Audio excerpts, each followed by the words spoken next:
Sup, my fellas. Don't forget to leave feedback, and enjoy the story. When the hired assassins surrounded him, thinking this was his end, the main hero didn't even raise an eyebrow. He simply told them to put away their weapons and get lost while they still could. The mercenaries grinned, just some puppy in front of them. Then he silently drew his sword. They charged into attack with screams, thinking they'd overwhelm him with numbers. But he deftly parried all their strikes, not even moving from his spot.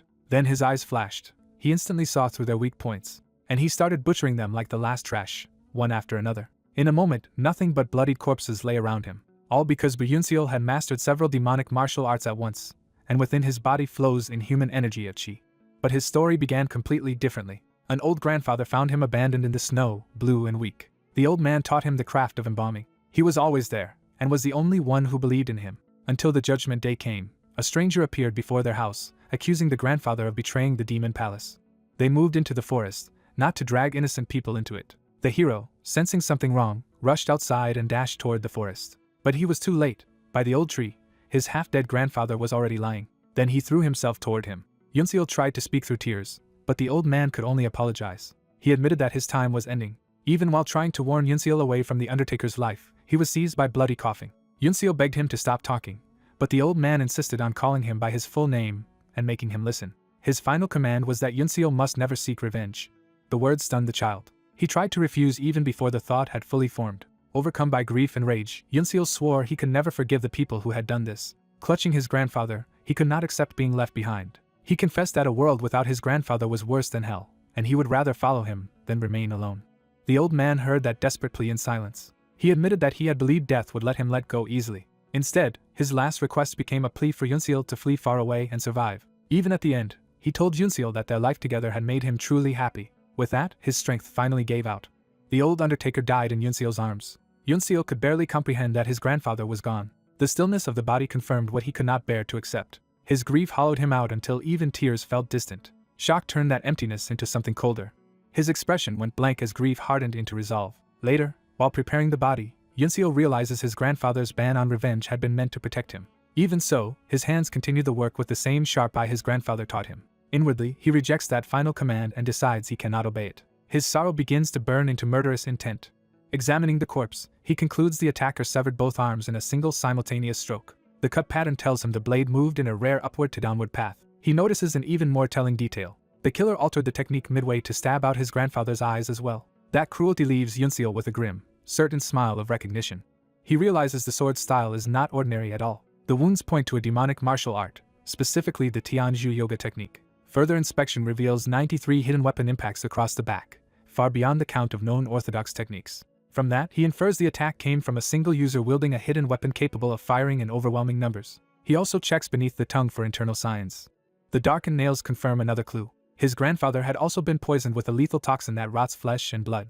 Putting the clues together, Yunseol narrows the killer to someone from the demonic path who knows Tianju yoga. That person must also possess a high-caliber hidden weapon, and they must use deadly poisons of putrid flesh and spoiled blood, making the suspect pool small.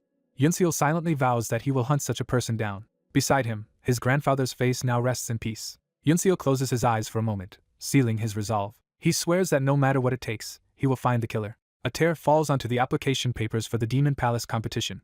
The name on the document ties his path forward directly to the Demon Palace. Back in the present, Yunseol stands at the registration table before two officials. One official mocks the Janyang clan as provincial cowards and assumes Yunseol will flee after reading the contract that surrenders bodily autonomy. He starts to dismiss Yunseol if he will not seal the agreement, but he stops when Yunseol acts without hesitation.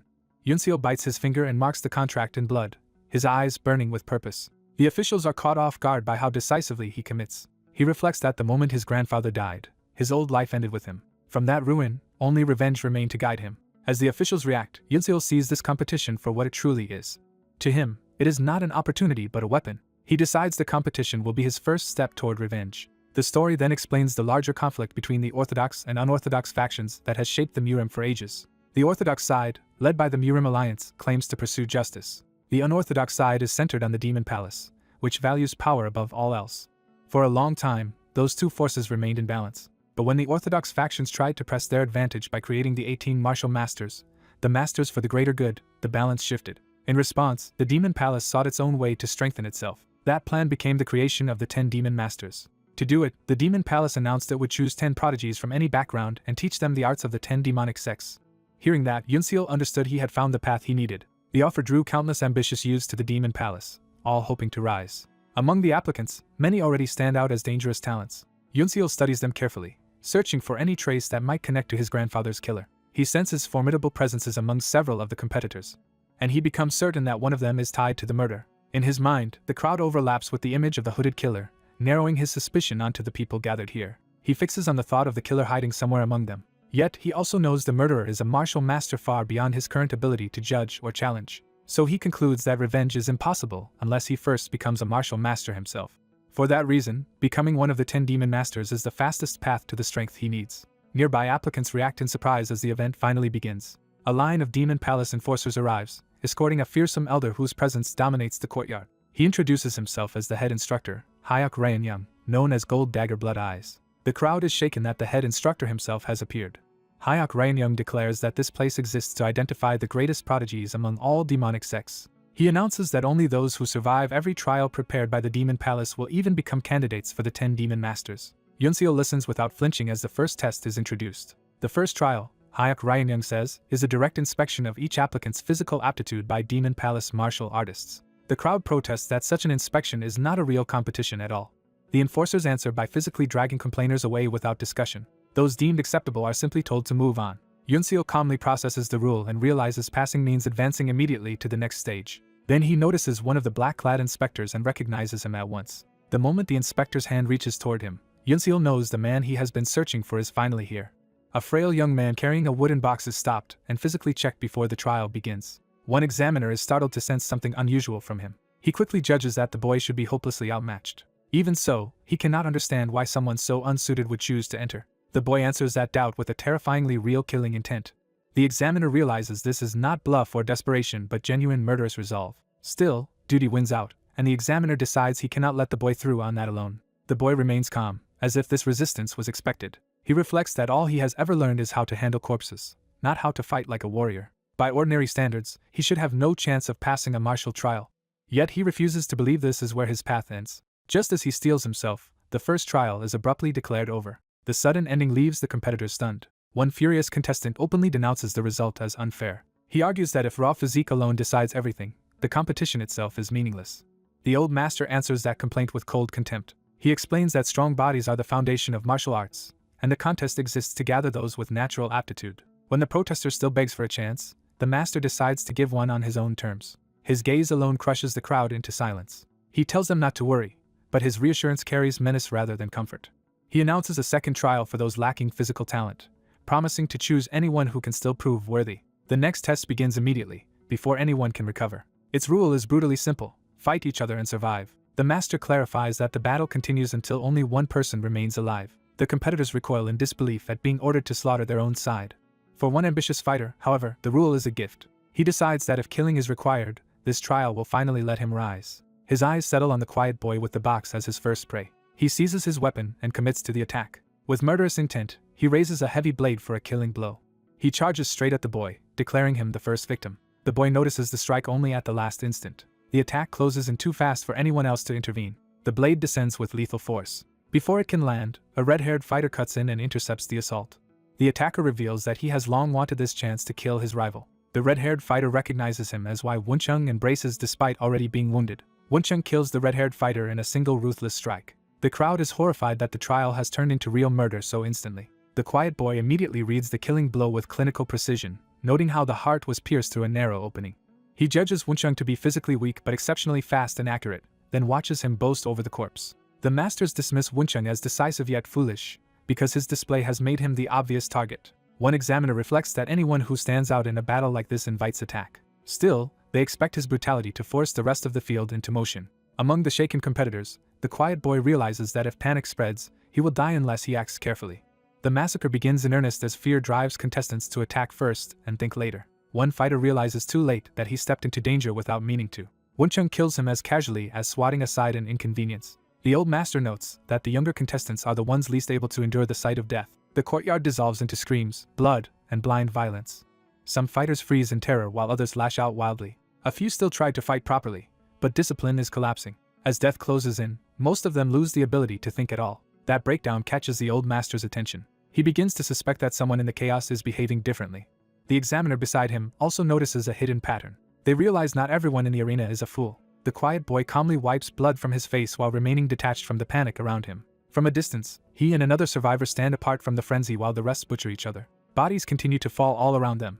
The boy judges the others harshly for surrendering themselves to fear. To him, they are no longer fighters but people consumed by the terror of dying. He remembers that the master's true order was not to kill but to survive until the end. That realization becomes his strategy. Stay rational, stay cold, and survival is possible. A memory of a corpse on a slab hardens his resolve to live at any cost. So instead of fighting, he studies the dead with the same care he once used in the morgue. Elsewhere, another skilled swordsman cuts through opponents with terrifying speed. That swordsman notices the quiet boy among the corpses and dismisses him as a pathetic weakling hiding in the shadows. The boy, however, keeps examining wounds and reconstructing the killer's swordplay from the bodies. The swordsman decides to finish him personally. He hurls a chained weight toward the kneeling boy. The projectile smashes the wooden box beside him to pieces. The box that had seemed useless is destroyed in front of him. The attacker mocks him for carrying it, assuming it was nothing but dead weight. The boy does not answer, but the loss clearly matters to him. For a moment he is pulled inward by the shock. Among the wreckage, a short sword and a folded note are revealed. The note is a birthday message from his grandfather, and the memory cuts deeper than the attack. Grief and rage awaken something dark inside him. He rises with the hidden blade while the attacker finally senses real danger. The swordsman still taunts him and invites him to try. He laughs at the tiny sword, convinced it cannot threaten him. A blindfolded swordsman suddenly appears and cuts him down in one stroke. The arrogant attacker is killed before he can even understand what happened. The blindfolded man casually tells the quiet boy that saving him was merely convenient, not an act of kindness. The boy remains silent, measuring this new figure instead of reacting emotionally. The blindfolded swordsman praises the boy's eyes but notes that he has never truly learned martial arts. He proves his point by killing another attacker without even taking the threat seriously. The boy keeps watching, storing away every detail. The old master recognizes the sword in the blindfolded man's hand as the extermination sword, legacy of the legendary Black Soul. He reveals the wielder's name as Num Wungang and recounts the rumor that he found Black Soul's secret manual and blade in a hidden valley. Though self-taught and full of openings, Num Wungang inherited a terrifying legacy. For now, that makes him Black Soul's sole successor. The master judges that despite lacking physical strength, Num Wungang may be the strongest candidate in the arena. He also warns that Wungang is still immature and unworthy of the sword's full legacy, though no one present seems stronger. The examiner agrees, unless something truly unforeseen happens. At that same moment, the quiet boy notices that one corpse bears rough, unrefined cuts unlike Wungang's usual work. That discrepancy gives him a crucial clue. Wungang, bloodied but confident, realizes the boy has survived to the end. He admits he did not expect this weak-looking survivor to last so long. Now the battlefield has narrowed to the two of them amid a sea of corpses. Wungang declares that killing the boy will make him a true candidate for the 10 demon masters and invites him to come forward. The boy finally stands to face him. Inwardly, he concludes that Wungang is indeed the strongest person left, but he has already found the flaw that can bring that strength down. His confidence does not waver as he commits to that conclusion. He grips the short sword hidden in the shattered box. His expression settles into cold resolve. He watches Wungang's movements while the last scraps of chaos fade behind them. Then he lowers himself and prepares his body for a single decisive gamble. He convinces himself that victory is possible if he does not miss this one chance. He advances with the short blade, forcing the final duel to begin. Wungang welcomes the challenge with amused curiosity. He attacks first, rushing in with overwhelming speed. A barrage of swords strikes tears into the boy from every angle. Wungang mocks him for doing nothing but barely dodge and endure. But the watching examiner notices that the boy is not simply being overwhelmed. He is twisting his body at the last possible instant to turn fatal hits into shallow wounds. By sacrificing flesh, he keeps his vital points untouched. Even as blood sprays, he continues to preserve the one opening he needs.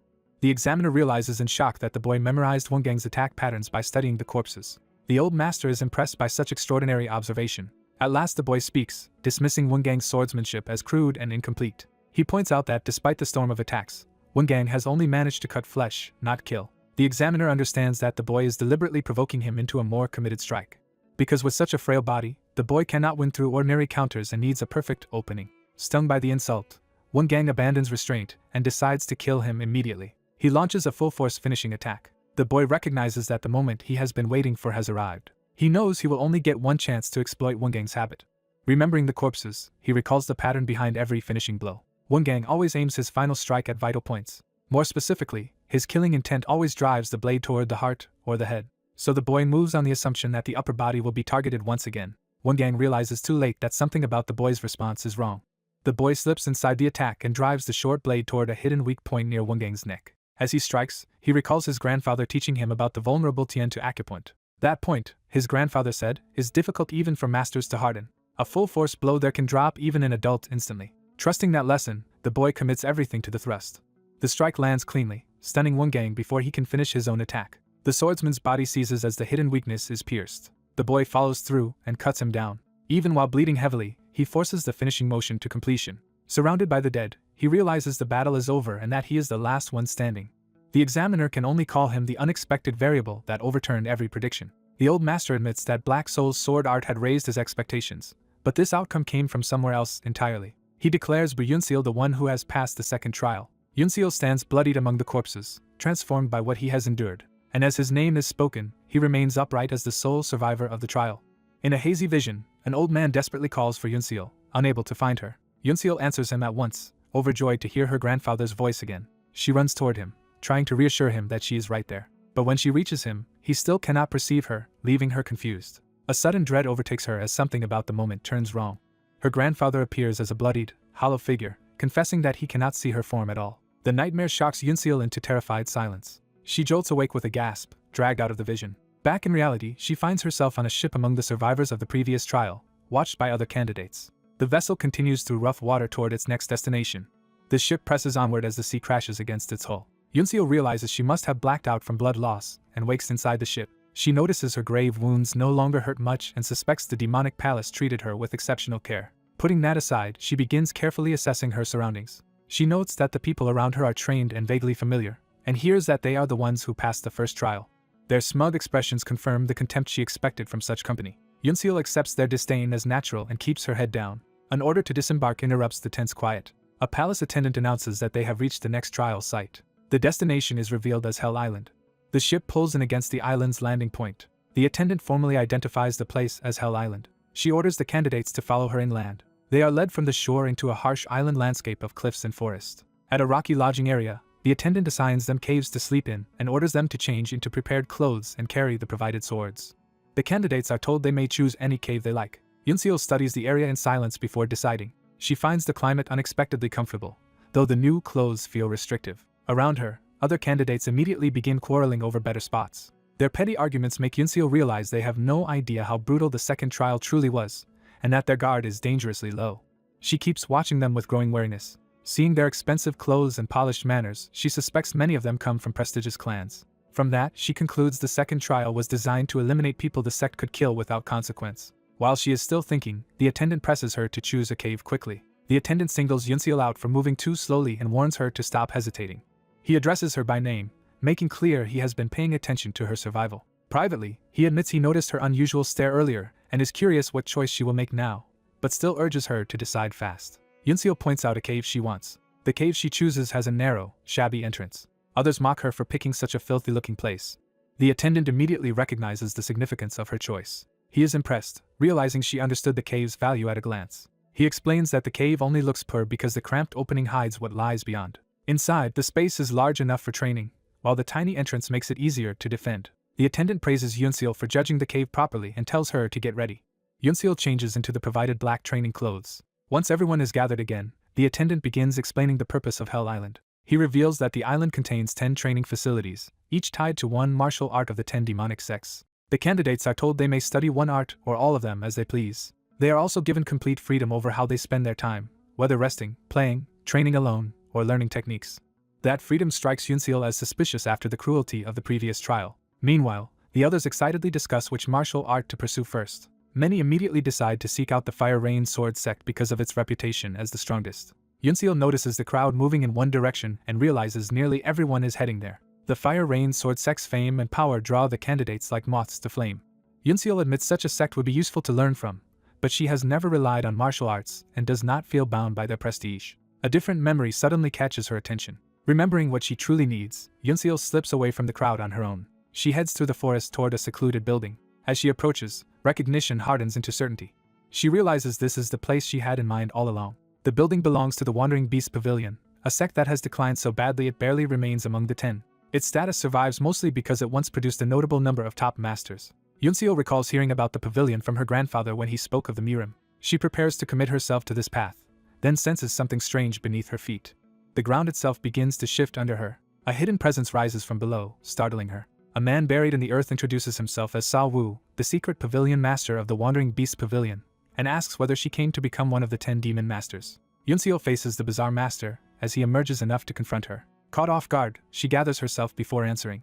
She respectfully states that she came to learn the Wandering Beast Pavilion's martial arts. Her answer leaves a brief, awkward silence. Sa Wu studies her with sharp suspicion. He rises further from the ground, making his dominance unmistakable. His interest turns into a rough, dismissive amusement.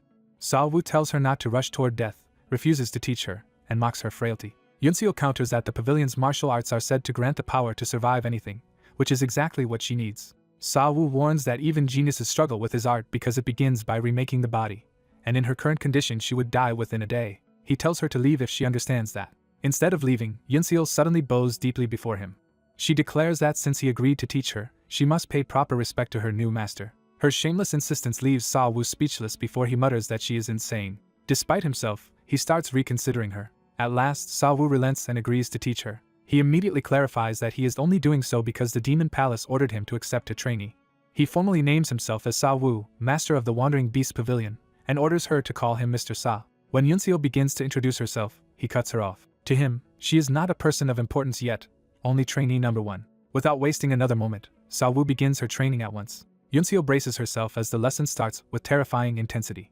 She is overwhelmed by what he does to her senses. Her vision is swallowed by darkness. Blinded, Yunseol panics because she can no longer see anything. Sa Wu calmly tells her not to worry. He explains that he has temporarily sealed her sight with a secret technique from the Wandering Night Pavilion, calling it a necessary first step toward learning the Wandering Beast Path.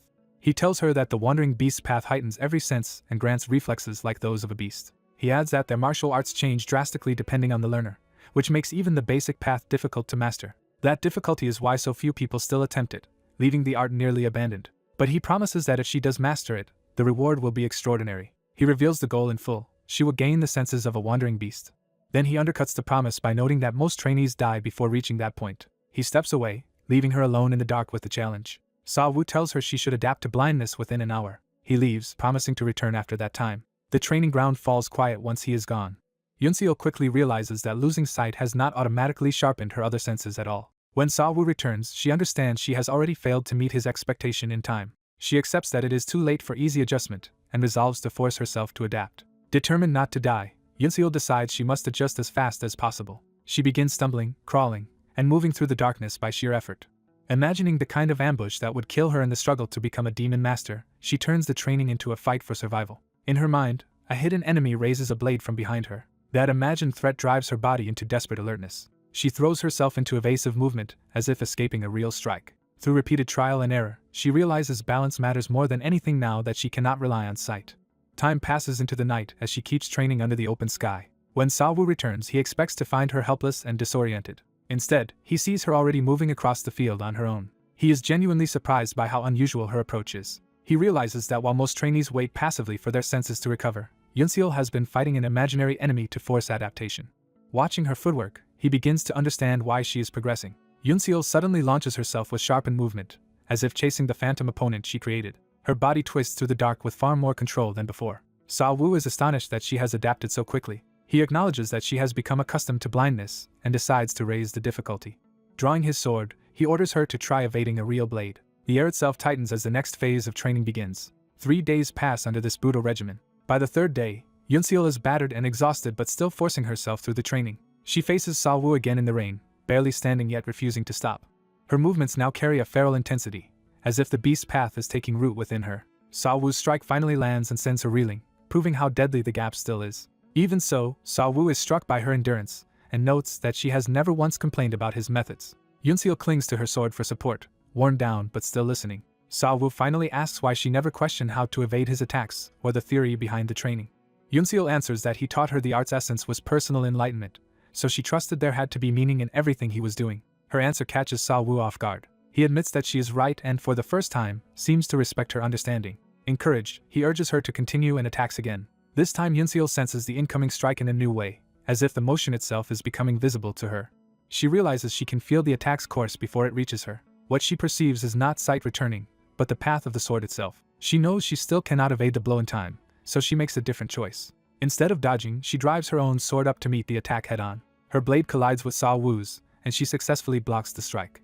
Sa Wu is stunned by what just happened. He stares at her in disbelief as the meaning sinks in. He realizes she has just blocked his silent attack. The feat leaves him wondering how she could reach this level after only 3 days. As the clash explodes around them, Yunseal hangs in the air gripping her sword, proving that her desperate gamble has begun to bear fruit.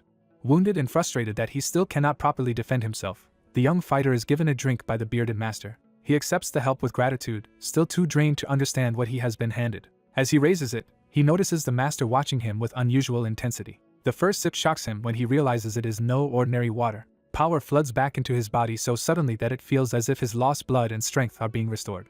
The master reveals he has just spent the ultimate spring spiritual water he had saved for his entire life, and he considers the boy worthy of it. In the boy, he believes he has finally found the once-in-a-lifetime genius he had been waiting for. The stillness breaks as the duel resumes. Revitalized, the boy launches a fierce counterattack with renewed speed and force. Their clash explodes into a storm of sword energy as he presses the master from multiple angles. Instead of being cornered, the master enjoys the exchange and grows more excited. He taunts the boy to try receiving the same attack again, turning the fight into a lesson as much as a test. The boy braces himself against another overwhelming wave of power. The master breaks through his defense and dismisses his effort as still insufficient. The boy realizes he is being completely outclassed. A decisive strike crashes down and forces him back once more. When the assault suddenly stops, he hesitates, unsure whether the attack is truly over. The master bursts into laughter, thrilled that what he had been searching for was right in front of him all along. That reaction makes the boy look at him differently. He realizes his eyesight has returned, and the master addresses him by name, Yunseal. The master urges him to abandon any dream of becoming like the 10 demon masters and instead become an official disciple of his pavilion. He promises that if Yunseal accepts, he can raise him into one of the demonic faction's 10 strongest martial masters within 10 years. The offer tempts Yunseal because he believes the man truly has that ability. But his thoughts return to the highly skilled murderer who killed his grandfather, reminding him that ordinary strength will not be enough. He concludes that learning only the Wandering Beast Pavilion's arts cannot satisfy what he needs for revenge. That realization hardens into resolve. He declares that he will become a demon master. The master is taken aback by the answer. He warns Yunseal not to chase that goal by trying to learn the martial arts of all 10 demonic sects, because even a supreme genius could not master so many incompatible arts. He explains that each martial art suits a different body and energy type, so even the most talented person can only properly learn a few, while true supremacy comes from devoting oneself to one path. Yunseal apologizes, but he does not withdraw his ambition. The master wonders whether there is any way to change the boy's mind. After thinking it over, he relents. He agrees to teach Yunseal a different martial art instead. When Yunseal protests that he has only learned the basics of the pavilion's art, the master explains that his school is not passed down through theory alone. He reminds Yunseal that the barrage of sword strikes he unleashed earlier was itself instruction. The boy suddenly understands that the attacks he endured were demonstrations meant to imprint the wild beast path into him. The master confirms that Yunseal has already been practicing the wild beast path through that experience. Yunseal finally grasps the method. He realizes the master's earlier sword storm had been the actual forms of the wild beast path. Yunseal thanks him sincerely, but the master insists he was only following the demon palace's order. Even so, Yunseal cannot forget that the man also saved him with precious elixirs. The master tells him to forget the debt. Yunseal is confused by that response. The master explains that in Jianghu, it is best to let go of both favors and grudges whenever possible. Yunseal falls silent, unable to accept that advice so easily. After a pause, he prepares to leave. He bows deeply and announces that he will be on his way. The master watches him depart in silence. Left alone, he marvels at where such a hidden dragon could have come from. As Yunseal walks on, he senses that a bloody storm will soon sweep through Hell Island. Since learning the wild beast path, his senses have become so sharp that even simple awareness is exhausting. He realizes he will never rest properly unless he learns to control that heightened perception. He decides to suppress his senses as much as possible from now on. He begins training that control by imagining the stillness of a single water droplet. He focuses until his awareness settles and his mind stops overflowing. His gaze steadies as the exercise takes hold. Once the pressure eases enough, he decides that will have to do for now. He turns his attention to what comes next. He reasons that the Demon Palace would not keep people on Hell Island forever just for training, so time may already be running out. If that is true, he concludes he has only one choice left. He decides to seek out the founder who once rivaled the great heavenly demon emperor 700 years ago. That means going to the Fire Rain Sword Emperor, Jik Wawan. Because the Fire Rain Sword sect is the strongest of the 10 demonic sects, Yunseal sees it as his only path forward. He arrives at the Fire Rain Sword sect and is struck by how grand it is compared to the Wandering Beast Pavilion's rough martial hall. He knocks at the gate. A sect member answers and demands to know who would visit at such an hour. The guard quickly senses there is something unusual about him. Yunseal bows and states plainly that he has come to learn the Fire Rain Sword sect's martial arts. Rather than reject him outright, the sect member tells him to follow. Inside, Yunseal is told that the sword arts here are the broadest and most time-consuming among the demonic martial arts. The instructor explains the trial system and notes that everyone else has already cleared the elementary stage and moved on, then asks why Yunseal arrived half a month late. Yunseal answers that he spent that half-month learning at the Wandering Beast Pavilion. When he confirms that he truly learned the Wild Beast path, the instructor is stunned but doubts anyone could master it so quickly. He privately assumes the pavilion must have dismissed Yunseal early rather than truly train him. He introduces himself as Jean Gak, the instructor in charge of the beginner trial. Jean Gak asks whether Yunseal truly intends to learn the Fire Rain sword art and suggests another trial might suit him better. Yunseal politely but firmly insists that the Fire Rain sword sect is exactly what he came for. Seeing that resolve, Jean Gak decides to test him. He demonstrates the sect's power with a blazing sword movement that fills the hall. Then he presents the introductory form and training method of the Fire Rain's 13 forms and tells Yunseal to study it on his own. Yunseal stares blankly at the manual. He admits he has no idea what he is supposed to do with it. Jean Gak is baffled and asks if he is seriously saying he cannot read a sword manual. Yunseal answers without embarrassment that he cannot. He explains that before coming here, he had never learned swordsmanship at all. Jean Gak can hardly believe that someone who has never studied the sword is standing in this trial. Yet, as he recalls Yunseal's earlier feats, he realizes the boy had been fighting by instinct and perception rather than formal sword technique. That makes Yunseal's lack of even basic sword steps seem absurdly out of place. Still, Jean Gak begins to reconsider, remembering Yunseal's extraordinary observational skill and reactions from earlier trials. He also recalls the sharp judgment Yunseal showed when choosing the cave dorm. Jean Gak concludes that if such a blank slate is taught properly, his potential could be enormous. So he changes approach and asks whether Yunseal can at least read the written instructions. Yunseal reads the opening line aloud and begins to grasp the principle. Jean Gak explains that full body relaxation means using the body flexibly in swordsmanship, especially loosening the core and waist. Yunseal tries to imitate the idea, but his first attempt is clumsy enough to make the lesson almost ridiculous. Jean Gak physically adjusts his stance and tells him to calm his mind, relax, and let his body flow together. This time Yunseal immediately corrects himself. Jean Gak is startled that the boy understood and fixed his posture almost as soon as he heard the explanation. Impressed, he declares Yunseal's posture sufficient and decides to teach the Fire Rain 13 forms right away. He begins guiding Yunseal directly through the sword's starting position and movement. Yunseal throws himself into the lesson with fierce concentration. His intensity borders on desperation as he tries to absorb everything at once. Even the training turns chaotic because his eagerness overwhelms the form. Jean Gak notices the exact point where Yunseal's grip and intent begin to sharpen. Once Yunseal starts moving with the sword, his motions suddenly become far more dangerous than a beginner's should be. A red killing aura begins to seep into the Fire Rain techniques as he practices. Jean Gak realizes with excitement that the boy truly is gifted beyond expectation. He tells Yunseal to imagine a real enemy before him and perform the Fire Rain 13 forms. He explains that this is the exam for entering the intermediate chamber, meant to reveal the sword intent hidden in one's basic movements. Yunseal understands that his chance has come sooner than expected and resolves to prove himself here. He plants his feet and commits to the test. As he imagines an enemy he must defeat, his focus narrows into something personal and violent. In his mind, the opponent takes shape as a sinister swordsman. Yunseal grips his sword as hatred surges to the surface.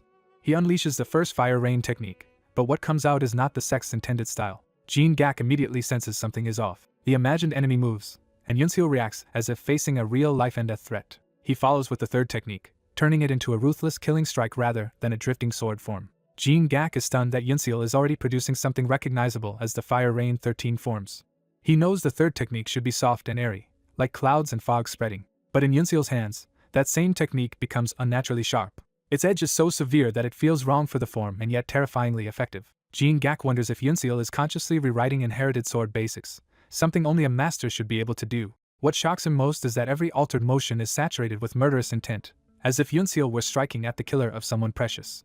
He cannot understand what kind of life could have carved such hatred into a boy this young. Yunseal himself senses something strange, as though the flow at his fingertips is changing the sword paths on its own. He suspects the Wild Beast path may be the reason his sword keeps mutating. The more he uses the Fire Rain forms, the more the Wild Beast path heightens his senses and interferes with them. He wants to fuse the two completely, but he realizes that would create an entirely different swordsmanship rather than the Fire Rain 13 forms. So he tries to force himself back toward the original basics, but the hatred in his eyes only deepens instead of fading. The imagined battle escalates until the enemy's presence feels overwhelmingly real. Then Yunseal recognizes the figure at last as the bastard who killed his grandfather. That revelation freezes him for an instant in raw shock. Shock turns immediately into rage. The phantom answers with a devastating Fire Rain strike of its own. It follows with the seventh technique, pressing him with overwhelming force. The killer's sword closes in before Yunseal can fully recover. Yunseal realizes too late how dangerous the counterattack is. He is forced to admit that this enemy is terrifyingly fast. Compared with everyone he has fought before, this imagined killer moves on another level entirely. The phantom raises its blade again, ready to finish him. Yunseal charges straight in rather than retreating, refusing to be overwhelmed. He decides he cannot give the enemy any room to dodge or control the pace. His grip tightens as he abandons restraint. He resolves to pour every remaining technique into a single desperate burst. Blue sword energy erupts from him in a final all-out release against the red killing force. The clash reaches the enemy's blade at point-blank range. The murderous figure remains standing within the red storm, leaving the outcome of Yunseal's desperate strike unresolved. The swordsman is jolted by a sudden surge of murderous pressure, as if the fight has crossed from training into real danger. For an instant, the threat feels overwhelming enough to blot out everything except raw violence. He braces under that killing aura, facing an opponent who seems ready to strike without restraint. The tension breaks with blood hitting the floor, proof that the clash has already drawn a real price. Exhausted and drenched in sweat, the black-clad trainee struggles to keep hold of his sword after the brutal exchange.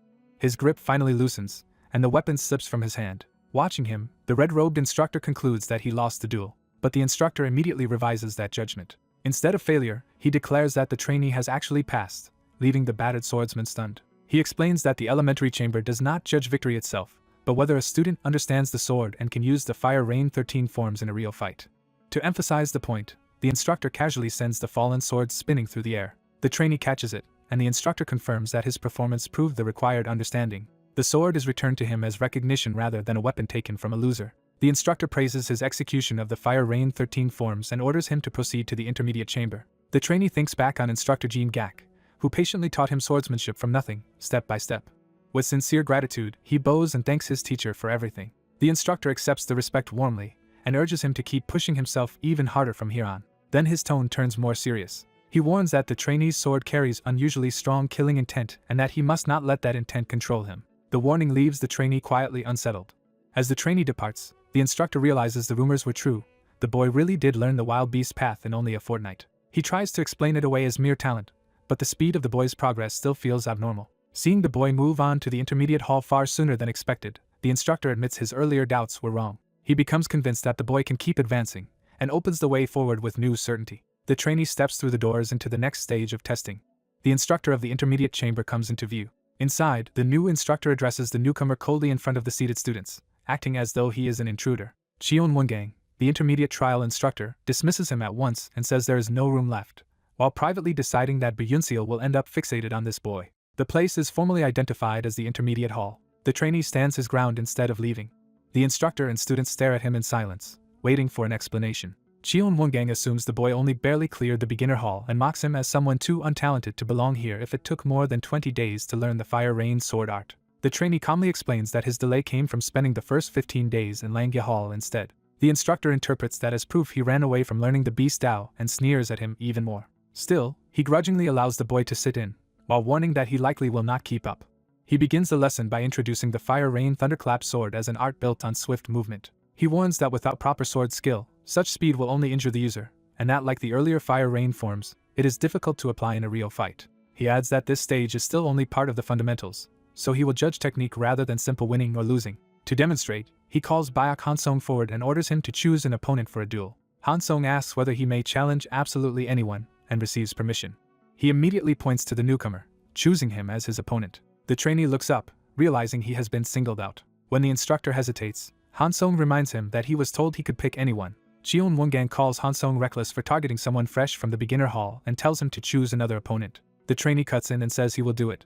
He goes further and formally accepts the duel himself, surprising both challenger and instructor. He explains that he learned from instructor Jean in the beginner hall and believes crossing swords with others is the fastest way for him to improve. The instructor suspects the boy is just trying to protect his pride with beginner-level skills. After a moment of irritation, he decides to allow it. He frames the duel as a test of self-knowledge and says the boy's ability will determine whether he deserves to reach the advanced hall.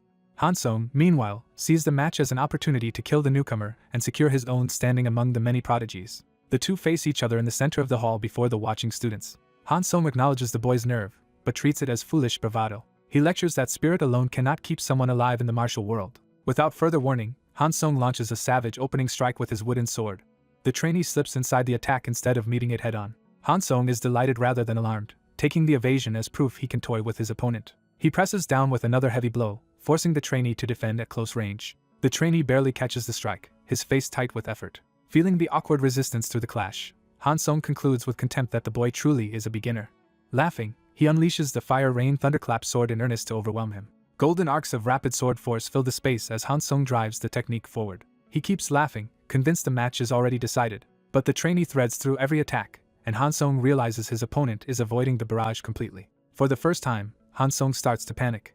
From the sidelines, Cheon Wongang dismisses Han Song's swordsmanship as crude and unimpressive. At the same time, he begins to reassess the newcomer. He realizes the boy is not surviving through raw speed, but through movements so precise they border on prediction, and suspects the Beast Dao may be involved. He recalls that the Beast Dao is publicly treated as a basic art of Langyahal. In truth, however, it is a supreme martial art mastered only by seasoned experts.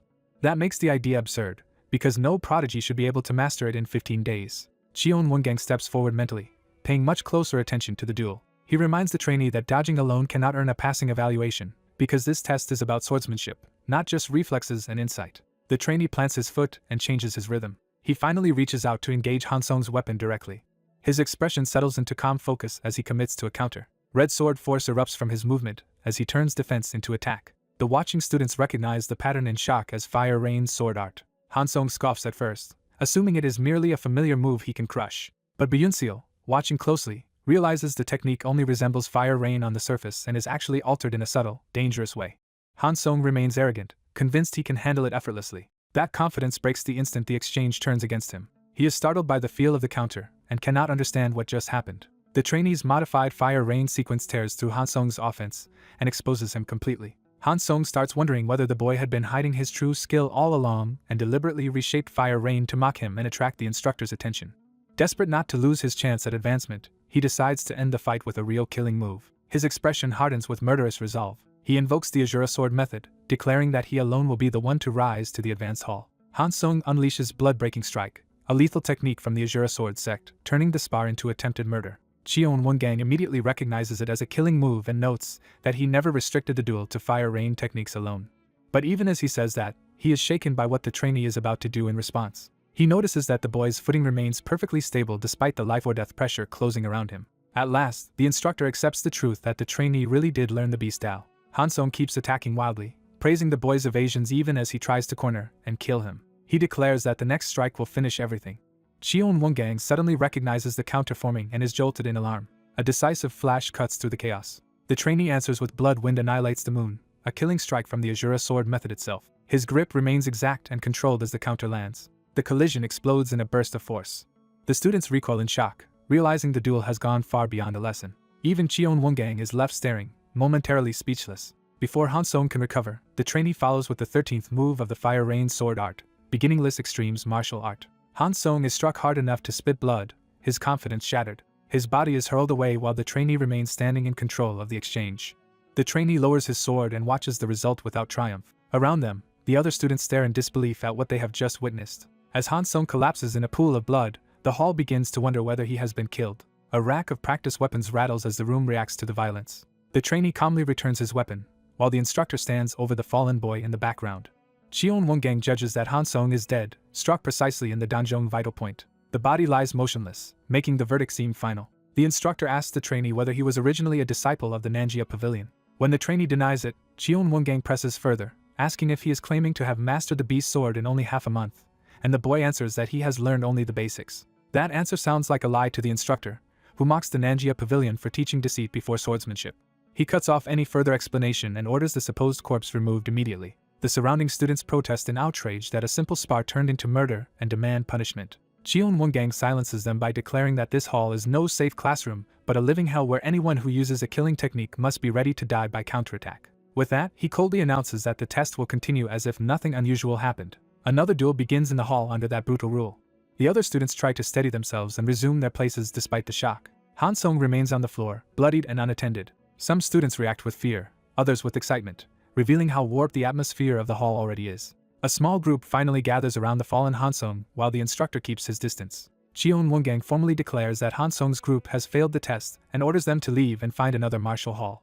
They beg for another chance, arguing that it was only one test, but he refuses outright. He explains that physical potential may have carried them through the beginner hall, but mastering the wall sword requires a rare genius who can surpass personal limits through relentless effort. He states bluntly that they failed because they lack that quality. Then he dismisses them without sympathy. The rejected students begin to shuffle away.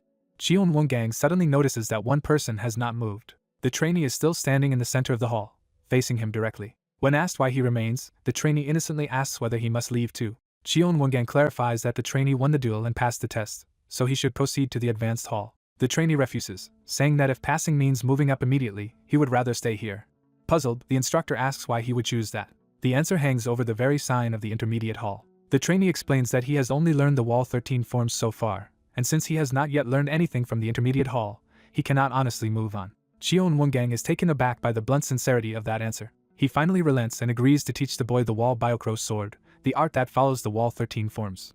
But he warns that he despises students who rely on flashy tricks to impress others, and makes clear that he will be watching for any trace of outside sword styles. He threatens that if he catches the boy using anything other than the wall 13 forms, he will cut off his head on the spot.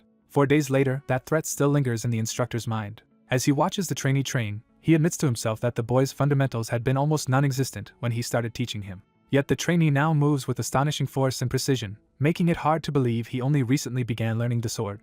Cheon Wongang can no longer hide his growing admiration. He sees that the boy throws his entire life into every instant of training, as if failure in martial arts would mean death itself. At last, the instructor understands how the trainee could master the beast sword in only half a month. The boy drives forward with the wall biocrow sword's extreme line lightning bolt, showing explosive progress under his new training. Someone suddenly shouts for him to stop, interrupting the strike before it can fully land. The instructor stops the sparring and acknowledges that the disciple has finally grasped the essence of the WoW biocrow sword, even if the disciple still feels uncertain. He explains that the style relies on rapid body rotation to switch forms, yet its movements are so impractical in ordinary combat that it would normally get its user killed. Even so, the instructor sees that something unusual is happening. He points out that the disciple is forcing every form into real combat as if each strike were meant to kill, and the disciple argues that killing is what swordsmanship is for. The instructor answers that demonic martial arts are born from killing intent, but the WoW forest abandoned the killing sword to pursue a higher state beyond mere slaughter. He warns that if the murderous intent in the disciple's mind is not erased, the art being forged will only destroy its own user. The disciple realizes this teaching matches what instructor Jean Gak once said. The instructor admits he too once lived by a killing sword, cutting down everything before him without hesitation. That path ruined his standing, his honor, and even degraded his martial arts. He says the killing sword only seems to open the way upward, when in truth it blocks the endless path ahead, so the disciple must abandon murderous intent from now on. Addressing Seo La, he adds that the lives of swordsmen are always stained by sorrow and misfortune. He explains that this is why people of the martial world hate speaking of their pasts. Their history is something they would rather bury than revisit. The disciple, shaken by the confession, asks why he is revealing this at all. He reminds the disciple that he already said he once harbored a killing sword himself. Then he asks the disciple's name directly. The disciple introduces himself as Bu Yunseal. The instructor realizes that the survivor Jean Gak mentioned from the second hall was Bu Yunseal. He immediately tells Yunseal that this means a serious problem remains. Yunseal asks what that problem is. The instructor bluntly says Yunseal has no real martial foundation at all. He explains that Yunseal's rivals are prodigies trained since childhood, and once they begin serious WoW sword study, the gap will only grow wider. To close that gap, Yunseal must first learn a superior art quickly and build the missing foundation before returning to WoW sword arts. He makes his decision and prepares to offer that alternative path himself. He declares that he will pass on the Jianro Muzang martial art he personally created. But he immediately reveals the cost. He failed while learning it, and the nerves in his fingers were severed. He stresses that it is a dangerously destructive sword style that could even leave Yunseal unable to use both arms. Instead of safely entering the advanced hall, Yunseal could end up crippled, and he demands to know whether that risk is still acceptable. For the sake of revenge, Yunseal makes the decision without hesitation. Yunseal accepts the offer with gratitude, driven by a colder purpose than simple advancement. A month passes as Yunseal studies Jianamasang and prepares to leave the intermediate hall. Even the head instructor considers that pace fast, though it still took longer than Yunseal expected. After mastering the beginner hall's basics and the intermediate hall's advanced sword arts, Yunseal moves on again. Yunseal enters the senior hall, where the atmosphere and the trainees themselves feel markedly different. The move places Yunseal among a far more serious class of disciples. The senior hall's elderly instructor studies the newcomer with interest. Yunseal immediately senses that even the air in this hall carries a different weight. The other trainees also seem sharper and more composed than those in the intermediate hall. Yunseal senses a distinct pressure from them, unlike anything felt before. The contempt once directed at Yunseal is gone, likely because killing Bayak Hanseong has changed how the others see this newcomer. Yunseal reflects bitterly that men who clean corpses are mocked, while those who kill are admired. The senior instructor welcomes Byunsel, says he has heard of the newcomer, and invites a seat as the lesson begins. Because of the new arrival, he restarts his explanation of the Song of Huayu Sword and its 7 teachings. He begins laying out the principles of bodily power, balance, posture, and restraint that underpin the style. Yunseal realizes these teachings only make sense now because of the advanced sword arts already learned in the intermediate hall. When the lecture ends, the instructor singles Byunsel out and asks for a private moment. Yunseal follows, unsure what is coming next. The instructor leads Yunseal into the garden for a direct test. He explains that true swordsmanship reaches a state where one can defeat an armed opponent even without holding a blade. To demonstrate, he casually takes hold of a bamboo branch as if it were enough. In the next instant, that branch becomes a deadly weapon in his hands, and Yunseal is forced to evade. He asks how Yunseal would use swordsmanship if attacked suddenly while unarmed. The question catches Yunseal off guard because the attack is already real. The instructor adds that the other senior trainees have already mastered the first Yu technique and moved into sword discourse, so Yunseal will be expelled if unable to keep up. He warns that failure to understand his question now will mean immediate rejection from the senior hall. Pressed under the attack, Yunseal begins searching for an answer in motion rather than words. A flash of insight arrives as Yunseal reads the attack at the last possible moment. Yunseal decides that if no sword is in hand, then the opponent's blade will become the sword to use. That answer becomes intent as Yunseal reaches toward the attacking weapon itself. The instructor is startled when Yunseal acts on the idea instead of merely stating it. He criticizes the move as rash, but he is clearly testing whether the judgment can still bear fruit. Yunseal realizes too late that the instructor has already slipped behind the line of thought and movement being followed. The instructor's footwork proves impossible to predict, and Yunseal cannot even track where he will evade next. Yunseal admits inwardly that catching him was already unlikely. What truly shocks Yunseal is being unable to follow the instructor's movements at all. Knowing expulsion is at stake, Yunseal resolves to show something here no matter the cost. Yunseal pushes beastly perception to its limit, trying to read the direction of the instructor's movement. At last the instructor's path becomes visible for a single instant. Yunseal reaches out for that one opening. The hand closes on the bamboo branch at the crucial moment. Using that contact, Yunseal is still blasted away by the instructor's overwhelming force. Yunseal crashes to the ground, battered and thrown back despite the attempt. Even in pain, Yunseal forces himself upright. The instructor grabs Yunseal by the shoulder and studies the result. Then, laughing with satisfaction, he declares that Yunseal has passed. Yunseal is stunned, unable to understand how passing is possible without landing a single hit. The instructor explains that from tomorrow Yunseal will begin learning Haiyan and must arrive before dawn ahead of everyone else. Yunseal accepts the order immediately. The two part ways in the garden, the test complete. Left alone, the instructor looks at the bamboo branch with renewed interest. A small detail on the branch confirms what he sensed in Yunseal's response. He smiles, having seen enough to judge the disciple's nature. He concludes that even as a wolf cub, Yunseal is still unmistakably a wolf. That realization only deepens his interest. He looks forward to what Yunseal will become. Later, Yunseal considers the day's lesson over. Though rest or cultivation would be sensible, Yunseal decides to probe the hell path further instead. Remembering the second hall, Yunseal knows violence can erupt at any time in this place. Soon enough, approaching footsteps confirm that trouble has come looking again. Yunseal calmly prepares to assess the threat. By the sound alone, Yunseal counts multiple pursuers before they appear. The count reaches 5. 5 senior trainees step out and call Yunseal by name. Their leader accuses Yunseal of growing arrogant since the intermediate hall, and says that because Yunseal killed first before, there is no right to complain about unfair retaliation. He boasts that the 5 of them were already famed as the 5 peak swords before entering this place and warns Yunseal to be ready. Yunseal realizes the threat is not limited to the 5 in front. There is one more presence hidden behind them. Before the group can properly surround Yunseal, the hidden 6th attacker lunges in. The ambusher is cut down instantly. A red-haired swordsman appears behind the fallen man, having struck him down in a single blow. The remaining attackers freeze in shock as their own side loses a man first. None of them can understand why this new arrival attacked one of their own. The red-haired man is identified as Seo Jinha. He addresses Yunseal directly, making it clear he came for Yunseal rather than the others. Seo Jinha says they need to talk. The others nervously ask why he is here at all. Seo Jinha tells them to get lost because he has no business with losers. His killing aura alone is enough to make them falter. Unable to challenge him, they retreat while vowing revenge later. Yunseal notes that Seo Jinha is genuinely strong. Seo Jinha dismisses the fleeing group as cowards and turns his attention fully to Yunseal. His eyes sharpen with dangerous intent as he studies Yunseal. He decides to ask Yunseal something directly. Pointing his sword at Yunseal, he demands to know whose side Yunseal is on. The question catches Yunseal completely off guard.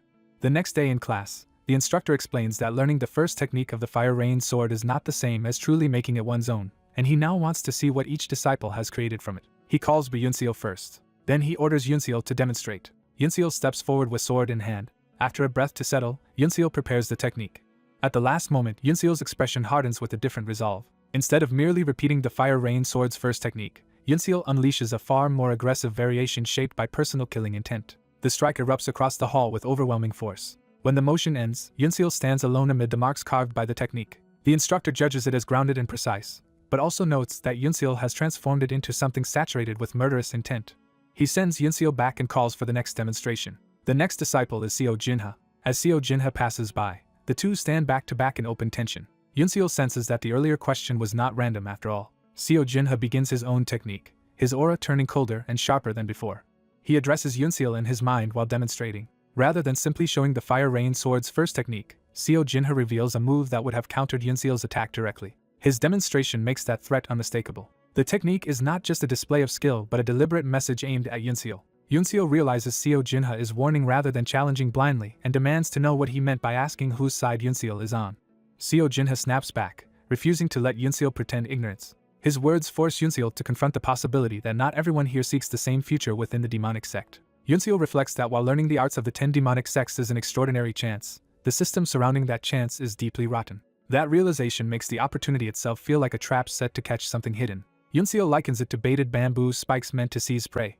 A new suspicion forms that there may be a spy inside this place. But after reading Seo Jinha's face and tone, Yunseal concludes he is not lying. Seo Jinha says the spy is not Yunseal after all, though he sounds annoyed to lose the excuse for a fight. He warns Yunseal to stop stepping out of line. Then he adds that if Yunseal keeps provoking him, he will kill Yunseal too.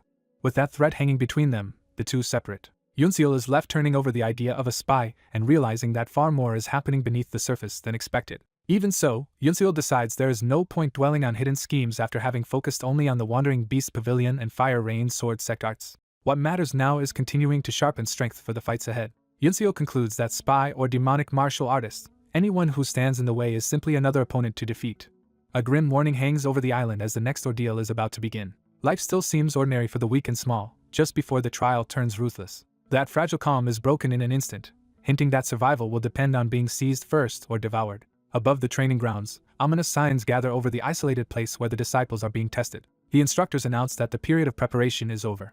An elder acknowledges that studying rules and doctrine felt tedious to many of the trainees. He insists that true martial artists must understand principles as deeply as they understand combat, because knowledge and execution are not the same thing. He frames everything they have learned as only the first foundation for entering the Murim world. With the lesson concluded, he turns to what comes next. A bell signals the start of the real test, and the trainees are sent off with only a cold wish for luck.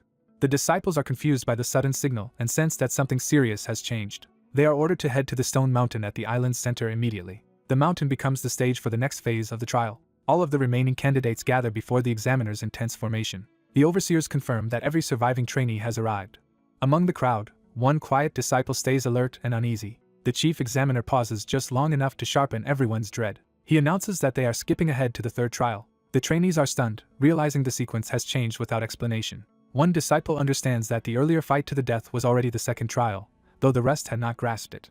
The examiners declare that all caves will soon be sealed and that no one may return to their quarters until 10 demon masters are chosen. The crowd reacts with alarm as the scale of the trial begins to sink in. Someone dares to ask how those 10 positions will be decided. The examiner mocks them for failing to understand the obvious nature of the demon palace. He reveals the rule with brutal clarity. They are to kill one another. Only when the number of survivors is reduced to 10 will the trial end. Shock spreads through the trainees as the order becomes real. At least one disciple, however, responds not with fear but with quiet interest. The examiner tells them they may hide or flee if they wish, but only temporarily. He adds that the safe zones will steadily shrink over time, forcing everyone into confrontation. Anyone trapped in forbidden areas will be hunted down by killer demons. The quiet disciple immediately senses that those enforcers carry terrifying killing intent. She judges them to be monsters of martial skill, far beyond ordinary trainees. Another trainee asks whether the killer demons themselves can be attacked. The examiner welcomes that ambition instead of discouraging it.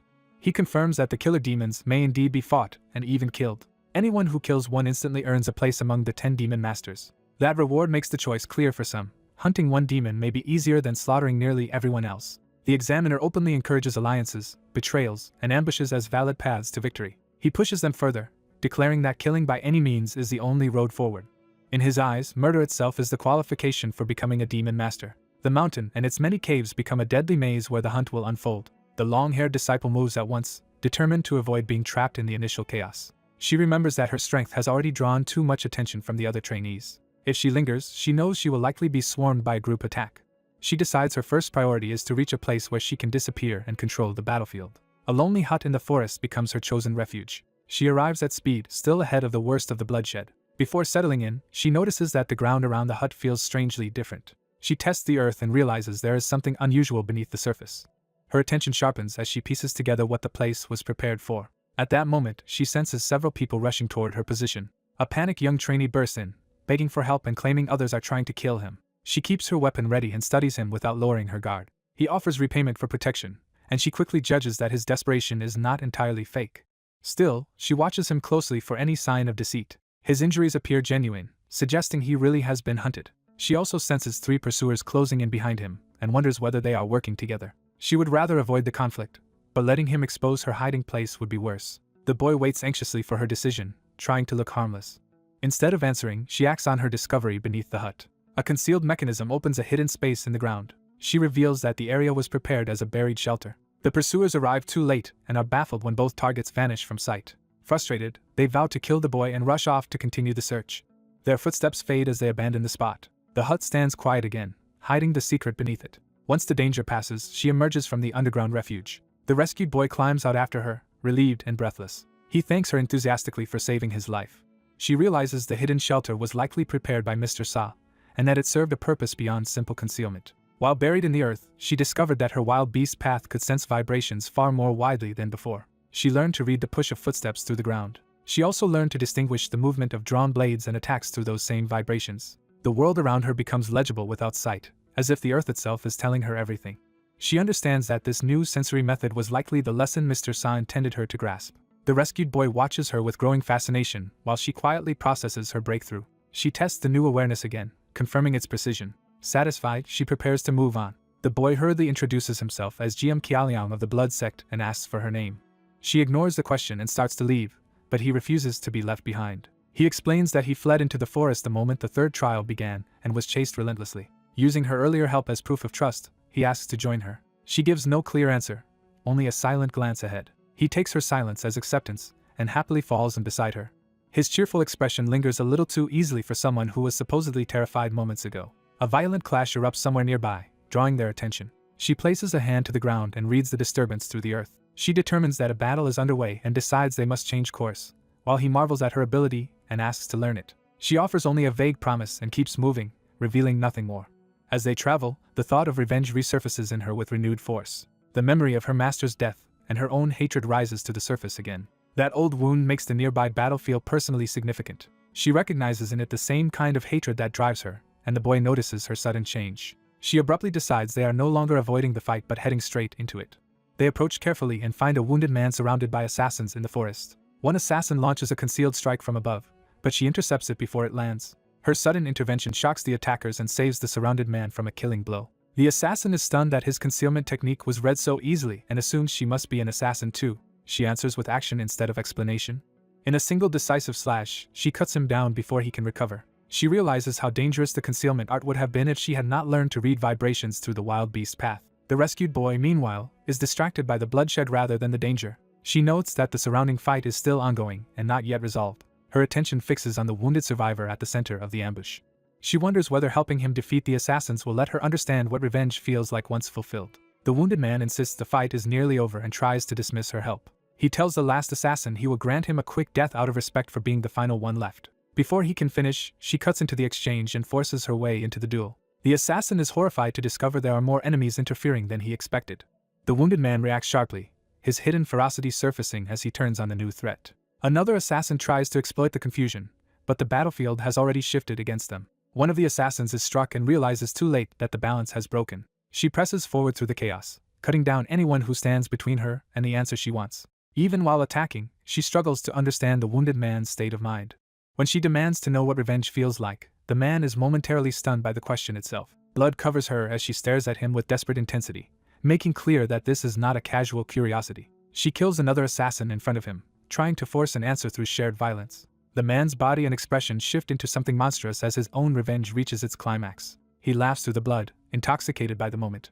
At last he declares that he has obtained his revenge. The forest falls quiet around the corpses as the slaughter ends. From a distance, the boy timidly asks whether it is finally over. She remains fixed on the avenger, still trying to read what revenge has done to him. The boy praises her skill, but his tone carries a new edge. He suddenly warns that she should never have relaxed around him. In the next instant, he reveals his true nature and attacks her from behind with a hidden dagger. She is caught by surprise for the first time and realizes the harmless act was a lie. He boasts that he understood her strength all along and still chose to strike only after she lowered her guard. He explains that he had recognized from the beginning that she was carrying concealed weapons under her clothes. Her rigid movements had exposed the hidden blades to him long before now. He kept close not out of gratitude, but because he wanted to see how a deceiver like her would behave. He claims he studied her tricks so he could use that knowledge later for himself. He cannot believe she saw through him anyway, because he thought his performance had been flawless. He hurls a storm of hidden weapons at her and insists his deception was perfect. Even wounded, she realizes he may be anticipating her reactions and begins recalculating how to fight him. She reads the pattern of his attack and understands his betrayal truly began the moment they first hit underground together. That was when she noticed the arsenal concealed on his body. His stiff posture had betrayed the weight and placement of those hidden weapons. She had tolerated his company only because she wanted to see what he would eventually do. Watching his attempt to deceive her was, to her, another lesson worth learning. He refuses to accept that she understood him from the start. In rage, he unleashes his hidden blades and insists his acting could not have failed. She slips through the barrage, bloody but composed. He finally grasps that she may have been reading his intentions the entire time, and wonders if she can predict his every move.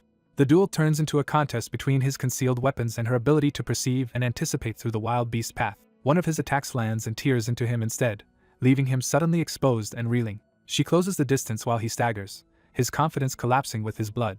She reminds him that hidden weapons mean nothing once the opponent has already seen through them. Holding one of his own blades beside her blood-stained face, she makes clear that his deception has failed, and the fight now belongs to her.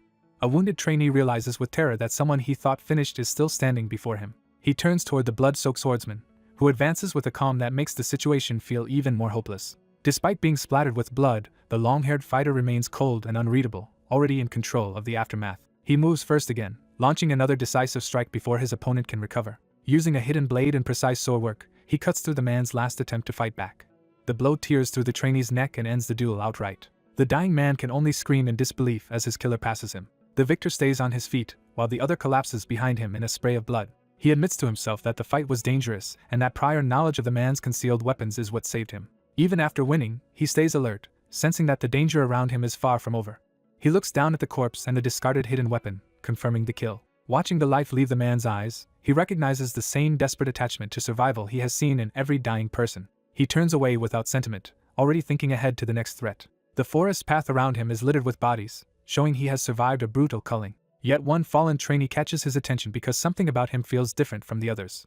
That thought pulls him back to the question that has driven him through all this killing. He remembers wondering whether revenge would finally let him smile the way the dead sometimes do at the end. The memory of a corpse's faint smile lingers in his mind as an answer he still cannot grasp. He forces a small smile himself, testing whether vengeance has brought him any peace. Instead of peace, he reaches for another weapon, preparing to keep moving.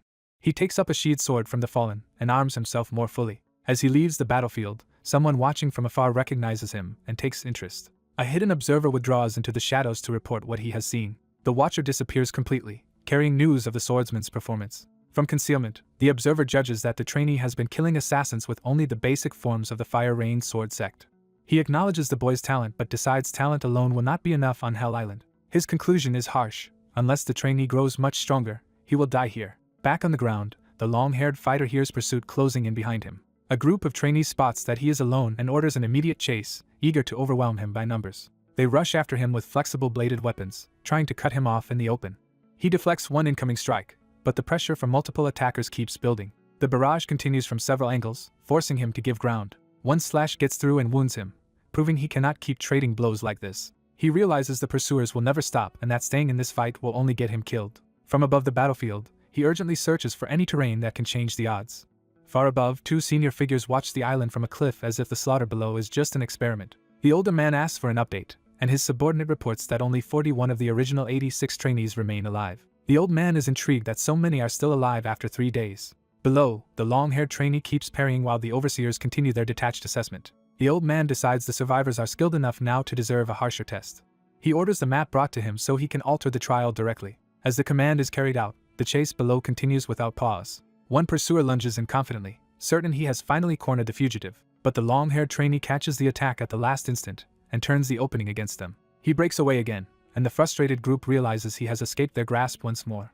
While running, he concludes that fighting these weapons in open ground is a losing proposition. He decides his first priority is to change the battlefield itself. At the cliff, the old overseer studies the map and chooses where to tighten the trial. The trainee senses that the situation is about to become even worse, though he does not yet know why. The overseer orders the killer demons in the fire-rained sword sect area to be released.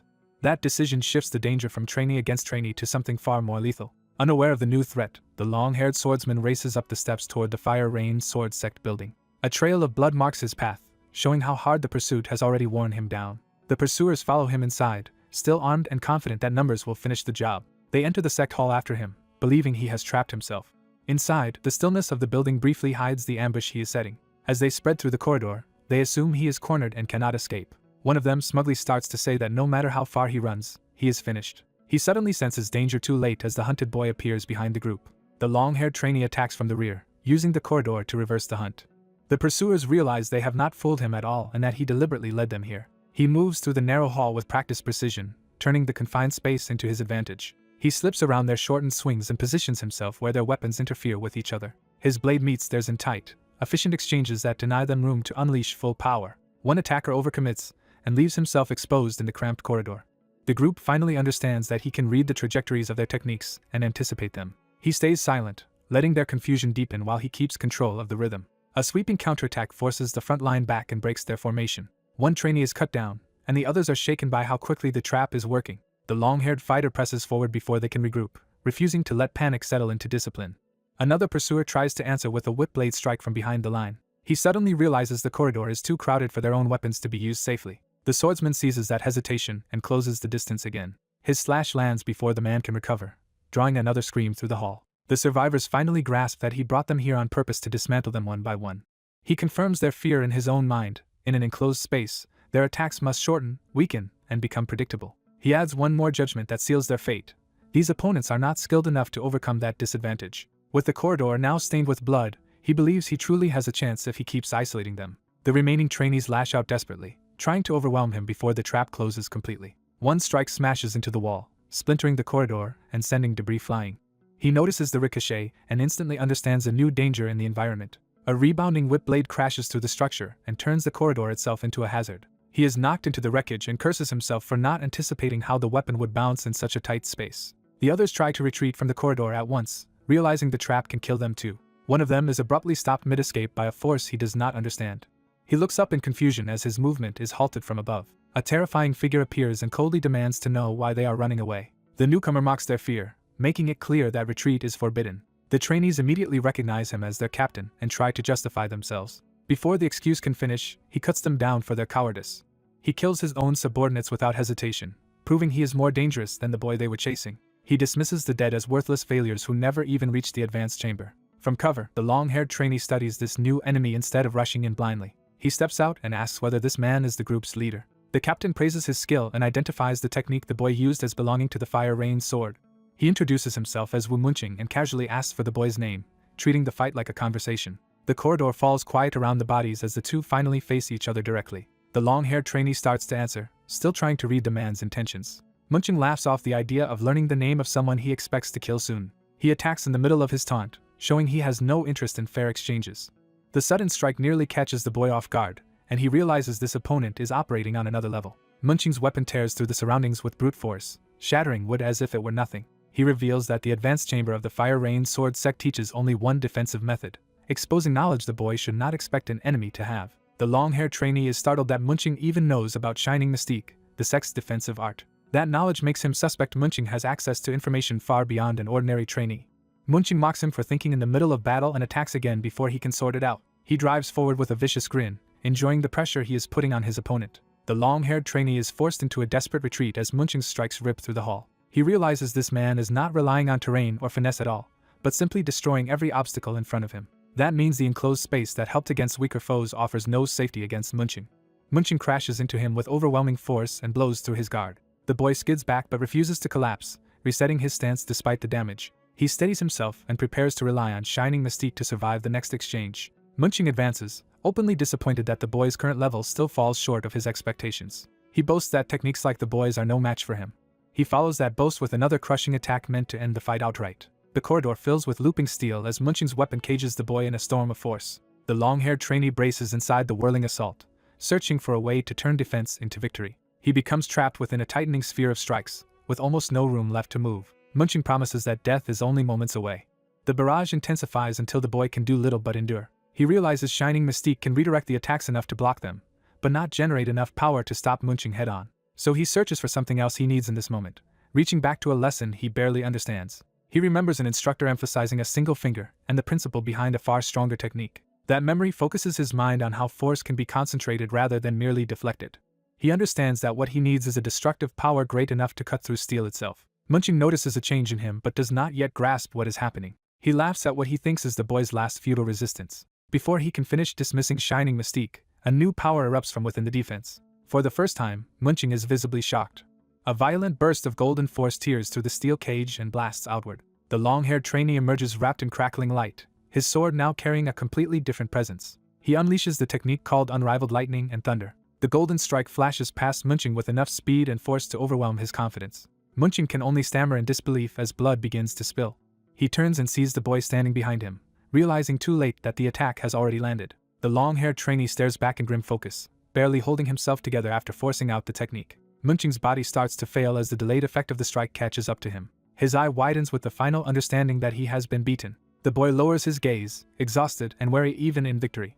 He stands over the bloodied floor, breathing hard and trying to assess what that technique just did to him. He recalls that Unrivaled Lightning and Thunder carries exactly the overwhelming force his instructor described. But the effort leaves him shaken enough that he has to cover his mouth to steady himself. He admits that the technique is far too advanced for him to use freely at his current level. Even so, he accepts the win and reminds himself he has already lost too much time and must move before the restricted zones change again. Just as he prepares to leave, a new presence makes him freeze. Dark energy gathers nearby, and he turns toward it with immediate alarm. He can hardly believe what he is seeing. A hooded figure stands amid the wreckage, and he wonders in shock why such a being is here. When the figure raises its glowing red eyes, he recognizes the new threat at once as a killer demon.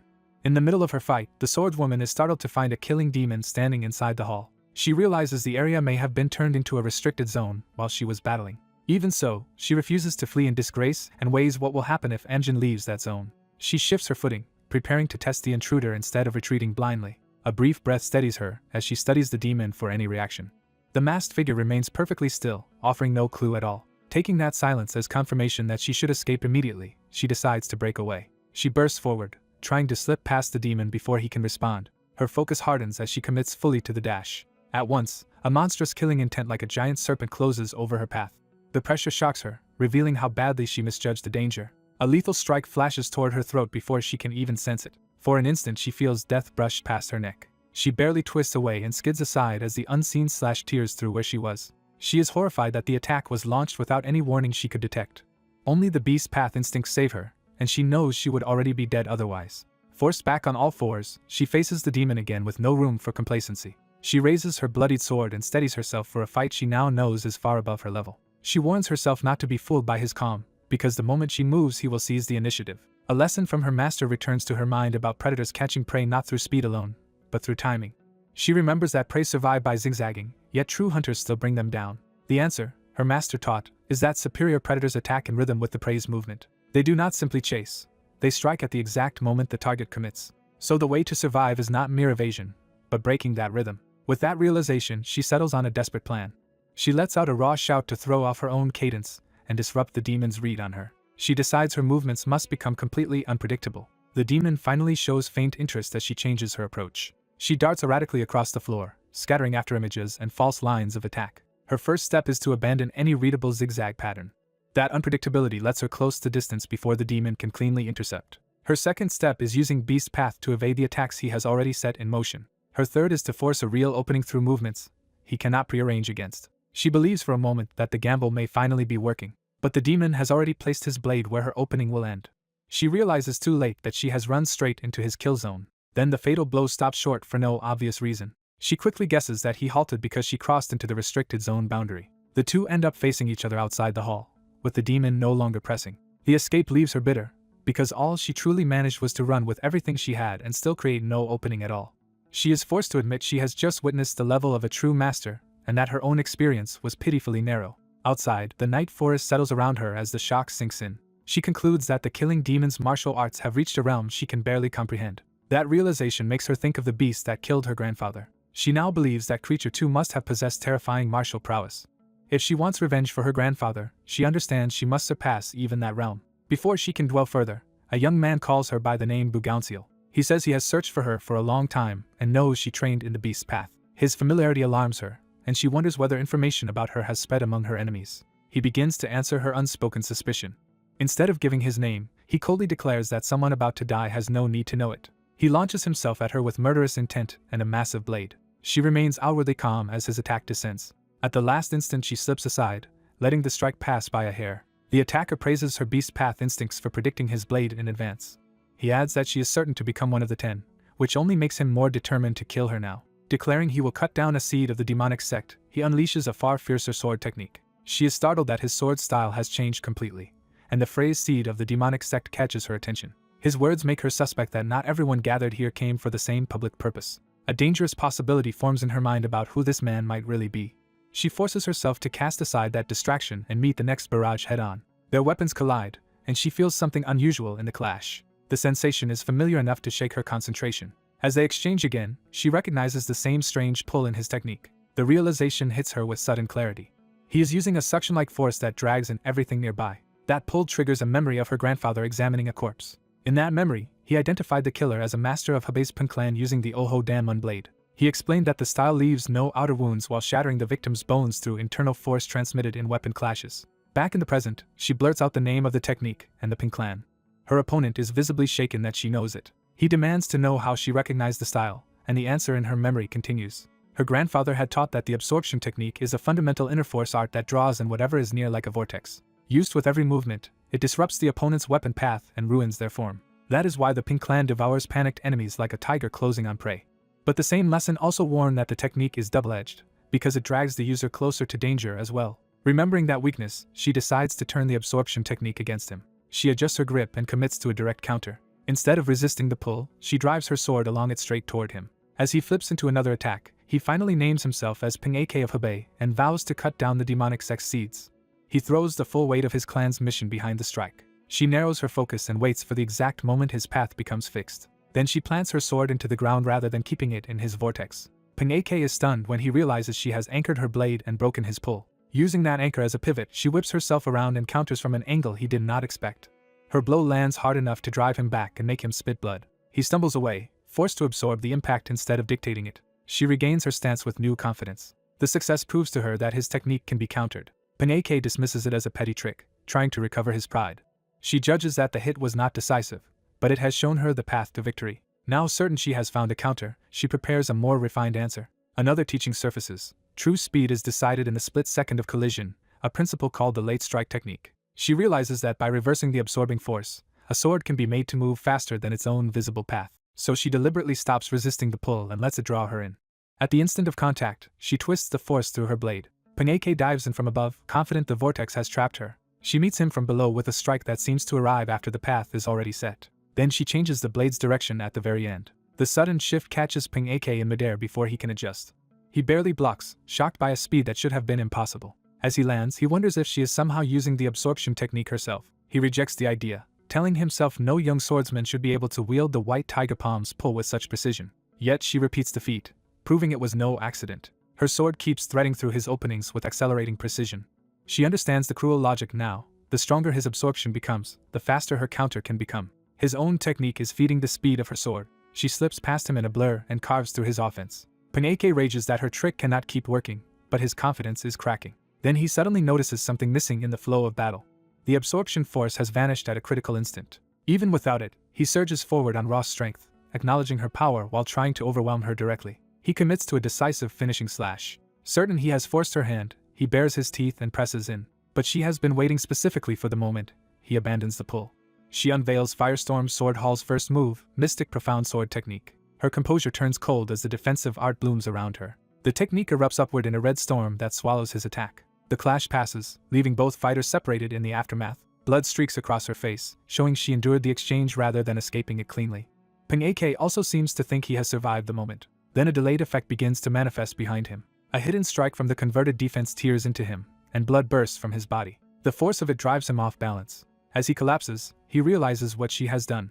She calmly names the technique and remarks that the exchange had been genuinely dangerous. She explains that to turn Mystic Profound Sword from defense into attack, she had to endure every strike aimed at her until the right moment. Ping AK, kneeling and wounded, is stunned by such an interpretation of the art, and asks if she is simply going to leave. She answers that he has nothing to do with the revenge she seeks. His reaction shifts from disbelief to a grudging fascination with her.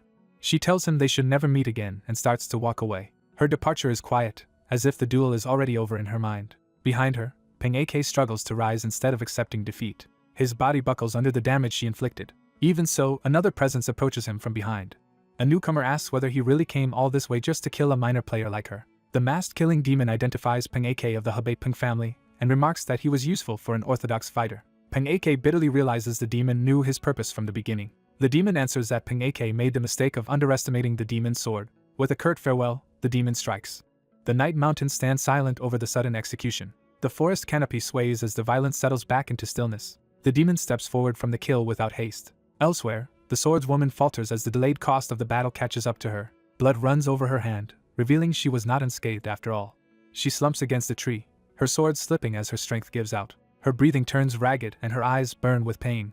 The killing demon appears before her and addresses her by name, Seo Jinha.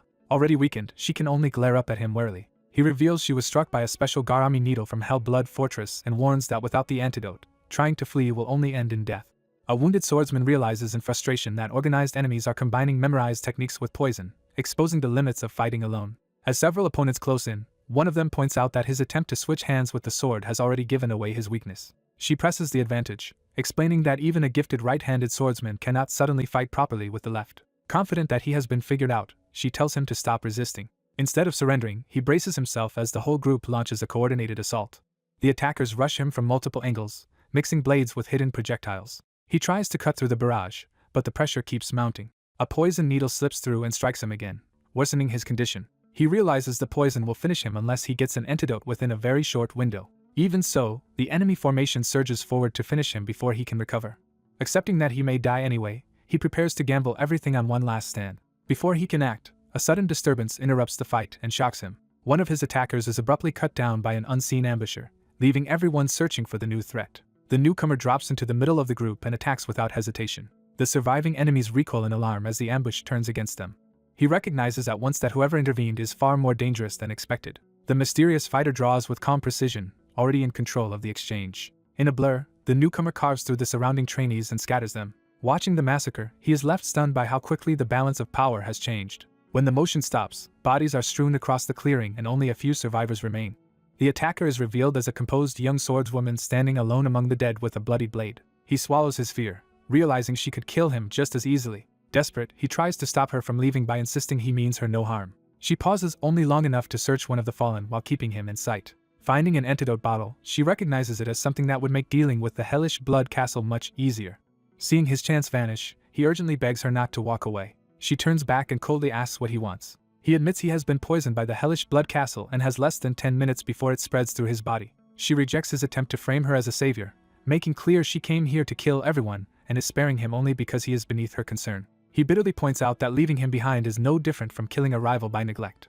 So he offers a bargain. If she gives him the antidote, he will join forces with her. Her blank reaction shows she is not moved by desperation alone. She asks why she should accept such a deal. He argues that only about 20 trainees remain, and nearly all of them are already operating in groups. He warns that even someone as strong as her cannot defeat every remaining faction alone, and claims his knowledge of their martial arts would be useful. To make the offer more convincing, he swears that if she saves his life, he will never betray her. She weighs his words against what she has seen of his character, and decides he does not seem like someone who would scheme behind an ally's back. Still cautious, she asks what terms he wants. He proposes that they cooperate honestly until only the two of them remain at the end. She studies him in silence, measuring whether the pact is worth the risk.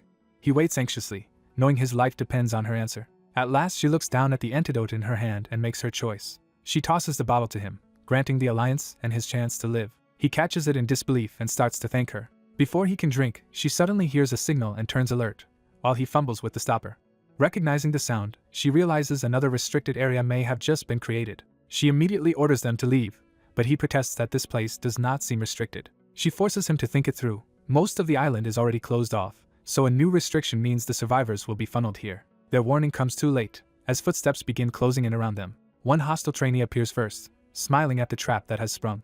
Others emerge carrying concealed weapons and prepared techniques. More fighters step out behind them, confirming that several groups have converged together. In moments, the two new allies find themselves surrounded from all sides. She concludes that the fresh restriction has drawn the remaining trainees straight to this spot, and escape is no longer simple. Among the arrivals, unfamiliar figures watch with unsettling calm.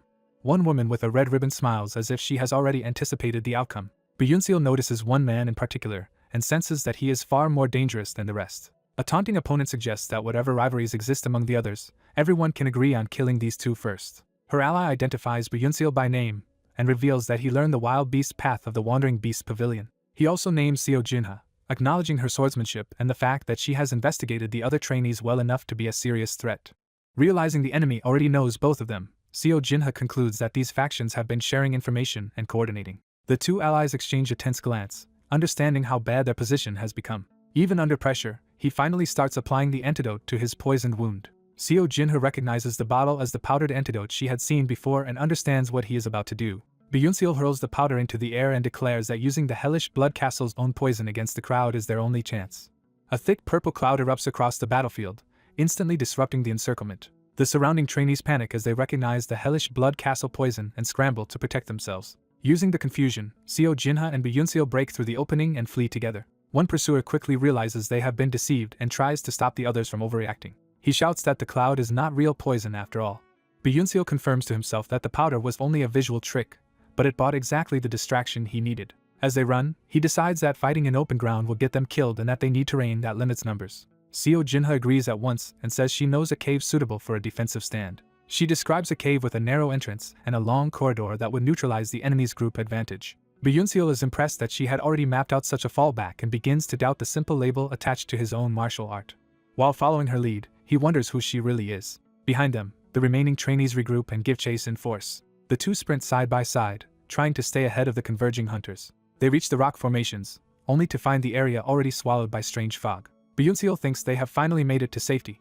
But the cave entrance is engulfed in an unnatural haze that blocks the path and changes the atmosphere completely. Both of them immediately sense that this fog was not here before, and that something is deeply wrong. Within the mist, red-eyed hooded figures begin to appear. More of the silent, masked beings emerge, confirming that the fog marks a deadly boundary rather than shelter. They realize they have run straight into a restricted area inhabited by killer demons, and that someone may have deliberately steered them here. Seo Jinha concludes that the restriction was likely placed on this location precisely because their enemies knew they would head for the rocks. Byunseol asks what they can do now, and she notes that the demons will not attack unless they cross the border. Since they must fight somewhere, she decides this edge is still usable ground. She reasons that if they keep the restricted area at their backs, it will function like a cave wall and prevent attacks from behind. Byunseol accepts the logic and prepares himself for a desperate last defense. The two settle into a back-to-back formation, trusting the pact they made only moments earlier. Their pursuers close in and mock them for running out of places to flee. The enemy groups advance carefully, tightening the circle. Several notable trainees step forward together, confident that numbers will finally crush the pair. Byunseol and Seo Jinha answer by raising their swords in perfect mutual cover. Behind them, the killer demons remain motionless inside the fog, turning the battlefield into a narrow killing zone. One enemy leader decides the two have become too troublesome to leave alive any longer. He orders everyone to attack at once. The entire crowd surges forward in a coordinated wave. From a distant ridge, hidden observers watch the clash unfold under the night sky. An elder among them judges that this confrontation will likely decide the final selection of the 10 demon masters. As the observers speak, the battlefield below erupts into the decisive melee. Thrown blades and hidden weapons streak toward the defenders first. Seo Jinha bursts forward to intercept the opening assault before it can pin them down. She cuts through the incoming barrage and turns defense into an immediate counterattack. Byunseol follows by sweeping a wide killing arc through the attackers pressing his side. His heavy blade smashes through one opponent and forces the others back. He keeps moving through the crowd with brutal momentum, cutting a path despite his injuries. Even while fighting, he notices something unusual in the flow of the battle. He meets a strike head-on and senses a familiar principle hidden inside the exchange. The movement of one enemy technique triggers a memory rather than simple alarm. Seo Jinha also catches the shift in rhythm and realizes someone dangerous is about to exploit it. The two regroup back-to-back for a breath, both already strained by the pressure. Around them, bodies fall, but fresh enemies keep circling in to replace the dead. Byunseol's sword begins to tremble under the accumulated strain of repeated clashes. The weapon's instability warns that he cannot keep forcing power through it much longer. For the first time, he wonders if this battlefield may truly be where he dies. He tries to steady himself by insisting he has already given everything and should have no regrets. Seo Jinha catches that thought and silently questions whether he really believes it. A memory surfaces of an older master reaching out to guide him. Another image follows of that same master bloodied yet serene, as if leaving behind a final lesson. The memory sharpens Seo Jinha's attention to what Byunseol is about to do. Refusing to accept death here, Byunseol forces his will back into focus. At the same time, Seo Jinha is targeted by multiple assassins diving in from different angles. She tightens her grip and prepares to answer instinctively rather than think her way through. With a single explosive motion, she unleashes a sweeping sword force that catches all of them at once. The attackers are cut down mid-charge before they can even understand what happened. She lands from the strike surrounded by falling bodies, having instantly thinned the enemy ranks. A surviving opponent lunges again, trying to exploit the aftermath. Byunseol intercepts with a violent counter, his blade carving through the assault and shocking the onlookers. The enemy is left reeling, unable to identify the sword art he just witnessed. Recognizing Byunseol as the greater threat, the remaining fighters decide to focus on killing him first. As they rush him, he recalls his master's teaching to let movement follow sharpened senses. The lesson continues in his mind, urging him to trust instinct over conscious calculation. He realizes with a jolt that he has already absorbed his master's sword technique without fully understanding it.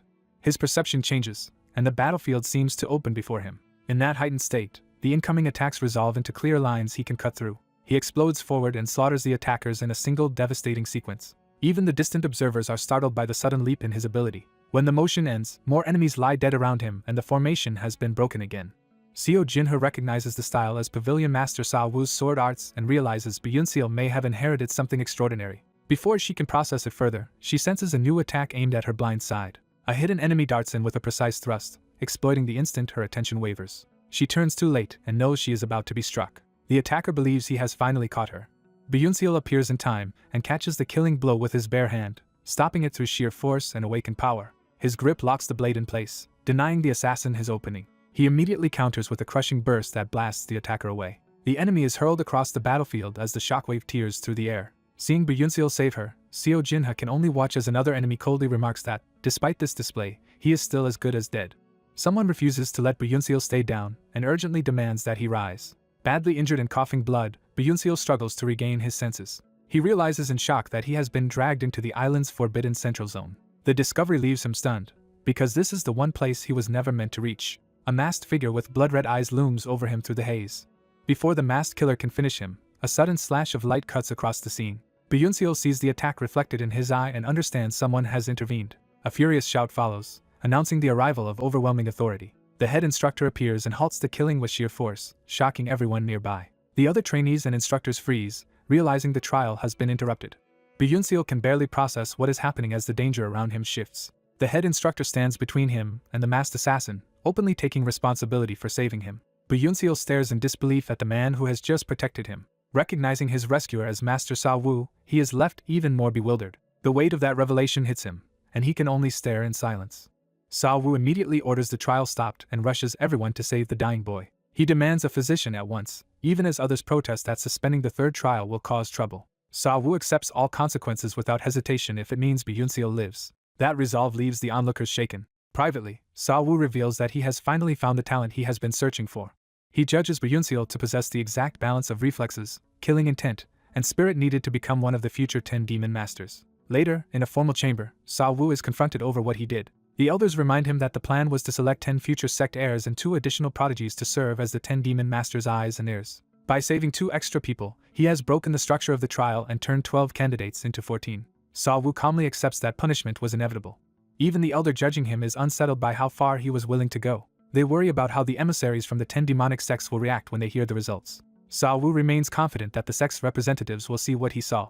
Time passes, and the island settles into an uneasy calm before the next stage. Byunseal lies unconscious in a treatment room, recovering under careful care. At last, he wakes. He looks around in confusion, unsure where he has been taken. The smell of medicine tells him he is in a place for the wounded, not a prison or execution ground. When he checks himself more carefully, he realizes something impossible has happened. Not only have his external injuries vanished, even the internal damage that nearly killed him has been healed. He concludes that the Demon Palace's physician is far more skilled than he ever imagined. Drawn by voices outside, he quietly opens the door. He steps into the corridor and begins to take in the scale of the hidden compound. A servant greets him respectfully as a young master and invites him to follow. Still weak but curious, he lets himself be led deeper inside. What he sees next catches him off guard. The restricted center is not a dungeon at all, but a fully functioning inner stronghold filled with attendants and daily life. From the windows he sees an entire settlement hidden within the island's center. When he asks where he is told plainly that this is the center of Hell Island. He finally understands why this region had been sealed off during the inspection. Once seated, he is asked what he wants, and the treatment is unexpectedly hospitable. He hesitates, still trying to understand the situation. Then he asks for 2 bowls of noodles. The request is granted without question. As the food arrives, the simple sight of it stirs something deep in him.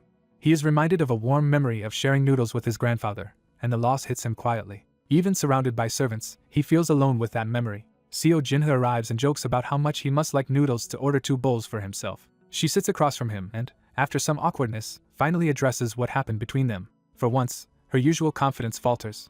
She thanks him sincerely for saving her life. Byunseal, who had not even realized he had saved her, is left confused by the gratitude. Seo Jinhe explains that he killed the enemy in front of him and asks if he truly does not know what that meant. She reminds him that only 12 people were originally meant to survive the third trial. Because the head instructor stepped in to save Byunsil, the number of survivors became 14 instead.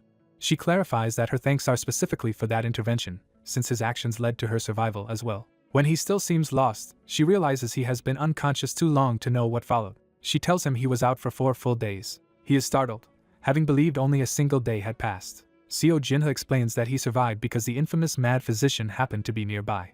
She recounts the physician's legend.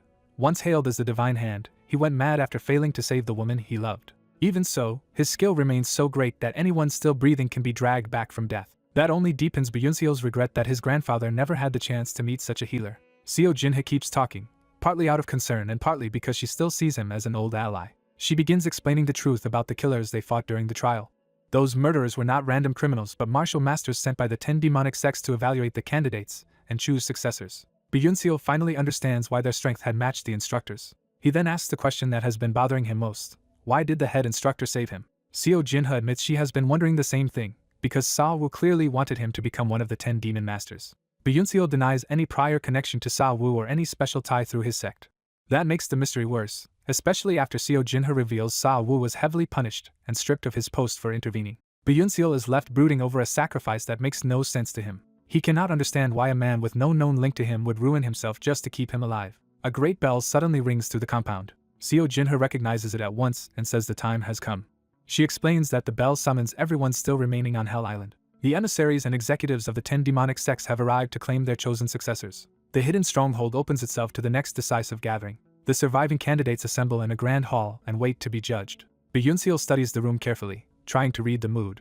What unsettles him most is the silence. So many powerful figures are moving, yet not a single footstep can be heard, making their presence feel inhuman. The sect representatives stand before the survivors like predators choosing prey. One elder surveys the candidates and begins the selection. He points toward a blonde survivor and singles him out. The vice master of the necromancer sect asks whether Yang Munho will become one of their demon masters. Byunseo watches the first offer in surprise. Yang Munho can hardly believe he is being chosen. The elder confirms the offer and calls him forward. When Yang Munho protests that he trained only in swordsmanship and has never used a spear, the elder dismisses the concern. He insists that Yang Munho was born with the perfect body and talent for the necromancy spear, and that his failure with the sword only proves he pursued the wrong path. Overwhelmed, Yang Munho obeys and follows the elder away. Another representative steps forward, eager for his own turn. He introduces himself as Jik Yahan, Vice Castle Master of the Hellish Blood Castle and the feared Venerable of 10,000 Poisons. The survivors immediately recognize him as a poison arts monster whose mere gesture can kill everything nearby. Jik Yahan turns his attention to Seo Jinha. He asks whether she will become a demon master of the Hellish Blood Castle. The offer catches her completely off guard. Inwardly, she cannot believe that someone once praised as a sword prodigy is being invited into a sect of poison artists. Jik Yahan declares that the deadliest poison is a poisoned heart. He reveals that he already knows she used a girl from his own castle's martial office to try to wipe out the trainees before the third trial began. He also knows she killed that accomplice afterward to keep her silent. Seo Jinha protests that the girl approached her first and tried to kill her as well, so calling it simple silencing is unfair. Jik Yahan waves away the excuse and makes clear that he is not condemning her for it. To him, her willingness to kill many people without hesitation for her own objective proves she is perfectly suited to poison arts. He goes further, telling her that sword talent alone will never let her rise far in the Murim, because only a rare chosen few can truly rule with the sword. In his eyes, her real aptitude for poison surpasses her aptitude for swordsmanship. Seo Jinha falls silent, shaken by how accurately he has seen through her. The idea of chosen swordsman makes Byunseo listen even more closely. He recalls hearing that someone learned the sword only recently yet reached a level others would need a decade to attain. That thought hardens Seo Jinha's resolve. She accepts Jik Yahan's offer and agrees to go to the Hellish Blood Castle. Jik Yahan is pleased to have secured her. He tells her to follow him, and she leaves the line of survivors. Then another representative announces that it is his turn. A man in red robes steps forward with a presence that dominates the hall. He introduces himself as Yahello, the sword demon of the Fire Rain Sword Sect and the strongest swordsman currently walking the demonic path. The name strikes Byunseo like a blow. The others also recognize him as the former disciple of the previous Fire Rain Sword Sect leader and the unrivaled blade of the demonic world. Tension spreads as everyone wonders whom such a figure will choose. Yahello points and chooses Byunseo. He calls him by name and singles him out before the entire hall. He praises the way Byunseo absorbed the Wandering Beast Pavilion Master's philosophy and earned admiration from multiple elders. He says he looks forward to Byunseo's future growth and admits that even his own sect's swordsmanship cannot yet measure the boy's depth. Byunseo feels the weight of that recognition and the danger that comes with it. The surrounding executives watch closely, especially those who already know how valuable he is. Byunseo hesitates, gathering himself before answering. Then he shocks the hall by declaring that he will not go to the Fire Rain Sword sect. Yahello stops cold, unable to believe he heard correctly. The refusal is repeated, leaving no room for misunderstanding. Yahello's killing intent erupts as he demands to know how a mere trainee dares reject a demon master of his sect. Byunseol forces himself to speak through the crushing pressure. He insists that, from what he has heard, candidates are allowed to refuse an offer. Even under that murderous aura, he stands by his right to choose. Yahello asks where Byunseol thinks he can possibly go after rejecting him. Byunseol steadies himself despite the fear. He answers that he wants to join the Wandering Beast Pavilion. That answer provokes Yahello even more, because he cannot believe Byunseol would choose the declining pavilion over him. He openly scorns the Wandering Beast Pavilion as a fallen place unworthy of comparison. The nearby trainees panic, realizing Byunseol has insulted one sect while invoking another in front of monsters. Even so, Byunseol does not take the words back. Yahello's aura bears down so hard that Byunseol feels as if his body will tear apart from pressure alone. The hall is reminded why Yahello is feared as the strongest swordsman in the demonic path. Before the pressure can crush Byunseol completely, another powerful figure steps forward to intervene. The onlookers recoil in alarm as the confrontation escalates toward a clash between sect monsters over Byunseol's fate. Byunseol recognizes the man blocking his path and immediately bristles with killing intent. He openly scorns Sao Wu as an insignificant secret pavilion master and demands that he stop interfering. Even the sword demon's hand moves toward his blade, showing he is ready to kill over the insult. The onlookers are horrified that anyone would dare draw a sword in front of the sword demon at all. Sao Wu's side realizes the situation is spiraling beyond his authority. Byunseol sees that Sao Wu is overstepping only because of his ties to Pavilion Master Jin, yet he keeps advancing anyway. Sao Wu desperately thinks that if the sword demon loses control, the other candidates could be caught in the slaughter, so he has to stop this somehow. The tension peaks as the sword demon's weapon is on the verge of coming free. A sudden interruption cuts into that deadly moment before the blade can be fully drawn. The crisis is halted at the last possible instant. Dan Chong arrives amused by how tense everyone has become. With a casual command, the vice master of the Wandering Beast Pavilion steps in and shuts the confrontation down. From behind Sao Wu, Byunseol watches the newcomer take control of the room. Dan Chong casually takes hold of the object that marks his authority, making it clear he can intervene here. Byunseol narrows his eyes, recognizing that this smiling man is not harmless. Dan Chong introduces himself and asks Byunseol to let this matter pass for his sake. The surrounding elders quickly support the idea, reminding everyone that the Wandering Beast Pavilion had to claim one person anyway. Byunseol measures Dan Chong in silence, weighing whether to yield. The chosen candidate and Sao Wu both look up, waiting to see whether bloodshed will resume. Sao Wu can only tense helplessly as the decision hangs in the air. Byunseol finally relents, warning that if Dan Chong lingers any longer he may not be able to keep his sword sheathed. Dan Chong accepts the concession with an easy smile, as if he had expected to win. The candidate, shaken, realizes just how close he came to being killed. Dan Chong tells the candidate to come with him, and the candidate obediently follows. As he leaves, the candidate keeps replaying the sword demon's murderous aura and understands that the threat had been real. Behind them, Byunseol is left standing alone after the Wandering Beast Pavilion takes its new recruit away. The candidate cannot stop thinking that without Dan Chong's intervention, he would have died there. Sao Wu is left with a faint, bitter smile after being unable to protect him. Dan Chong leads the candidate onward while the large man accompanying them remains calm and watchful. On the way, the escort praises the candidate's growth, and the candidate humbly credits his teacher for it. The escort admits surprise that the candidate chose the Wandering Beast Pavilion, while the candidate says its values matched his own. Dan Chong cheerfully announces that they have arrived. He reveals the Wandering Beast Pavilion not as a secluded fortress, but as a lively settlement built around ordinary work and trade. The candidate is stunned by how different this place is from what he imagined. He had expected a grim and silent sect, but instead finds a bustling, almost domestic community. Dan Chong explains that unlike other sects that dominate commerce, their pavilion values self-sufficiency. The candidate's surprise quickly turns into a more practical concern. Looking around, he realizes almost everyone here is elderly, and wonders if there is no one near his age. Dan Chong hesitates awkwardly before answering. He admits that young disciples once came drawn by the pavilion's legends, but most either fled or died during training. The candidate accepts the answer, though the warning about training clearly lands hard. Dan Chong points out a shabby hut and matter-of-factly declares that this will be the candidate's home from now on. He adds that if anything in the hut needs fixing, the candidate should ask the man nearby for tools and help. That man is introduced as Wang Gul, the pavilion's blacksmith. Dan Chong then turns to leave with Sao Wu, as if his part in the matter is already done. The candidate is startled that his master is not staying with him. Dan Chong explains that Sao Wu is only the secret pavilion master, and had neither the standing nor the strength to oppose the sword demon, so he now has to answer for that failure. The candidate is alarmed by what that punishment might mean. His master reassures him that it will only be a light punishment, and should not take long. Even while jokingly smacking the candidate on the back, Sao Wu warns him not to slack off because Wang Gul will be watching. The candidate steadies himself and accepts the separation more calmly than before. Saw Wu leaves with a final request that the candidate take care of himself. Dan Chong stops the candidate from calling himself a true disciple of the Wandering Beast Pavilion just yet. The candidate is baffled by that distinction. Dan Chong explains that being named one of the 10 demon masters does not automatically make him an official disciple of the pavilion.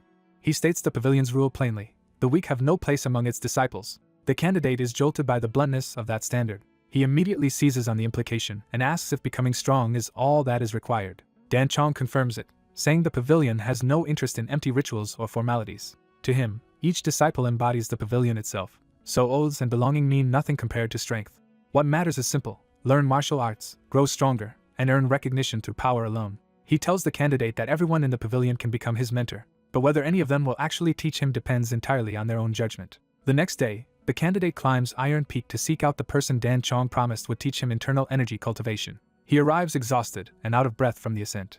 Still panting, he tries to gather himself at the summit. He finds himself alone on a narrow ledge high above the pavilion grounds. Remembering Dan Chong's words, he wonders if the top is finally close and recalls that a master awaits him here. Dan Chong had promised that the best internal energy cultivation method available would be taught on this peak. At last he reaches the summit proper. As he peers over the edge, someone appears to meet him. A voice immediately asks whether he is the one chosen as one of the 10 demon masters. The speaker is a scarred monk-like martial artist standing alone at the peak. When the candidate confirms it, the man already knows he has come to learn internal energy cultivation. The man then shocks him by saying he already possesses a cultivation foundation and should not need another technique. He has sensed true chi overflowing from the candidate's body, as if it had been accumulated since childhood through systematic training. The candidate denies ever learning such a method and explains that he simply grew up as a mortician's child. The monk concludes that only 2 explanations remain: either the candidate is lying, or he somehow learned to gather true chi unconsciously, as if in his sleep. The candidate insists he is telling the truth and invites the man to verify it himself. The monk studies him more seriously, no longer dismissing the claim outright. The candidate even offers that if the man thinks he is lying, he may destroy all the true chi inside him. He accepts that risk without hesitation, proving how serious he is. The monk grabs his wrist and begins examining him directly. What he senses leaves him visibly startled. He realizes the candidate's body is overflowing with true chi, yet none of it is circulating through a proper technique. That means the candidate somehow gathered a massive reservoir in his lower dantian without formal cultivation, something that should be impossible. The candidate winces under the probing force but endures it. The monk demands to know who taught him to gather true chi in the first place. He presses harder, desperate for the name of the person behind this anomaly. The candidate is stunned by how much significance the monk places on this hidden training. Still held in place, he can only ask what the monk means by all this. The monk shifts his approach and asks whether anyone ever taught him how to calm his mind or breathe in a special way, and the candidate remembers his grandfather's breathing exercise. He begins to reenact that breathing method on the spot. The breath falls into the old rhythm naturally. As soon as he does, the true chi in his body responds and flares visibly around him. The monk is astonished that the candidate can activate it while standing, which means he could circulate chi in any posture, and he realizes the technique is extraordinary. He abruptly tells the candidate to stop before revealing more. Once the candidate does, the monk asks if his grandfather was the one who taught him that method. The candidate confirms it, and recalls how his grandfather taught it as a way to breathe comfortably inside a coffin. The monk explains that this was never a mere breathing trick but a method for collecting true chi in the dantian, though not one for actually wielding that power. He reveals that the candidate has already stored roughly 10 years' worth of internal energy without realizing it. Then he asks for the grandfather's name. The answer is Bujanyang. That name immediately convinces the monk that there can only be one man in the martial world it refers to. He identifies Bujanyang as the former vice master of the Demon Palace, and once the strongest swordsman of the demonic path. The revelation leaves the candidate speechless. He is forced to confront the possibility that the kindly mortician he called grandfather had once stood at the summit of the demonic world. The monk himself struggles to reconcile that legendary figure with the life of an ordinary mortician. Yet, he also recognizes another contradiction. The breathing method Bujanyang taught is actually a Shaolin technique from the orthodox side. The candidate is stunned again, now realizing his grandfather may have had ties to both the demonic and orthodox worlds. He instantly understands how dangerous that truth would be if it ever became known. If the Demon Palace learned that his background was tied to such a secret, he fears he could lose his title and perhaps even his life. The monk tells him there is no need to panic, because the Demon Palace likely already investigated his background and still accepted him. He promises to teach him anyway in order to honor the debt he owes the Wandering Beast Pavilion, regardless of whether the boy's roots are orthodox or demonic. But he turns grave and warns that the breathing method must never be passed on to anyone else. He makes the threat absolute. If even a fragment of that technique is exposed, he will kill the candidate and everyone connected to him. The candidate accepts the warning without flinching. He seals the promise with a formal martial salute. The monk acknowledges the pledge and prepares to proceed. After a final measuring glance, he decides to reveal himself properly. He gives his name as Hyol Jumgang. The candidate is confused by the strange Dharma name, sensing it does not fit an ordinary monk. Yahello Jumgang changes the subject and asks whether the candidate understands the difference between orthodox and demonic internal energy methods, and the answer is no. He explains that orthodox cultivation builds internal energy in harmony with the body's natural order. Demonic cultivation, by contrast, uses whatever means are necessary to force rapid growth. That brutality creates great power quickly, but it violates the body's nature and carries hidden damage. Because of that, orthodox masters who endure the long road often end up with purer and superior internal energy in the end. Yahello Jumgang says the method he will teach goes beyond ordinary demonic arts and stands among the most miraculous cultivation techniques of all. But he warns that such excellence demands a terrible price.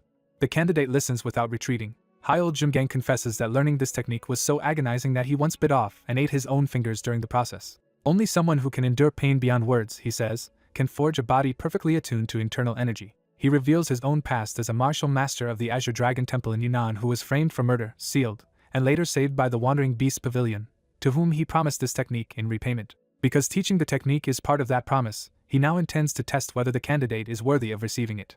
The test will be brutal. He will drive true chi through all 365 acupuncture points at once to clear every vessel in the candidate's body. He warns that this process is normally done slowly and carefully, but doing it in a single stroke will cause overwhelming pain, so the candidate may still back out. The candidate considers the warning only for a moment. He accepts immediately and says he will do it. Satisfied, Yahello Jumgang unleashes his power and tells him not to regret the choice.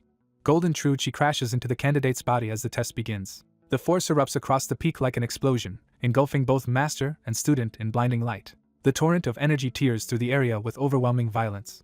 Yahello Jumgang drives the chi through every point at once, a process he compares to scraping bone with a blade. He braces to see how long the candidate can endure before breaking, then notices something unexpected. Instead of screaming, the candidate remains silent and eerily composed in the middle of the agony. Even more strangely, none of the foul impurities that should be forced out of the body appear at all. Yahello Jumgang begins to suspect the candidate's body is far more abnormal than he first believed. He probes again, trying to confirm what his senses are telling him. As the golden light settles around them, the impossible truth hangs in the air. The candidate is enduring the cleansing as if his body had already been prepared for it. A grim smile hints that someone has realized the boy's body was never corrupted by tainted energy in the first place. That discovery reframes everything about his condition and potential. The monk studies the exhausted youth more carefully, sensing he may have found someone extraordinary. When he confirms the boy is Buyunseal, the monk decides to take him in personally. He offers Buyunseal his own internal energy circulation method, choosing to become his teacher.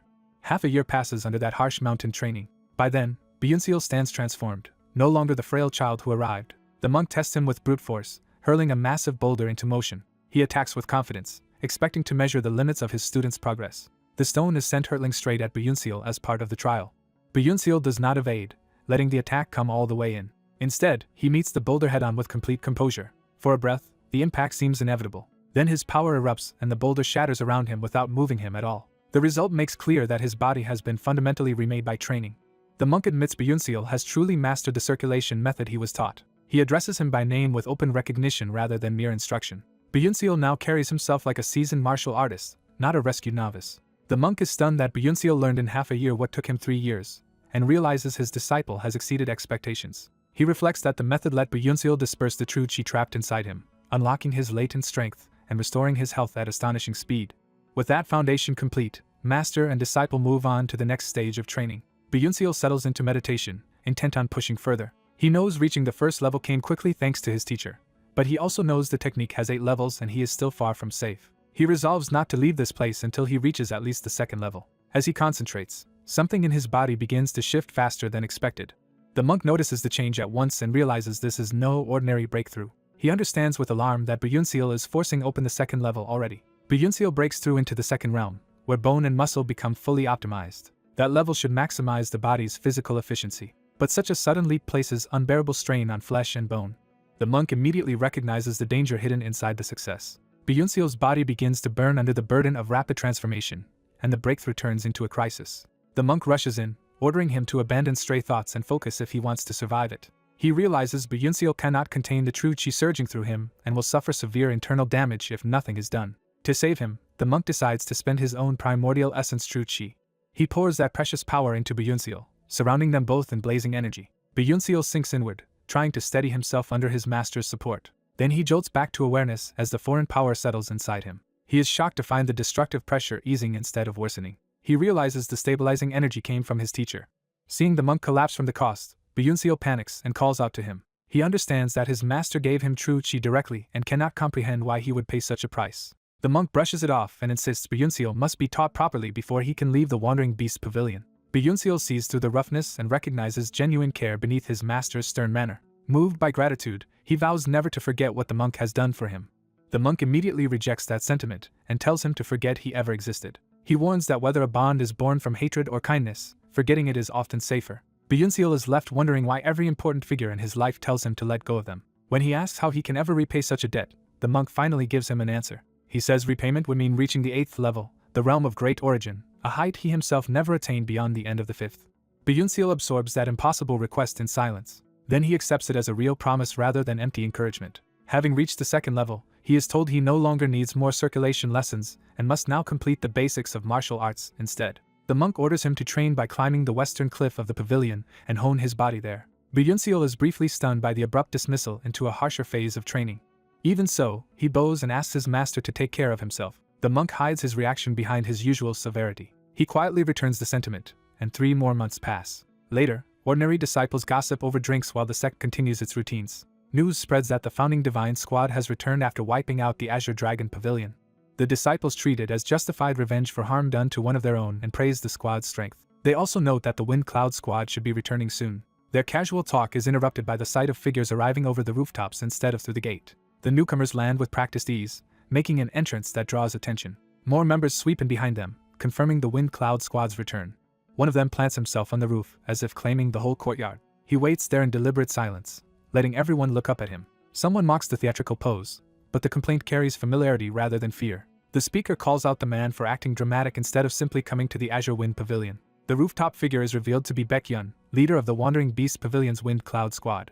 Baekhyun answers his superior with formal respect. The superior, a relaxed and flamboyant vice pavilion master, tells him to stop being stiff when they are alone. Baekhyun refuses, insisting the pavilion's rules are already loose enough. The vice master drops the teasing and says he actually needed to discuss something important. He brings up the talented newcomer chosen as one of the 10 demon masters and asks why Baekhyun accepted him into their pavilion after opposing that plan and despite the Fire Rain Sword sect expecting to claim him. Baekhyun explains that the choice was the boy's, not his, because Byunseol rejected the Fire Rain Sword sect's offer. The vice master is delighted that the boy chose them and jokes that he nearly had to fight the sword demon over it. He takes Byunseol's decision as proof that the pavilion was worth choosing. Baekhyun remains cautious, unwilling to celebrate too quickly. The vice master adds that the Fire Rain Sword sect was so displeased they refused to select any of the 10 demon masters and openly showed their resentment. Baekhyun snaps that the demon palace has always distrusted them and that their pavilion has already suffered enough because of that suspicion. The vice master counters that the Wandering Beast Pavilion exists to pursue martial mastery, not political influence. Baekhyun dismisses that as an ideal too pure for the reality they live in. Still, he has a pressing matter and asks where their new demon master is. He wants Byunseol found immediately because his position is already under threat. At that same time, a leaf drifts across the surface of a pool. A foot lands beside it with such precision that the water barely breaks. The leaf flips up from the ripple, showing how exact the movement is. Byunseol races across the water itself, training his footwork at impossible speed. He recalls the old master Go-Wool, once known as the Grand Thief Swift Phantom, who taught him the agility art. Go-Wool had explained that this art erased the boundary between movement and footwork, and even named it after himself. He also warned that many disciples were crippled trying to keep up with its rapid changes, making Byunseol's progress a dangerous gamble. Yet Byunseol reached the 3rd mastery in only a month, astonishing even that veteran teacher. Go-Wool declared his art inherited at last, closed his training ground, and left Byunseol to refine it through real combat. Now Byunseol's steps skim the water with near weightless control. His speed becomes so extreme that even observers can barely track him. From the cliff above, Baekhyun and the vice master watch the display in disbelief. The vice master identifies the technique as Go-Wool's Swift Phantom and notes that such an agility art should not be mastered this quickly. Baekhyun begins to suspect Byunseol has spent his entire time in the pavilion learning nothing but movement techniques. The vice master rejects that as impossible, reminding him Byunseol only joined half a year ago and also learned a circulation method from Hyeol Jumgang at Iron Peak. He adds that the rumors were true as well. Byunseol mastered the Wild Beast Path in just 2 weeks on Hell Island. On top of that, Sawu gave him every drop of the ultimate spring spiritual water, which likely opened his transcendental nerve plexus unusually early. Even so, the vice master admits that should not have been enough to explain everything, especially since Byunseol's arrival already forced the number of 10 demon masters from 12 to 14. Baekhyun turns the conversation toward the pavilion master's continued seclusion and the burden of handling the fallout alone. He explains that the original 10 demon masters' plan came from the demon palace, and every demonic sect has grievances about how it was imposed.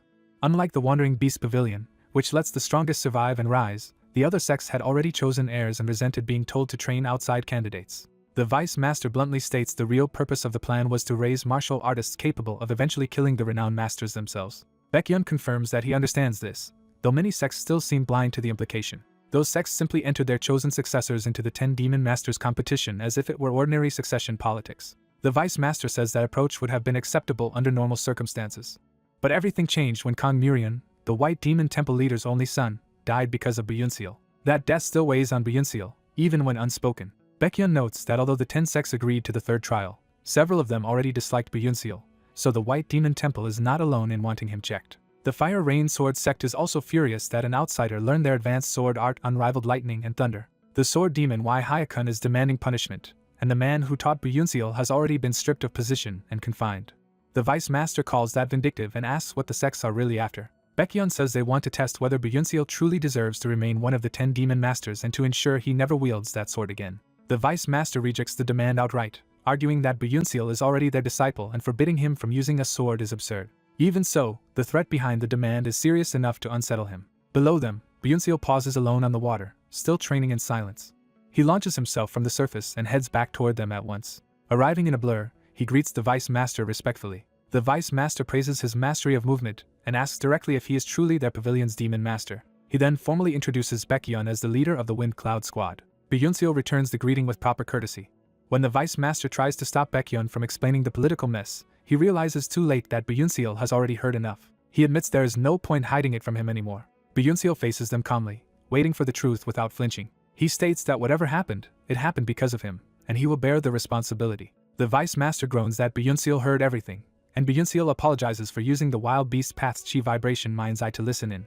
Baekhyun is stunned that Byunseal combined a sensory Chi technique with movement training at all. Byunseal explains simply that he followed the vibrations traveling across the water's surface. The Vice Master treats this impossible answer as just another example of Byunseal's monstrous talent, while Baekhyun can only stare. Baekhyun's shock turns into tense frustration at how far beyond normal Byunseal has become. He finally admits to himself that Byunseal is a genius on an entirely different level.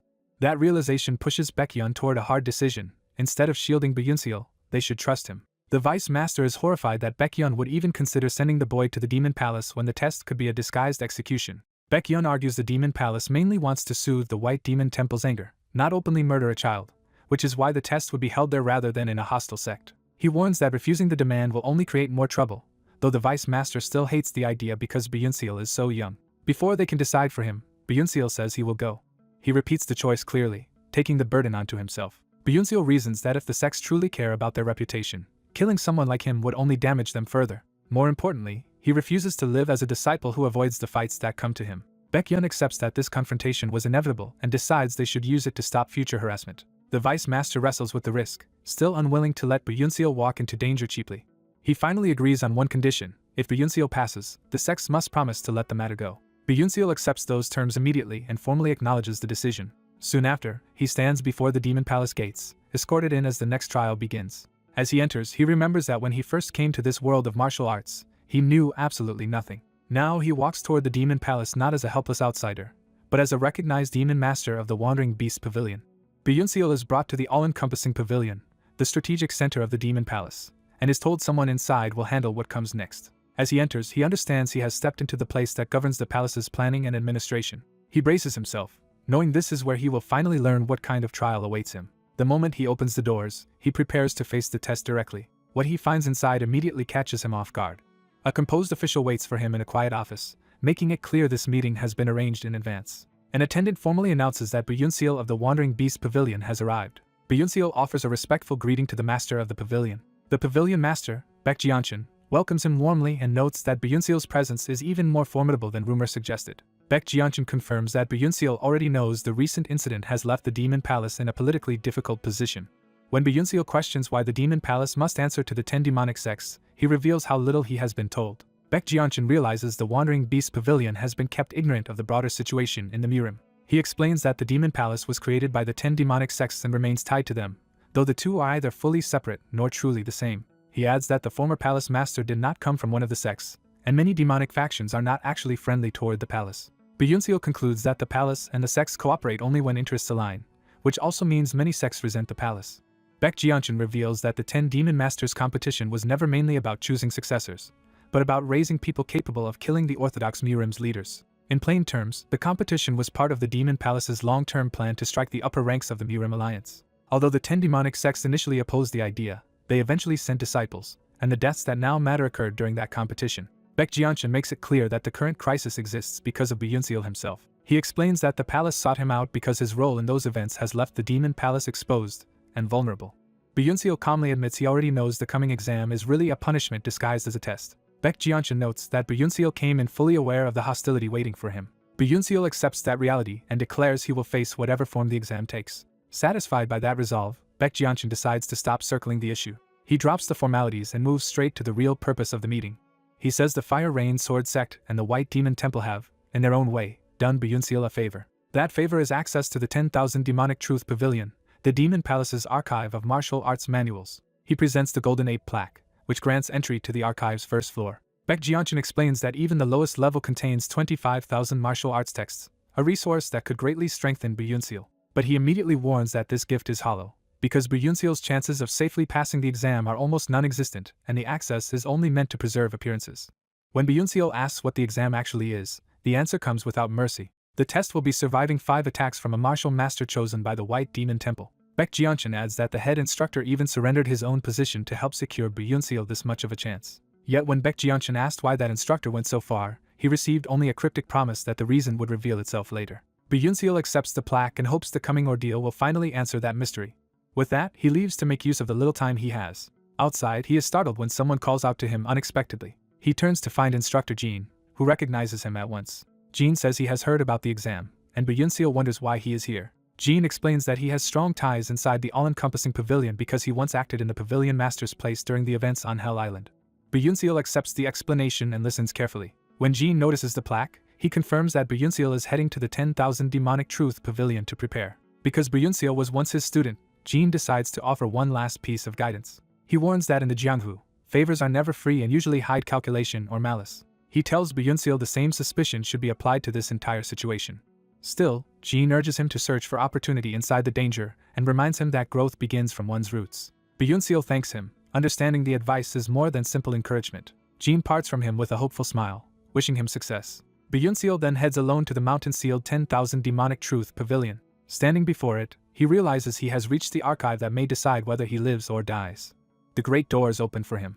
Inside, endless shelves of manuals stretch upward, and the scale of the place overwhelms him. He can only stare in disbelief at the sheer amount of knowledge gathered there. He quickly understands this is no ordinary library but a vault of martial inheritance. Instead of being dazzled, he forces himself to think practically about what might actually help him survive.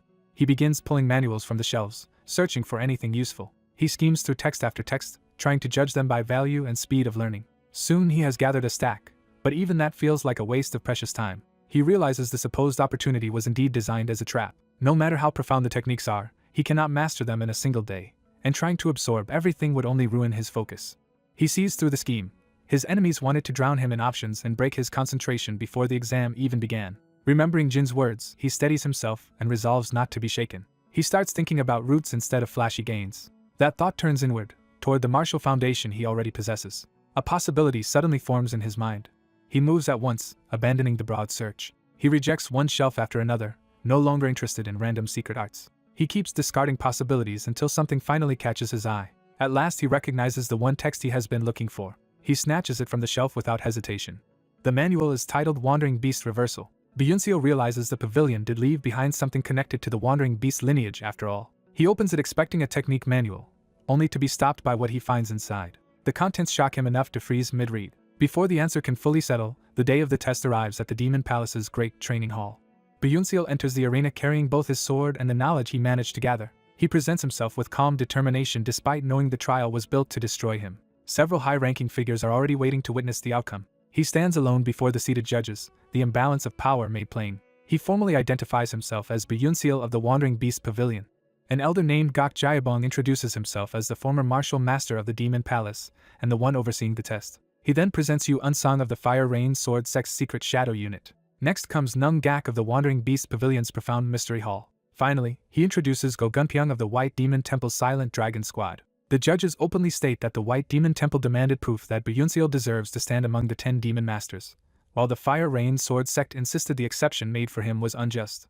Gok Jaibong presses them for a promise that if Buyunseal passes, they will stop using the past as a weapon against him. The sect representatives agree, at least publicly, to let the matter rest if he succeeds. With that condition set, the test is officially begun. The chosen examiner rises, and the pressure in the arena changes instantly. Go Gunpyeong steps forward to face Buyunseal while the others watch from above. The two take their positions, and Buyunseal prepares to survive rather than win. Go Gunpyeong states the rule plainly. Buyunseal only needs to withstand 5 moves.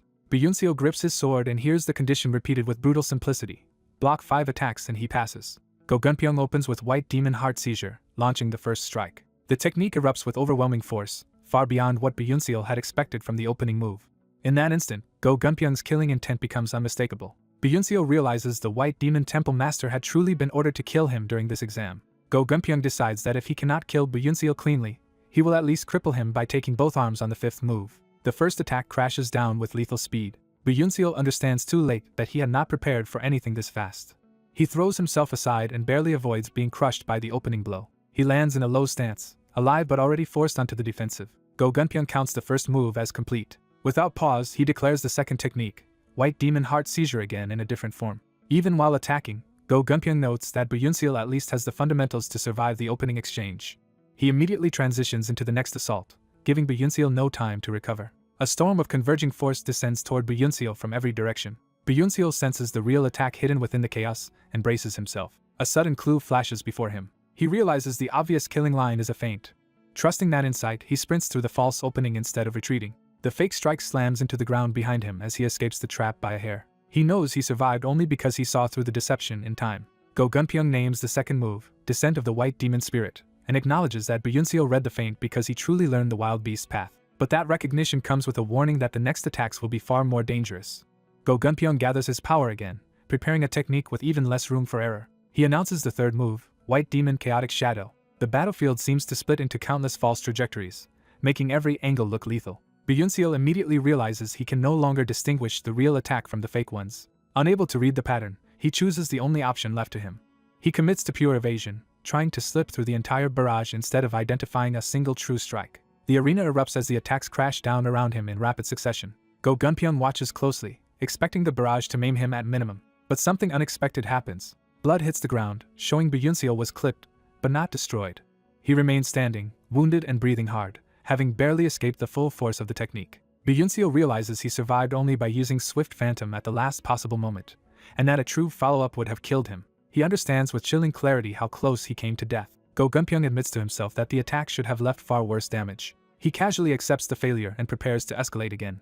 Power surges around him as he readies the 4th move. Buyunseal hears the next count and knows he is running out of answers. Go Gunpyeong unleashes White Demon Heart Strike, a technique so refined that its true line of attack vanishes completely. Buyunseal cannot read through it at all and knows that if he fails here, he dies. At the edge of panic, his mind returns to the strange book he found in the archive.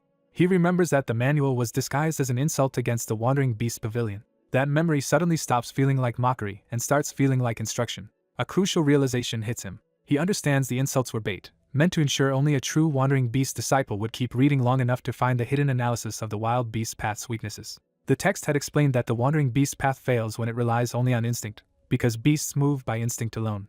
From that, Buyunseal recalls the real lesson: a martial artist must think, not merely react. He remembers that the senses should not be heightened blindly at all times. They must be sharpened only at the exact moment they are needed. Buyunseal narrows everything into a single instant of perception. In that focused state, he finally catches the truth of the incoming strike. The moment the opening appears, he moves. He cuts through the attack line with perfect timing instead of fleeing from it. The watching judges are stunned by what they see. Even Gok Jaibong is shaken by the result. Go Gunpyeong stares in disbelief as he realizes Buyunseal has just dodged the White Demon Heart Strike. A deadly technique is unleashed, one so relentless that even White Demon Temple masters struggle to evade it. Watching the attack, someone realizes the White Demon Temple and the Fire Rain Sword sect are cooperating because they both want the boy dead before he becomes a future problem. The attacker commits to the 5th move, deciding the source of future trouble must be erased now. He releases the White Demon Divine Serpent with the intent to finish the boy immediately. The boy understands at once that the pressure has become lethal.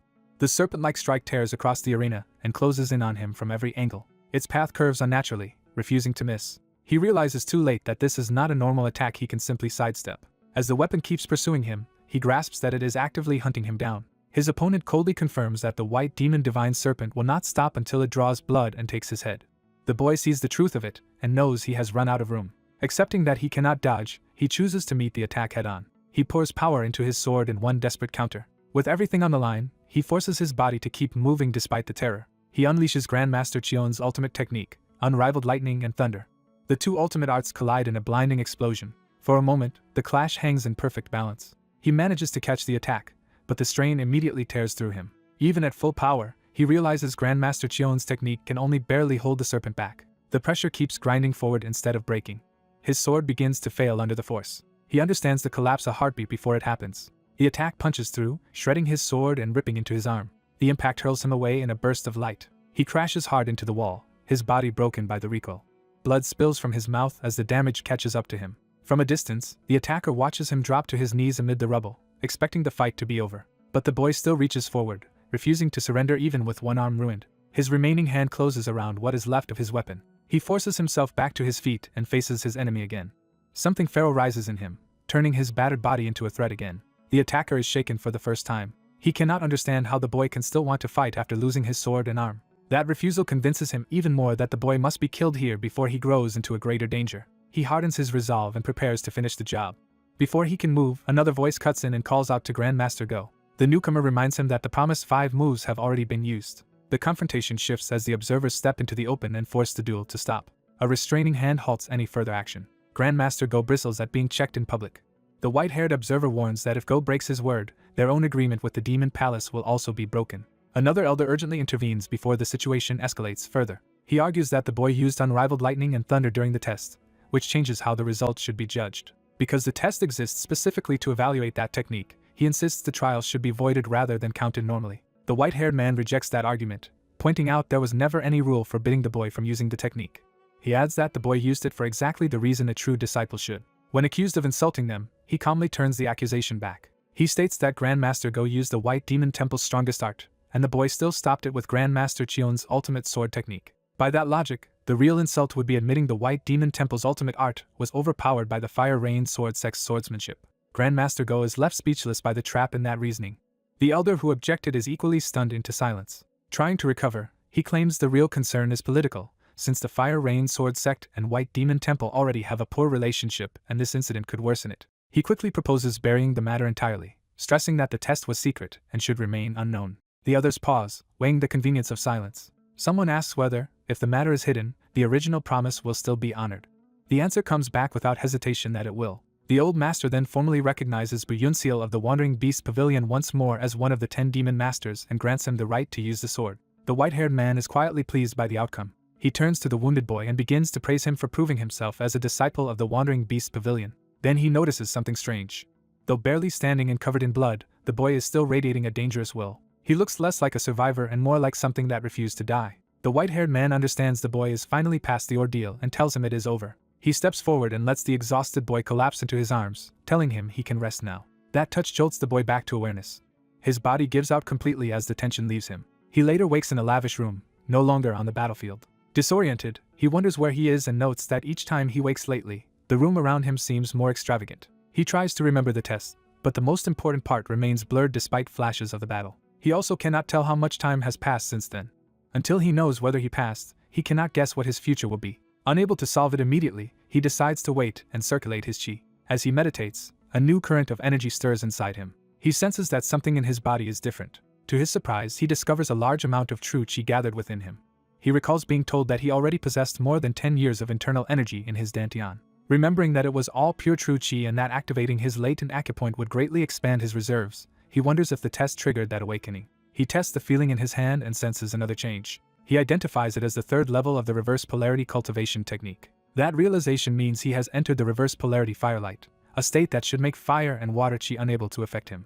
Even if he cannot yet feel the full improvement, he knows something fundamental has advanced. A servant girl notices he is awake and addresses him gently. He immediately asks where he is and what became of the test. She tells him he is in the Demon Gathering Pavilion. Then she reveals that this is the residence of the Elder Pavilion Master. That answer shocks him far more than the room itself. Even someone as ignorant of Murim affairs as he is has heard of the Elder Pavilion Master. The title belongs to the Blood Demon, one of the 3 demons and 3 venerables, a figure at the summit of martial power. He cannot understand why someone like him would be brought into that man's residence. The servant, Jean Seol, introduces herself and says the master has summoned him to the inner hall. The mention of the inner hall only deepens his unease. She confirms it plainly, making clear he is being taken directly before the elder pavilion master himself. Soon he stands before the man in person, and the title suddenly feels far more real. On the way, the vast garden around the residence only emphasizes how far above ordinary life this place is. To him, the grounds feel almost unreal in their peace. Jin Seo finally announces that they have arrived. The elder pavilion master waits in a quiet pavilion at the heart of the garden. The old man appears calm and almost harmless at first glance. He casually pours tea as if receiving an ordinary guest. Then he congratulates the boy for passing the joint test of the Fire Rain Sword Sect and White Demon Temple. Relief floods the boy, and he thanks him sincerely. He drinks the offered tea, trying to steady himself. The old man asks how it tastes, probing him with deceptive casualness. The boy admits he cannot judge tea well. When the old man recalls that he once worked as a mortician, the boy apologizes awkwardly for bringing up such a background.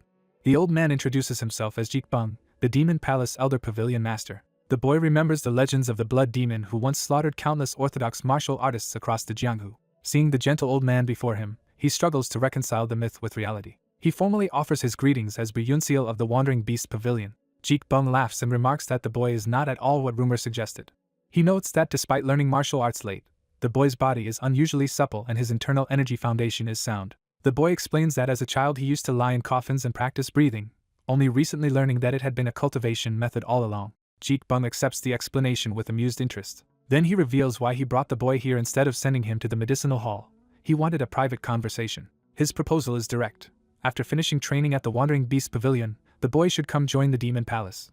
He explains that although the Wandering Beast Pavilion is counted among the 10 demonic sects, its system does not truly align with the others. He promises that in about 3 years, once the boy joins them, he will personally present him to the Demon Palace Master and have him accepted into the Dark Heaven Squad. The boy knows that squad is one of the Demon Palace's most elite forces, alongside the Heaven Slaying Squad and Soul Annihilation Squad. Jikbung presses the temptation further, saying that path would place him among the future higher-ups of the Demon Palace.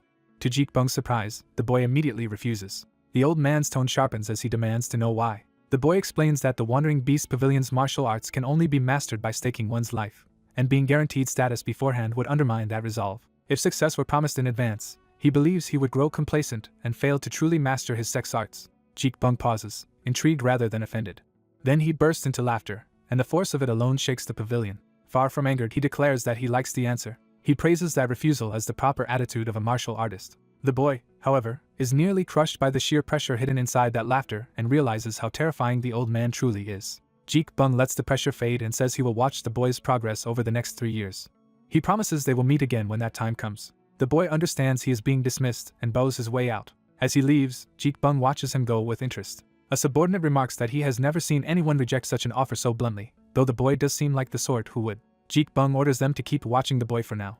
He wants to see which path the boy ultimately chooses. Outside, the boy keeps moving, still unsettled by the encounter. His steps falter, as the delayed fear finally catches up to him. He stumbles, his body still weak from everything he has endured. Only then does he admit to himself how close he came to dying. He had thought the test itself would be the greatest danger he faced. Instead, he realizes that one wrong answer before Jikbung might have placed his life in even greater peril. He exhales in relief as he escapes that presence alive. A hand reaches out to steady him before he falls. A passerby asks whether he is unwell. By then he has wandered all the way into the ordinary streets, back among common people. He assures the stranger he is fine, surprised to find himself in the urban district already. Looking around, he is struck by the calm of everyday life. Simple scenes of ordinary people talking and living suddenly feel precious to him. He realizes with unease that bloodshed and danger have become so normal to him that peace now feels rare, and he wonders when he changed this much. A young swordsman senses danger before he fully understands it. His suspicion hardens into certainty when he realizes someone is trailing him. Rather than panic, he quietly changes course and prepares to respond. He keeps moving through town while gauging the distance of the pursuer behind him. Deciding he may need to fight, he heads to arm himself first. He enters a smith's shop with a practical purpose rather than any interest in fine craftsmanship. He asks for a cheap weapon meant only for training and immediate use. The smith offers him any spare sword for a small price, and the boy accepts the simplicity of the deal. He chooses a plain blade without hesitation, caring only that it can serve him now. Armed at last, he leaves town and deliberately walks toward a more isolated place. He notices the followers still keeping pace and confirms the trap is still active. Once he reaches the reeds outside town, he stops and turns the hunt back on his pursuers. He openly calls for whoever is hiding to reveal themselves. The grass stirs as the concealed attackers answer his challenge. A voice from hiding acknowledges that he noticed them sooner than expected. Masked swordsmen step out one after another, no longer pretending this is anything but an assassination. More of them emerge, showing that he has been lured into a coordinated ambush. They spread out until he is surrounded from every direction. One assassin identifies him as Buyunseol, a trainee who should not have become a threat so soon. The leader makes their intent plain by promising to kill him before he can enter the wider martial world. The ring tightens as they prepare to strike together. Even now, Buyunseol offers them a final chance to leave, making clear he would rather avoid killing. The assassins reject mercy and answer with contempt, convinced their numbers guarantee his death. Seeing they will not back down, he accepts that the fight is now unavoidable. He draws the sword he just bought and commits himself to battle. The first exchange begins with him moving before the formation can fully close. One assassin boasts that drawing a sword is meaningless because their formation already controls his life. Confident in their teamwork, they shift into a formal attack pattern. They rush him from multiple angles in a synchronized assault. Buyunseol immediately recognizes that they intend to overwhelm him all at once. The first attacker launches in with lethal speed. Another follows seamlessly, proving the attacks are chained together without pause. Buyunseol is forced into the center of a relentless barrage from every side. The attackers keep rotating positions so no one leaves him a clean opening. One swordsman dives in from above, trying to finish him while the others pin his movement. For a moment, the pressure is so intense that even Buyunseol is pushed to the edge. A killing blow nearly reaches him before he slips away at the last instant. He leaps clear, buying a breath of space while the blades continue to chase him. As he studies them mid-fight, he realizes their coordination is excellent because they have trained together for a long time. He admits their teamwork is formidable, but he keeps looking deeper than the surface. Using the insight of the wild beast path, he sees that beneath their polished coordination, their individual skill levels differ sharply. He understands at once that this hidden imbalance is the weakness that can break the whole formation. With a sudden step, he moves to exploit the gap before they can adjust. He cuts through the flow of their formation, forcing the stronger and weaker members out of sync. The first assassin falls in a burst of blood before the others can cover him. The surviving attackers are shaken that he identified the flaw in what they considered an ultimate sword formation. They panic and switch to another pattern, suspecting he learned how to counter orthodox formations from the Demon Palace. Even after changing formation, they still circle him with the same underlying weakness. Buyunseol sees no reason to fear the change because their problem is not the pattern itself. He knows that no rearrangement can erase the disparity in their abilities, so their core weakness remains exposed. A faint confidence returns to him as the battle turns in his favor. He strikes again, and another assassin is cut down before the group can recover. A third man dies with his throat opened, the formation collapsing faster with every loss. The wounded and dying can no longer maintain the rhythm that once protected them. The remaining assassins can barely believe how quickly the fight has reversed. They realize the false information they relied on was disastrously wrong, because Buyunseol clearly knows far more than they expected. Buyunseol rejects their talk of martial honor, and makes clear that this fight is nothing noble to him. For him, this is only a desperate struggle to stay alive. He tells them they are losing because they treated a life-and-death battle like a contest meant to prove superiority. One assassin is forced to confront the terrifying truth that the hunters have become the hunted. In his mind, the roles reverse completely, like prey trapped before a predator. The assassin's confidence dissolves into fear as they realize they are the ones being stalked now. Buyunseol embraces that reversal and prepares to begin the slaughter in earnest. The survivors finally admit he is far stronger than expected and consider retreating to report the disaster. Before they can finish the thought, one of them is struck by sudden terror. A wounded assassin coughs blood as the group's collapse becomes irreversible. Another refuses to retreat, insisting that turning their backs would disgrace their honor even if it means death. Buyunseol coldly asks whether that honor matters more to them than their lives. The question unsettles them because they have no answer that can save them. He contrasts their pride with his own view that a sword is not wielded for vanity. One assassin still clings to the belief that they fight for honor above all else. Buyunseol answers with quiet disbelief, as if hearing something naive. He recalls a dead elder's lesson that honor cannot be carried into a coffin. Drawing on a far deadlier technique, he unleashes unrivaled lightning and thunder. Lightning races along his blade as he turns the battlefield into a killing ground. The assassins realize too late that they are facing a technique beyond what they prepared for. He tears through them in a flash before any warning can be completed. The survivors stand frozen as blood erupts around them and their comrades fall almost instantly. One man remains upright only long enough to register his own death. A thin line of blood at his throat reveals the strike landed before he even felt it. Buyunseol stands over the aftermath with a bloodied sword, untouched by their last resistance. The final bodies hit the ground, ending the ambush completely. A dying assassin recognizes with horror that Buyunseol has already become something monstrous in their eyes. Even as he fades, he vows to curse Buyunseol beyond death. When the dust settles, Buyunseol is left alone among the corpses of the men sent to kill him. He remains outwardly calm, but the blood on his face cannot hide what the fight has cost him inside. Looking over the field of bodies and blood, he is reminded that slaughter follows him even after escaping one hellish place. He closes his eyes, weighed down by the scene he has created. He reflects that wherever he stands becomes another hell, and that resentment and grace keep binding him in the same cycle. He accepts this bloodshed as part of the karmic price of walking a path driven by revenge. Even so, he keeps moving, because he believes this burden is his to bear. A new voice breaks the silence and remarks on the carnage with unsettling composure. Byunseol turns to find someone arriving by carriage after the massacre is already over. The newcomer steps down calmly, as if entering a meeting rather than a battlefield. He addresses Byunseol by name, showing he came here with purpose. Byunseol recognizes him as squad leader Baek and is caught off guard by his presence. He starts to ask how Baek found him so quickly. Baek brushes the question aside and says tracking him down was easy. Rather than explain further, Baek inspects the dead with the ease of someone used to violence. He checks one of the bodies for clues instead of offering sympathy. His expression stays controlled as he studies the evidence. What he finds irritates him more than it shocks him. When Byunseol asks what is wrong, Baek refuses to dwell on his own reaction. He tells Byunseol they should return to the Wandering Beast Pavilion for now. The story shifts back to the pavilion, where the consequences of the ambush are about to be discussed.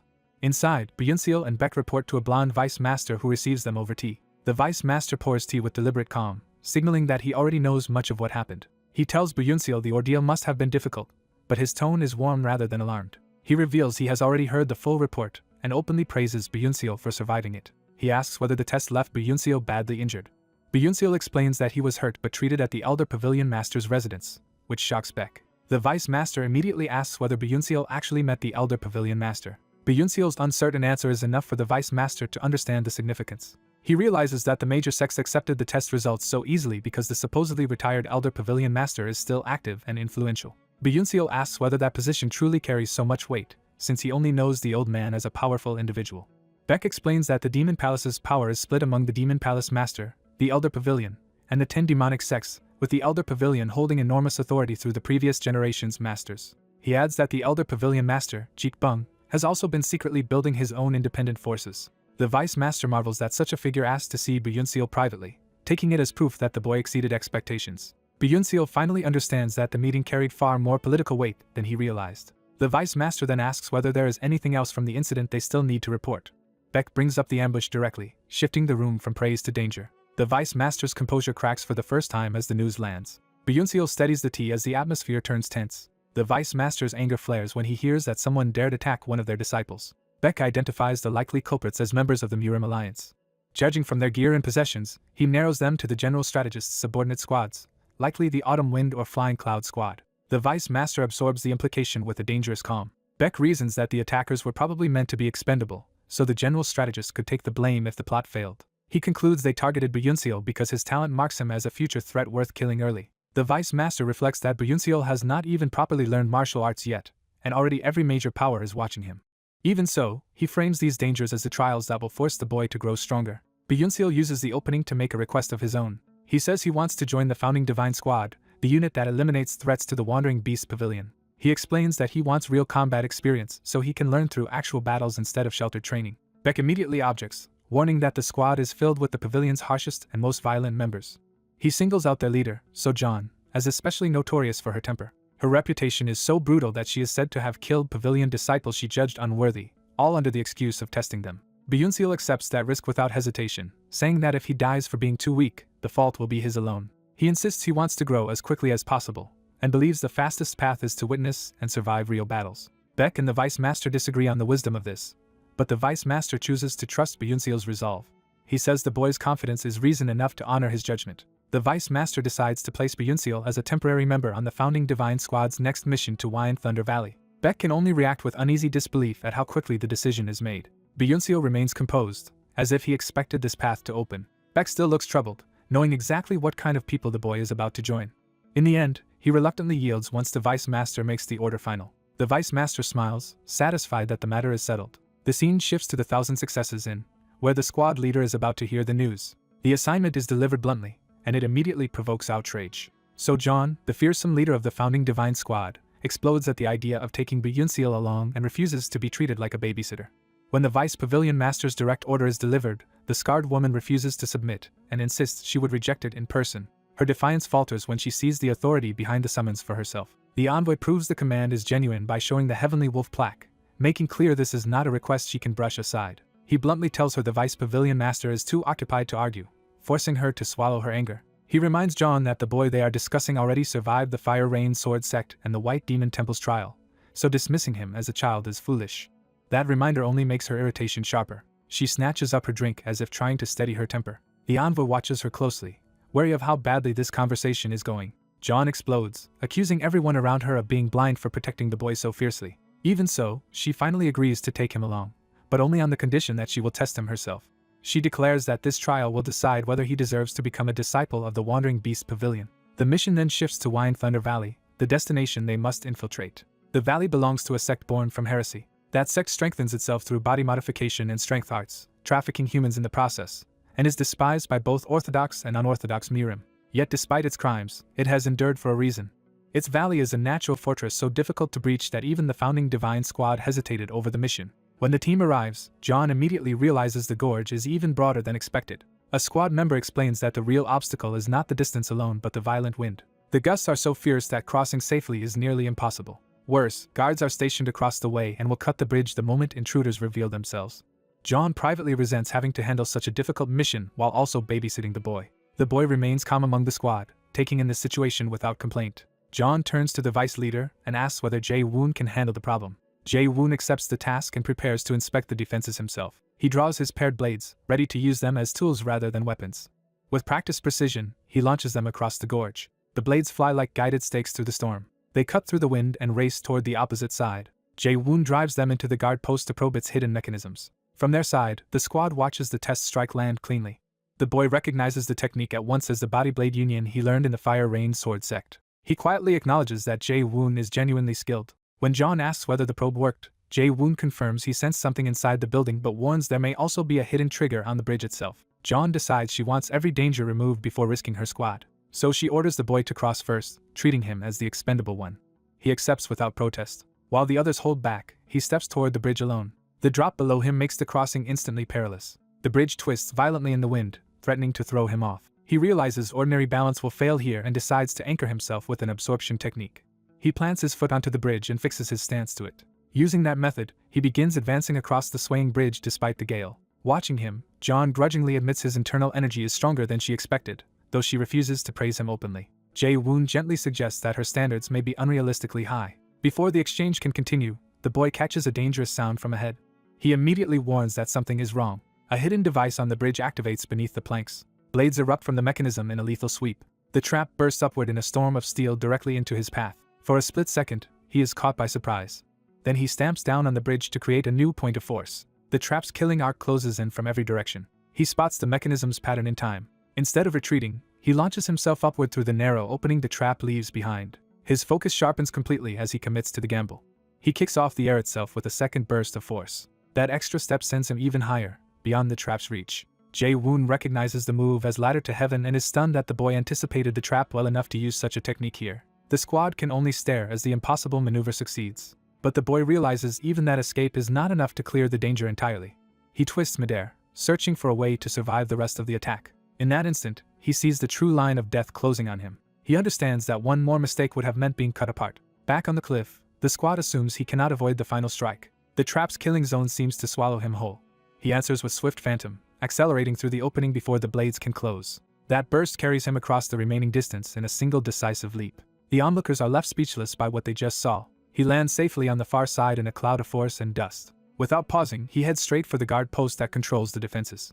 Inside, he finds the guards already dead, pinned by the blades Jae-woon sent earlier. He reasons that the trap must have a separate deactivation device somewhere nearby. He quickly identifies a lever that looks like the control mechanism. He grabs it without hesitation. Then he forces the lever over with brute certainty. Hidden gears throughout the structure begin turning as the mechanism responds. The bridge's internal blades start retracting. The trap fully shuts down. From across the gorge, he signals that he has deactivated the trap. He calls for the others to cross, leaving John and Jae-woon staring at him in disbelief.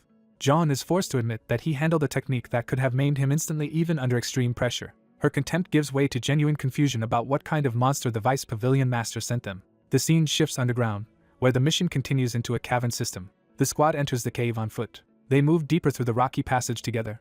Jae-woon casually approaches the boy, opening conversation now that the crossing is behind them. He praises the boy's footwork and asks whether he learned Master Go's swift phantom, and the boy answers politely. John immediately cuts in, refusing to let Jae-woon flatter him. Jae-woon tries to smooth things over by explaining that John simply never praises anyone.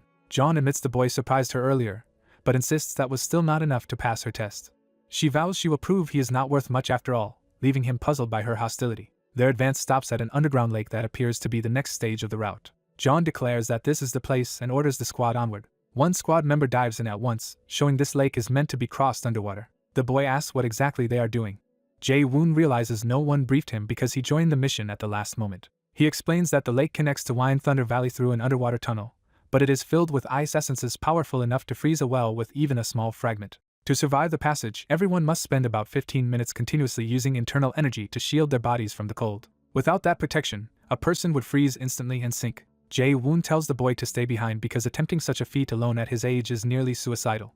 The warning only makes Jae-woon realize too late that the boy has already decided to go. The boy leaps in, making clear he would never have come this far if he feared death enough to hesitate now. The freezing water shocks him for an instant as he enters. Underwater, he sees the enormous ice crystals and finally understands what the others meant by ice essence. But almost immediately he notices something is wrong with the expected danger. While the others struggle against the cold, he senses that the ice essence is affecting them in some way. Yet despite not circulating any internal energy, he feels no cold at all. He studies his own hand in disbelief, confirming the sensation is real. A possibility begins to form in his mind. He realizes his recent attainment of invulnerability to fire and water may also be shielding him from the lake's freezing power. What seemed incidental before now becomes a decisive advantage. Freed from the cold, he swims through the tunnel with ease. He rises toward the exit ahead of the others. Breaking the surface, he gasps back into the air. He finds a chamber where the rest of the squad is already seated in the water, circulating chi before a great source of heat to recover from the passage. Seeing them meditating, he understands they are restoring the energy they spent resisting the lake. He walks among them while they remain occupied with recovery. Several squad members notice how relaxed he looks despite passing through the same freezing tunnel and can hardly believe it. The boy's calm only deepens their suspicion that something about him defies common sense. They begin openly wondering how he managed it. John watches in silence, reassessing him again. She concludes that his internal energy must be so stable that he did not even need to circulate it, and reluctantly admits the Vice Pavilion Master had a reason for sending him. Even so, she reminds herself that her real test for him has not started yet. Once the squad has recovered, one member rallies everyone to move because their target is close. John seizes the moment, declaring that the founding divine squad will show its strength now that the enemy is right ahead. The squad charges out with renewed momentum. They immediately crash into the sex-modified fighters, grotesque men driven by drugs and bodily enhancement. The boy joins the battle and cuts into one of the monsters as the melee erupts. The squad presses the attack, carving through the enemy ranks in a bloody opening clash. The boy keeps pace in the chaos, striking down an attacker while others fight around him. When one demon closes in at point-blank range, he blocks and measures the creature instead of panicking. He shifts from defense to a direct counter at close quarters. His counter lands hard enough to tear through the attacker's body, but the monster only grins through the wound, revealing that pain no longer restrains it. The boy realizes these enemies will keep coming even after severe injury. He identifies them as power-seizing demons created through drugs and physical enhancement. Because they feel no pain and never stop attacking, he understands ordinary exchanges will not be enough to handle them. Before he can fully adapt, someone shouts to him from the side. John cuts across his position and drops the demon, threatening him with a single brutal sweep. She snaps at him for interfering with her line of attack and orders him to fall back. He refuses to retreat, holding his ground with his sword ready. As John tears through the power-seizing demons with overwhelming ease, he watches closely instead of arguing. He decides that his purpose here is to learn from real masters in real combat. In the middle of the slaughter, he resolves to study every movement around him. He begins observing John, Jae-woon, and the others as living manuals, comparing their methods in the midst of battle.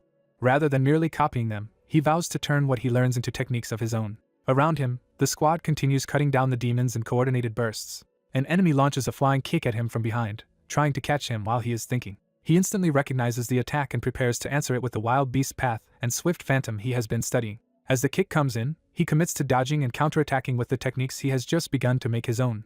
Seeing the founding divine squad overwhelm the power-seizing demons, he decides he can afford not to join in and instead use the battle as a lesson. He fixes his attention on the fight with full concentration, determined to learn by watching. He chooses the squad leader as his first model and studies her movements for insight rather than victory. The squad leader meets a demon head-on and begins cutting through his offense with precise counters. She turns a rush from several demons into an opening and controls the exchange before they can surround her. With a single flowing sequence, she lands repeated wounds across multiple targets and shreds their momentum. Watching her, he realizes her blade work is producing multiple hits from what appears to be one attack, and he struggles to understand how. He concludes that her method is not a fixed blade form at all, but something closer to swordsmanship built on stabbing, twisting, and adaptation. Trying to grasp the principle, he mentally follows the path of her weapon through the chaos. He rejects his first interpretation and realizes he still has not reached the core of it. So he decides to imitate her more closely until the hidden logic reveals itself. The squad leader continues fighting with calm confidence, changing posture as naturally as breathing. He keeps watching in silence, measuring every shift in her stance and timing. Another demon falls as she slips through his attack and punishes the opening instantly. At last he understands that her art is not a preset technique, but a method that changes shape to counter whatever the enemy does. A remembered teaching confirms his insight. At true mastery, swordsmanship is no longer bound to named forms, and even posture alone can create a technique. He realizes the squad leader is not relying on a single formal style at all. She is simply reading each demon's flaws and fighting according to those weaknesses in real time. From one exchange he identifies 9 distinct attack paths hidden inside her single motion. He begins testing whether he can apply what he has just learned himself. As he steps forward, the squad leader notices him entering the battle at last. Even while fighting, she senses that he has been studying her for some time and wonders what he is planning. He moves into range of the demons and prepares to reproduce the principle he just deciphered. His body follows the idea before his mastery fully catches up, forcing him to improvise through the motion. A demon charges him directly, giving him a clean chance to test his understanding.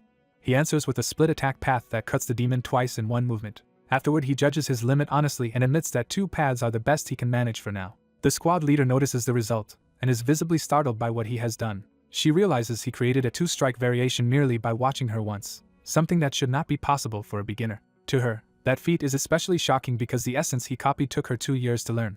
He accepts that he cannot yet improve the imitation any further through observation alone. Still, now that he understands the logic, he calmly decides to move on and study someone else. He turns his attention to the vice leader, believing a different master may reveal a different principle. The vice leader notices his gaze shift to him and realizes the boy has moved on from copying the squad leader to studying him instead.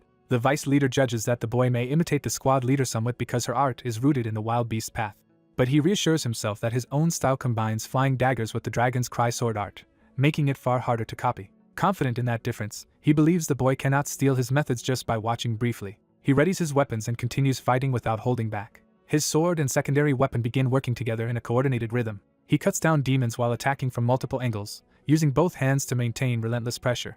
As he fights, he silently challenges Beyonceal, convinced the boy would not dare imitate this style. That confidence breaks the moment he senses something unexpected. He sees the boy has already taken up both a sword and a staff-like weapon to mirror the structure of his art. The boy launches himself into the fray using both hands independently, matching the vice leader's core idea rather than his exact weapons. He cuts one demon with the sword while striking another with the second weapon in the same sequence. The vice leader immediately recognizes what he is seeing. The boy has grasped the true essence of the vice leader's art, a dual-wielding mental discipline that lets each hand perform a different martial art at once. The vice leader is shaken because the boy ignored the obvious detail of the flying daggers and instead saw through to the underlying principle. The boy himself realizes he only copied the framework of the vice leader's technique, and not its full power. He admits that without the texts he studied in the archive, he would not even have managed this partial imitation. Satisfied with what he has learned, he looks for the next person to study. His attention shifts toward another squad member whose swordsmanship is quieter and less showy. Watching that fighter, he notes that the man's technique lacks spectacle but remains effective and disciplined. The swordsman dispatches a demon with clean, efficient timing and no wasted motion. He subtly channels power through his blade rather than relying on elaborate forms. The boy realizes that this plain-looking method carries tremendous force at the moment of impact. He concludes that mere observation will not be enough to fully understand such a simple but heavy technique. Instead of continuing to watch from afar, he moves closer to inspect the aftermath directly. He kneels by the battlefield damage, studying the traces left behind by the strike. He examines the torn remains and impact marks for evidence of what made the blows so powerful. The swordsman notices the boy lingering in the middle of the battlefield and wonders what he is doing there. As the boy studies the scene, a sudden realization flashes across his face. He senses a new threat forming behind him before anyone else fully reacts. A surviving demon rises with a grin, preparing a sneak attack while the boy is distracted. The demon strikes from behind and tears into the boy's back before he can turn.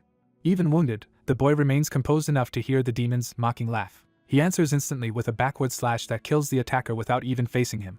The nearby swordsman is stunned by how casually and accurately the boy retaliates. The injury gives the boy the final clue he needed, and he finally understands the hidden principle. He realizes the swordsman's force comes from infusing the blade with true chi at the exact moment it meets the enemy.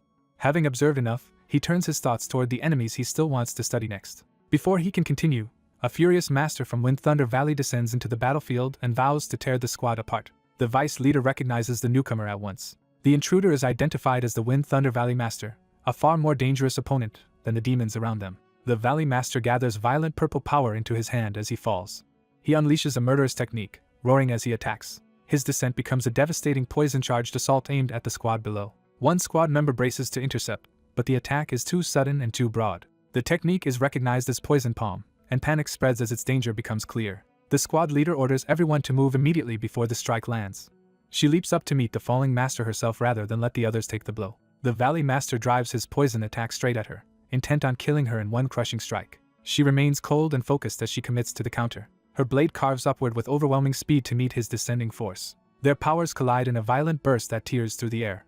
The Valley Master is shocked when her strike breaks through his attack and reaches his body. As she presses the advantage, she warns Buyunseal that he has been watching them through the entire battle. Her words make clear that the boy's ability to copy techniques so quickly is no longer something they can dismiss. She admits to herself that she resisted acknowledging his talent only because he had begun learning martial arts so recently. But after seeing him in action, she can no longer deny what he is. The Valley Master snarls in pain and rage as the fight turns against him. Enraged that she was distracted by the boy while fighting him, he takes it as an insult. He pours even more poison power into his hand and lashes out with wounded pride. The squad leader answers his fury with complete calm. She tells him bluntly that he still does not understand the gap in skill between them. Their next clash erupts with enough force to shake the battlefield. In desperation, the Valley Master tries to force the exchange with a savage finishing blow. She cuts straight through his last effort and drives him down. The Wind Thunder Valley Master crashes to the ground defeated, his body broken in the center of the battlefield. The squad leader immediately advances again, not giving the enemy side any chance to recover. She declares that the head of Wind Thunder Valley has died by her hand. With the enemy leader dead, she orders the others to clean up the remaining foes and return to the Wandering Beast Pavilion. The boy watches her command the field and quietly reflects on everything he has learned. After the battle, he leaves the battlefield and stands alone on a high cliff. A week after completing the mission with the founding Divine Squad, he looks back on what that battle taught him. Watching true masters fight made him wonder how much he has actually improved. He realizes he has been so focused on learning techniques quickly that he never truly learned the standards by which martial artists are measured. Since he has only recently advanced in cultivation, he decides he must understand the path ahead before pushing to the next realm. While thinking this over, he is greeted by his old teacher after a long absence. The monk approaches warmly and says he has heard about the boy's accomplishments. The boy gives him full credit for his progress, and the monk laughs off the praise. The monk correctly guesses that the boy has come because he wants to understand cultivation better. He explains that the boy lacks the basics and was bound to hit a wall eventually, though he had expected that to happen much later. The teacher smiles, amused that the boy's growth has already surpassed his earlier expectations. He openly admits he misjudged how quickly the boy would advance. To begin properly, he decides to examine the boy's internal energy directly. After checking, he reveals that the boy possesses more than 60 years' worth of internal energy, transformed into antipolar true chi when his dormant vessels awakened. The boy is relieved to learn that the strange power he sensed before was real and not his imagination. The monk then begins explaining the hierarchy of martial attainment the boy asked about. He says peak realm lies above first-rate mastery, where the body and internal energy have both reached their maximum capacity. Beyond that is supreme peak, then the ultimate divine realm. At the ultimate divine realm, one can freely control body and spirit and begin to transcend the normal limits of internal energy and the human body. When the boy asks whether there is anything above even that, the monk answers yes. He explains that the infinite realm is the state of perfect martial completion, and that only the greatest figures in the world are known to have reached it. Those figures include the Murim Alliance leader and the Demon Palace master, the orthodox-unorthodox heavenly emperor duo. The boy recognizes the title and understands these two stand at the summit of the martial world. The monk adds that below them are the 3 demons, the 3 venerables, the 4 divines, and the 7 kings, all still within the infinite realm. Hearing this vast scale, the boy realizes just how much he still has to learn. The monk finally reveals that the highest known stage is called the Divine Intent Realm. He describes it as a state of becoming one with the beings of origin and understanding the will of the heavens, a realm beyond ordinary martial attainment. No one has ever reached that realm, and the boy is left stunned by the idea. The monk tells him that such matters are far beyond his reach for now and brings the discussion back to his current level. He explains that the boy is only at the beginning of peak realm because he has reached the 3rd realm of the reverse polarity cultivation technique. The 4th realm will let him manifest body protective true chi, marking the threshold of supreme peak. The 5th realm will allow him to shape his internal energy itself. The monk continues the lesson into the higher stages. At the 6th realm, internal energy will circulate endlessly through the body, and at the 7th, he will begin to escape the body's restraints. The explanation turns from abstract ranks to the inner transformation required to reach them. In the 8th and final realm, he says, one gains the power of great nature and the authority to intervene in all living things. The boy cannot even grasp what that last description truly means. The monk admits he cannot explain it clearly because he himself only reached the later stages of the 5th realm. Then, changing the subject, he asks whether the boy has finally decided to enter the Jianghu. When the boy asks how he knew, the monk points out that he would not be asking these questions otherwise. The boy confirms it and says real battles are the fastest way to grow stronger, which is why he wants to go. He also decides that roaming the Jianghu will be a better way to investigate the assassin who killed his grandfather than remaining in the demon palace. The monk understands his reasoning and accepts the choice. He warns that the boy will need information about the Jianghu as much as strength. To help, he tells him to find Master Chiol, who can provide what he needs. The boy thanks him sincerely, and the monk sends him off with a warning that the Jianghu is dangerous and he must be careful. The boy accepts the warning with a small, resolved smile, ready to step into the wider martial world. A parting wish for safety hangs over a quiet compound as someone prepares to step into danger. Inside, a blacksmith drives his hammer down, continuing his work with steady force. The long-haired young man watches in silence, still carrying the weight of his unresolved pursuit. The blacksmith keeps forging, unhurried and in control of the meeting. The visitor accepts the blacksmith's attention and waits for him to finish. Once the work pauses, the blacksmith asks what has brought him here. Instead of answering directly, the young man presents a bound book. When the blacksmith asks what it is, the young man reveals that it contains the knowledge he has been seeking. He opens the book and begins checking its contents carefully. What he finds shocks him enough that he can barely put it into words. The book lays out the political state of the Jianghu and detailed information on sects and clans. It even contains intelligence on famous masters, including the 10 demon masters. The sheer depth of the material makes him realize the blacksmith cannot be an ordinary craftsman. The blacksmith tells him the book should solve his lack of information, but orders him to destroy it after reading. As the blacksmith turns away, the young man begins to suspect he may be dealing with someone with immense hidden influence. He stops the man and asks a question that has been troubling him. The blacksmith pauses, giving him permission to continue. The young man asks whether a swordsman capable of severing both hands in a rising strike would need extraordinary bodily control. He adds the use of rotting poison and hidden weapons, trying to define the killer's methods. The blacksmith notes that such a person would be a superb swordsman who deliberately resorts to dirty methods. That answer sharpens the young man's suspicion rather than easing it. He concludes the killer is likely a spy concealing his true identity in the Jianghu. When he asks if that means the killer is not truly from the demonic path, the blacksmith agrees and says those traces were probably planted as camouflage. That realization widens the field of suspects and forces the young man to consider orthodox martial artists as well. Frustrated, he realizes the clues may have been designed to mislead everyone from the start. He admits he no longer knows how he is supposed to find the murderer. The blacksmith addresses him by name, Byunseal, and interrupts his despair. He offers Byunseal another path forward. The scene shifts as that offer leads Byunseal toward a new decision. Byunseal declares that he wants to go out into the Jianghu. A blonde vice pavilion master asks why he has come so suddenly and teases him about whether his earlier field experience was not enough. Byunseal answers that while that experience was valuable, he needs harsher real situations to improve his martial arts. The vice master understands his desire, but reminds him he cannot simply release him on a whim. He explains that anyone leaving for the Jianghu must belong to a hall or squad and receive permission from its leader. Byunseal already knows the rule and reveals that he has a specific destination in mind. He says he wants to join the Salvation Squad, stunning the vice master. The vice master springs up in disbelief, unable to accept what he just heard. Byunseal calmly explains that Master Chiol told him about it. That confirmation makes clear the blacksmith himself directed Byunseal toward this path. The Salvation Squad is described as the Demon Palace's deniable force, handling assassinations, kidnappings, and thefts the palace will not officially acknowledge.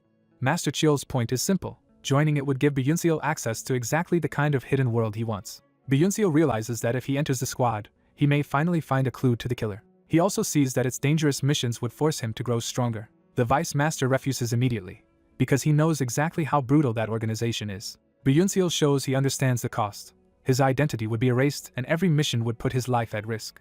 The vice master confirms all of it, and warns that squad members do the Demon Palace's filthiest work without support. He adds that only the desperate or the damned usually choose that road and demands to know whether Byunseal is serious. Byunseal answers without hesitation that he wants power quickly and will do whatever that requires. He sees the 10 demon masters themselves as tools in a larger struggle, so becoming stronger matters more than anything else. The vice master counters that most demonic sects exploit their masters for selfish ends, but insists their pavilion is different. He refuses to let Byunseal throw himself away because he wants him to become a true member of the pavilion. He even frames the offer as a future within their own ranks rather than a descent into the Salvation Squad. Byunseal is briefly shaken by the sincerity behind that plea. He acknowledges the vice master's feelings but does not back down. Instead, he says those dangers are exactly why he should join, forcing the vice master to ask why. The vice master answers his own question with a hard truth. People do not grow stronger while sheltered in comfort. That leaves the room in a heavy silence. At last, the vice master accepts that Byunseal will not change his mind. He reluctantly agrees to let him go, but only for 1 year. Byunseal gratefully accepts the condition, and the vice master tells him he can return if he is satisfied with his growth. With the decision made, the vice master offers one final piece of practical help before Byunseal leaves. He points out that Byunseal's face is far too famous and distinctive for covert work. As one of the best-known 10 demon masters, Byunseal would benefit greatly from hiding his identity. Soon afterward, Byunseal moves to a crowded city under a new appearance. He arrives at Dongting Lake, where the next stage of his plan begins. He steps forward with purpose, fully committed to the disguise. Now dressed as an ordinary young traveler, he adjusts his hat and blends into the street. He reflects that people used to whisper whenever he appeared as himself, so this new face is a welcome shield. That disguise leads him to a seemingly ordinary bookstore, which he recognizes as the Salvation Squad's Yang branch. He announces himself by knocking in the agreed way. When the door opens, he stands there as a stranger rather than Byunseol. Inside, the place looks harmless and mundane. Nothing about the quiet interior suggests an assassin network. He is led deeper into the building, past shelves and stacks of books. The peaceful library atmosphere makes him question whether this can really be the squad space. A voice welcomes him before he can settle that doubt. An older bookseller asks what he is looking for, treating the encounter like a normal trade. Byunseol plays along and says he has come to sell a book. He presents the volume that serves as his token. A hidden mark on the cover identifies it to the bookseller. The old man immediately understands what kind of visitor has arrived. Still maintaining the cover, he dismisses the book's value, and Byunseol asks to exchange it for another. The bookseller calls for Ma Woon, signaling that the real business can begin. Ma Woon appears and is told to show the visitor the books kept inside. He politely leads Byunseol farther in. A hidden mechanism opens the way to the true meeting area. Ma Woon turns back once the passage is secured. He introduces himself as the mediator in charge of secret meetings for the Yayang branch. Byunseol senses at once that Ma Woon's harmless demeanor is only a surface. Ma Woon explains that Salvation Squad members are stripped of names and known only by numbers, and assigns Byunseol the number 18. He hands over the mission book and tells him to choose one so the details can be explained. Byunseol begins reading, searching for something worthy of him. One mission offers 500 silver nyang to retrieve Bashan incense. When Byunseol asks what the issue count means, Ma Woon explains that it shows how many times the mission has been posted. That means either previous takers failed or no one wanted it for a long time. Byunseol dismisses the ordinary theft and misinformation jobs as meaningless to him. What he wants is a fight that will test him and make him stronger. He keeps searching, convinced there must be a mission like that. Then he finds one that has been issued 9 times. The mission offers 3,000 silver nyang to discreetly eliminate the vice hall master of the Blood Ean cult's soul-sparing hall. Ma Woon immediately tells him not to even consider that one, but Byunseol demands to know why. Ma Woon explains that missions are ranked from level 4 to level 1, with lower numbers meaning far greater difficulty, and that level 2 is usually for veterans of several years. Level 1 is reserved for the very best, so level 2 is already the highest Byunseol is even allowed to choose. He warns that the target is a long-famous martial master who has survived countless assassination attempts, making ordinary tactics useless. The enormous reward exists because the mission is genuinely lethal. Byunseol thinks only one thing as he weighs the risk. He recognizes this impossible mission as exactly what he has been looking for. Ma Woon notices the dangerous resolve in him and grows uneasy. Byunseol closes the book with his decision made. When Ma Woon tries to stop him again, Byunseol cuts him off and says he does not care. He trusts the information Master Chio gave him and believes the target is not beyond reach. Ma Woon realizes this newcomer is far more reckless than he first thought. He concludes that Byunseol is not extraordinary after all, just eager to die. Even so, the process moves forward. Ma Woon says the clothes and equipment needed for the mission have already been prepared. Byunseol takes the offered gear without hesitation. He is led to another hidden room. Inside is an armory filled with weapons and tools for covert killing. Ma Woon tells him to take what he wants. Byunseol inspects the supplies laid out for him. He notices that everything is old and rusted, and understands they expect him to die before better equipment would matter. Rather than taking offense, he decides he will prove himself by surviving and succeeding. After he leaves, the room is left in tense silence. Someone can no longer hold back his reaction. The old bookseller returns and asks Ma Woon how the meeting went. Ma Woon says the newcomer chose a level 2 mission immediately and assumes he will never see him again. When the bookseller hears the target is Sukjong of the Blood Ean cult, he is stunned. That mission is notorious because even elite members have failed it. Ma Woon admits he gave the boy random equipment to avoid wasting resources, convinced the Blood Ean cult will soon be dealing with a corpse. The story shifts to Blood Ean Island, where Byunseol's chosen mission leads him. The island belongs to a vicious sect of the demonic path, cut off from the outside world. Yet even on this isolated stronghold, ordinary life and labor continue. Workers unload cargo at the docks under shouted orders. Among them, Byunseol moves in disguise as a nervous first-time laborer, apologizing for his clumsiness. He uses the supply ships as planned to infiltrate the island without drawing suspicion. The busy harbor gives him the cover he needs to slip into the cult's operations. He blends into the work crew, carrying loads and obeying commands like everyone else. A nearby overseer notices him and singles him out. When called, Byunseol answers meekly, staying in character. But the next instant, he realizes too late that the man is testing him. The overseer suddenly drives a blade into Byunseol's throat to see how he reacts under surprise. Byunseol screams in genuine terror as blood appears at his neck. The overseer judges from that raw panic that this newcomer has no martial training and therefore is not a spy. Satisfied, he orders someone to treat the wound and moves on. The workers gather around the injured boy while the overseer leaves. A rough treatment area is quickly prepared with basic medical supplies. As the wound is stitched, Byunseol keeps up the act of a frightened novice who can barely endure the pain. Once the bandage is tied, the treatment is finished. He is told the cut was shallow, the bleeding is under control, and the wound should close within a week. Byunseol thanks them gratefully, and the workers are left thinking the timid newcomer is harmless even as his infiltration succeeds. After narrowly slipping past suspicion at the docks, the infiltrator feels a wave of relief. He steadies himself and lets the immediate danger pass. Inside his disguise, he admits he was only moments away from being exposed. He reflects that posing as a skilled physician is the perfect cover because sailors readily trust and welcome one. He credits his survival to body transformation and aura concealment techniques that let him pass flawlessly as someone else.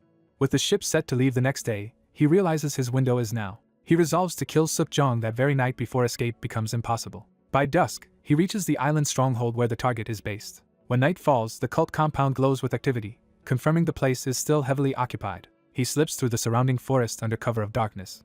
Moving fast and low, he closes in on the compound without alerting anyone. From above, he finally sees the full Blood-Ean cult complex spread beneath the cliffs. The sight confirms he has indeed penetrated the Blood-Ean cult's territory. That realization sharpens the risk, but he presses on. Below him, masked cult members patrol and converse, showing the grounds are guarded but not on high alert. He commits to the infiltration and drops into the compound. Using Swift Phantom, he descends in a blur meant to leave no trace. His arrival goes unnoticed by the people below, who remain focused on their own business. From concealment, he locks onto a familiar presence. He recognizes Suk-jong among the cult members and immediately fixes him as the target. From the rooftop, he senses Suk-jong's internal energy and confirms the man is every bit as formidable as rumored. What unsettles him is that Suk-jong radiates that power openly despite surviving many assassination attempts, as if he wants to be found. Suspecting bait, he decides to proceed with extreme caution instead of striking at once. He slips deeper into the compound to observe from closer range. Following a distinctive medicinal smell, he deduces Suk-jong is heading toward the cult's underground medicine storage. He remembers hearing that the storage lies below ground and decides it would be the ideal isolated place to kill the target. As he tails Suk-jong through the corridor, a sudden shift in the target's awareness makes him tense. Suk-jong gives no obvious sign, but his composure suggests he may already know he is being followed. The assassin hides behind a pillar and waits for proof that he has been noticed. When nothing happens immediately, he convinces himself he has not been discovered. He descends into the underground chamber after Suk-jong. At the bottom, he finds a sealed stone room that feels cut off from the outside world. Inside the storage, Suk-jong appears to lower his guard while inspecting jars of medicine. Seeing the target seemingly exposed, the assassin decides this is his best chance to finish everything in a single strike. He steps into position to launch the killing blow. At the last instant, his instincts scream that something is wrong. He unleashes Swift Phantom anyway, committing fully to the attack. The room answers with hidden mechanisms, and he realizes too late that the entire chamber was a trap. Suk-jong calmly mocks him, treating the ambush as just another routine attempt on his life. He reveals that assassins always choose this same room to corner him, making their tactics painfully predictable. The assassin answers with grim focus, accepting the confrontation now that stealth has failed. A glimpse of severed heads stored in jars reveals what kind of monster Suk-jong truly is. Suk-jong boasts that he has room for one more head, making clear he intends not just to kill the intruder but to keep him as a trophy. He enjoys the assassin's shock and begins to toy with him. Suk-jong explains that infiltrators keep sneaking in on incoming ships and trying to kill him here, so he prepared for them long ago. He shows the small disc-like devices spread across the floor and proudly identifies them as the traps he set for this exact situation. The assassin bitterly realizes the Salvation Squad's secrecy has backfired, since each member keeps falling for the same setup without warning the others. He understands that the squad's anonymity protects missions but also prevents them from sharing life-saving information. Suk-jong dismisses him as just another young fool and decides he does not even need his favorite weapon to win. Instead of killing him quickly, Suk-jong invites him forward with the promise of mutilation first.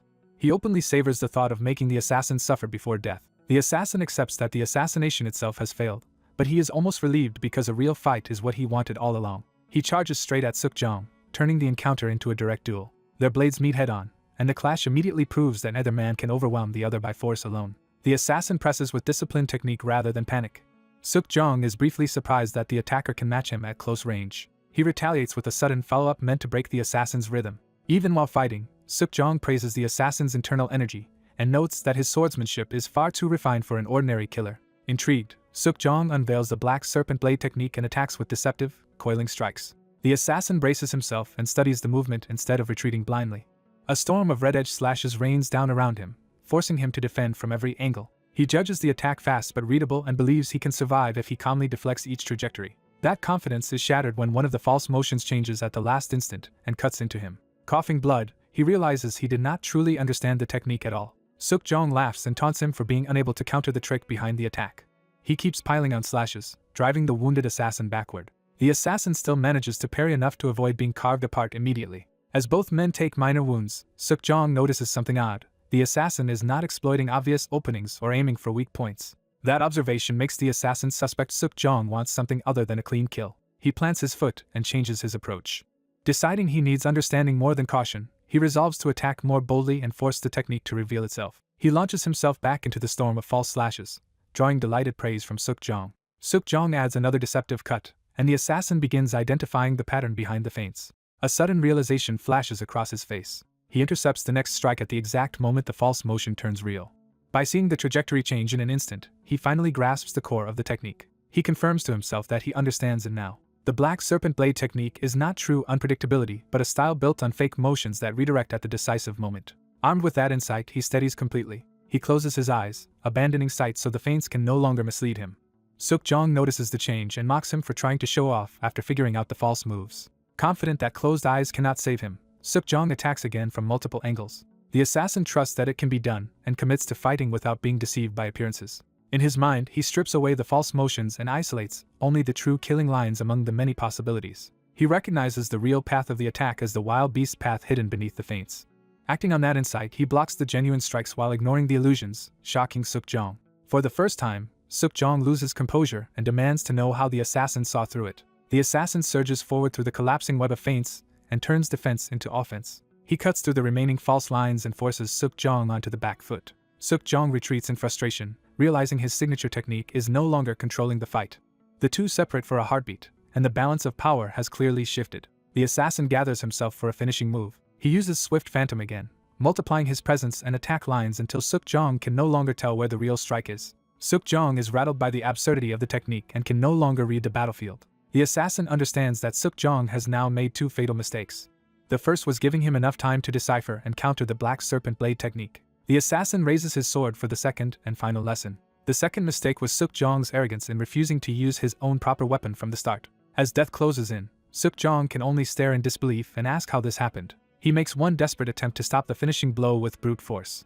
The assassin breaks through that last defense and descends with lethal precision. Suk-jong realizes too late that he is about to lose and reaches for a whistle to summon the guards outside. Before the call can sound, the assassin notices the move. He instantly switches from sword to hidden blade, prioritizing silence over style. The concealed strike pierces Suk-jong's chest and stops the alarm before it begins. Dying, Suk-jong can barely comprehend that he has been defeated by someone he dismissed as a mere assassin. The assassin finishes him with a final slash that sends the body flying. The whistle falls uselessly away. Suk-jong dies in a pool of blood while the assassin stands over him, victorious but winded. Catching his breath, the assassin reflects that even a famed martial master of the Jianghu can die the moment he lets his guard down. With the target dead, he prepares to leave before anyone discovers the scene. By daylight, the story shifts back to the bookshop that serves as the branch's front. The old branch handler sits in apparent peace until the quiet is broken. A subordinate bursts in with urgent news, and the old man immediately senses trouble. The messenger struggles to get the words out, naming Suk-jong. When he hears that Suk-jong is dead, the old man is stunned into disbelief. The report spreads that Suk-jong was killed by someone inside the Blood cult, and that it was not an assassination but an outright duel. Worse, the shattered remains of the blade Suk-jong had wielded for 10 years were found at the scene, proving he was overpowered in direct combat. Everyone is left wondering what kind of person could have defeated him. The answer walks in casually, and the old man greets the returning assassin with forced warmth while hiding his shock. He ushers the others aside and tries to regain control of the conversation. Unable to contain himself, he bluntly asks whether the assassin really killed Suk-jong. The assassin offers no explanation, leaving the old man grasping at the impossible. When pressed further, he reminds the handler that his job is only to assign missions, not interrogate him. The old man swallows his curiosity and backs down, at least outwardly. He pays the promised reward of 3,000 niang, and tells the assassin he can take another mission in 3 days. The assassin accepts the payment without ceremony. The old man notices an extra note and awkwardly tells him to keep it for a drink, trying to appear generous. After the assassin turns away, the old man's expression sours. He mutters that the young man is unbearably arrogant, offended that he was treated like an ordinary shopkeeper. Yet his irritation gives way to excitement as he realizes what kind of talent has fallen into his branch. He orders Ma Wun to keep assigning the assassin the hardest missions, hoping the branch's reputation will soar because of him. Privately, he starts dreaming that this rising talent might become their way out of obscurity. 6 months pass, and the once quiet branch now stands in a brighter, more prosperous mood. Someone excitedly announces the arrival of a familiar figure. The old man hails him as the pillar of their branch, number 18, and credits him with transforming their future. The assassin ignores the flattery and states that he is only here for a new mission, sensing they want something more from him. The old man and Ma Wun exchange eager looks before broaching the real matter. The old man explains that the higher-ups have taken notice of him. Because of that attention, a mission has come directly from above rather than through the branch. The job is not to kill but to protect someone important, and the assassin rejects it immediately. Ma Wun physically stops him from walking out before the offer is fully explained. He argues that it is the highest difficulty assignment and pays 10,000 yang a day, but the assassin dismisses money as irrelevant. The old man pleads with him to reconsider, stressing that this order comes straight from the higher-ups. He warns that refusing could bring ruin down on the entire branch, though inwardly he is furious at having to beg. Trying another angle, he promises the best equipment and a constant stream of intelligence if the assassin accepts. That finally catches the assassin's interest, and he asks how long they would keep feeding him information. The old man eagerly promises support for as long as needed, calling them family to seal the bargain. The assassin agrees, but only for this one mission. After he leaves, the two branch men are left staring after him, knowing they have secured his help for now but not his loyalty. When his subordinate protests that revealing everything to an outsider is reckless, the older man shuts him down and insists on his plan. He promises that if this mission succeeds, they will finally be able to return to the Demon Palace. That possibility shocks the younger listener, who had not expected such a reward. The elder refuses to explain the full method, but makes clear that the assignment concerns something far bigger than usual. He reveals that the target they must protect is an extremely important figure staying in a grand riverside restaurant. At the restaurant, the supposed target appears to be casually dining with her uncle as if nothing dangerous is happening. The scene looks ordinary enough that even the pouring of drinks feels like part of a peaceful outing. Number 18 arrives quietly and studies the pair from a distance before making contact. He formally identifies himself as number 18 of the Luoyang Salvation Squad and states that he has come to serve as their guard. The young woman immediately recognizes him as the protector sent for her. Her uncle reacts with open annoyance, insisting they never needed outside help. The woman, so okay, gently introduces herself and begins introducing the man beside her. The older martial artist gives his name as Wu Moon Wang. At that name, number 18's attention sharpens at once. He quickly assesses the situation. A richly treated young woman dining lavishly beside an unidentified martial master can only mean influence and power. Wu Moon Wang dismisses him as unnecessary and orders him to stay out of sight while he handles everything himself. He goes further, warning number 18 not to interfere with So Ok's outing. Number 18 feels the crushing force of Wu's aura and realizes the man is overwhelmingly strong. He is stunned that Wu can project such pressure through chi alone. So Ok scolds her uncle for threatening someone who came to help them. Trying to smooth things over, she checks on number 18 and awkwardly suggests that her uncle may truly be skilled enough not to need him. She asks for understanding and explains that her uncle left the martial world long ago. Wu rejects the idea that the Demon Palace is merely being cautious and tells So Ok to trust his judgment instead. Number 18 revises his estimate, concluding that Wu is a retired martial master whose instincts may have dulled with time. Because Hunan is a battleground for many factions, he decides his role is to prevent any trouble that Wu might fail to notice. So OK changes the subject and curiously asks why he is called number 18 instead of using a real name. He explains that Salvation Squad members remain anonymous and are known only by assigned titles. Amused, So OK asks if she may call him Mr. 18 instead. He accepts politely and answers by calling her Miss So. The exchange softens the atmosphere for a moment. Then So Ok abruptly asks whether his anonymity is also why he is wearing a false face. The question catches him completely off guard, because no one has ever noticed the disguise before. She casually explains that she simply has a sharp eye and saw his facial muscles move unnaturally. Number 18 immediately realizes So Ok is far from ordinary, and may be even more important than he was told. That realization makes him pause and reconsider everything around him. As So Ok starts to mention their next plan to go boating after dinner, he suddenly interrupts. A wrongness he could not ignore finally crystallizes in his mind. He notices that the other diners have been repeating the same conversations over and over, as if the whole place were staged. He concludes that everyone in the restaurant is an assassin in disguise. A tiny disturbance in the room confirms that the trap is already tightening.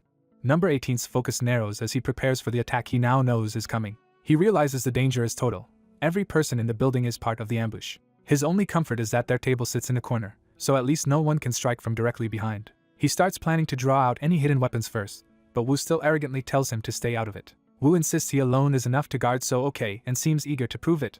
Before number 18 can argue further, the first hidden attack is launched. Wu explodes in fury at the assassins for daring to move. The disguised killers realize at once that their cover has been broken. Their leader abandons subtlety and orders everyone to attack together. Wu meets the first rush head-on without hesitation. He seizes an attacker before the man can complete his strike. With a single palm, Wu unleashes a devastating blast that tears through the room. Number 18 instantly shifts to protect So Ok while the shockwave rips the restaurant apart. Seeing multiple assassins thrown down at once, he admits Wu is far stronger than he first judged. The surviving attackers stagger but are not yet broken. One of them rallies the others by pointing out that they still outnumber the three defenders. The assassins are ordered to kill them all without holding back. A new wave closes in from every direction around Wu. Wu dismisses the attackers as laughable and prepares to finish the fight quickly. He stamps down with force that cracks the floor and sends power racing outward. The shock tears through the assassins' footing and disrupts their coordinated charge. The fractured floor becomes another weapon under Wu's control. The upheaval throws enemies and debris into the air, but it also threatens So Ok's safety. Wu charges through the chaos with savage confidence, enjoying the slaughter. So-okay can only watch in alarm as the violence closes around her. A hidden projectile slips through the confusion toward her position. Number 18 intercepts the attack and plants himself directly in front of So-okay, turning his body into her shield. He orders her to stay within 3 steps of him at all times. Shaken but obedient, she agrees. Even as more assassins descend, she calls out to warn him. He remains calm and alert, refusing to be distracted by the pressure. Another concealed strike flashes toward them through the melee. Wu wipes out more attackers and sneers that weaklings like these are only a nuisance. He checks on So-okay while striding through the wreckage, still acting as though the situation is under control. So-okay credits Mr. 18 for keeping her safe amid the chaos. Wu dismisses that praise and starts to accuse Number 18 of being present for the wrong reasons. Number 18 cuts him down verbally, saying Wu seems less interested in protecting So-okay than in showing off his own strength. Wu is taken aback by the blunt accusation. He steps in close, furious that someone he sees as a mere youth would speak to him so boldly. For a moment, his anger falters as the reality of the battlefield presses in. The dead and the hidden weapons scattered around them show how dangerous the ambush truly is. The three stand amid the ruined restaurant, surrounded by bodies and silence that feels temporary. Wu grudgingly admits to himself that the young guard is more useful than he expected. He awkwardly offers a reluctant compliment. Number 18 immediately urges them to leave and return to the inn. But he stops himself and argues that they cannot go back, because the inn may already be compromised in the same way. He proposes hiding somewhere safer until they learn who orchestrated the attack. Wu rejects the idea, insisting that the assassins are no threat to him even if they might endanger So-okay. So-okay calmly adds that this is not the first ambush she has faced, and that she has survived such attempts before. Number 18 suggests disguising themselves to reduce the risk, but Wu mocks the idea as cowardice. Realizing Wu cannot be reasoned with, Number 18 decides to work around him instead of against him. He turns away from the argument and begins planning his own response. He quietly instructs So-okay to stay directly behind him the moment they enter the inn again, already assuming another attack awaits there. Privately, he sees the likelihood of more enemies at the inn as an opportunity to uncover the larger plot. So-okay watches him with growing interest rather than fear. Outside the grand building in the rain, the three prepare to depart, but the danger follows them into the open courtyard. They start moving together across the stone path, with Wu leading and Number 18 keeping close to So-okay. Assassins burst from hiding around the courtyard and launch a fresh ambush. Wu greets the attack with a grim, eager smile. He explodes upward into motion before the assassins can close their trap. His speed leaves only a violent streak across the ground. He rises above the attackers and turns the height of the leap into another killing strike. Number 18 tracks the movement and understands how dangerous Wu truly is in open combat. Wu crashes down with overwhelming force and blasts the surrounding assassins apart. The courtyard fills with smoke and shattered stone from the impact. Standing among fallen enemies, Wu boasts that he had said there would be no real problem. Number 18 immediately warns him that the battle is far from finished. Wu turns in surprise at the sudden seriousness in his voice. More assassins flood into the courtyard from every direction, revealing that the first wave was only the beginning. Even Wu is shaken by the sheer scale of the force assembled against them. Number 18 realizes that only someone of extraordinary importance could draw this many killers. So-okay herself is startled by the question of just how valuable a target she must be. A hidden attacker tries to seize the advantage in the confusion. Wu curses as he realizes the assault is effectively endless. He estimates that the courtyard force is several times larger than the one in the restaurant.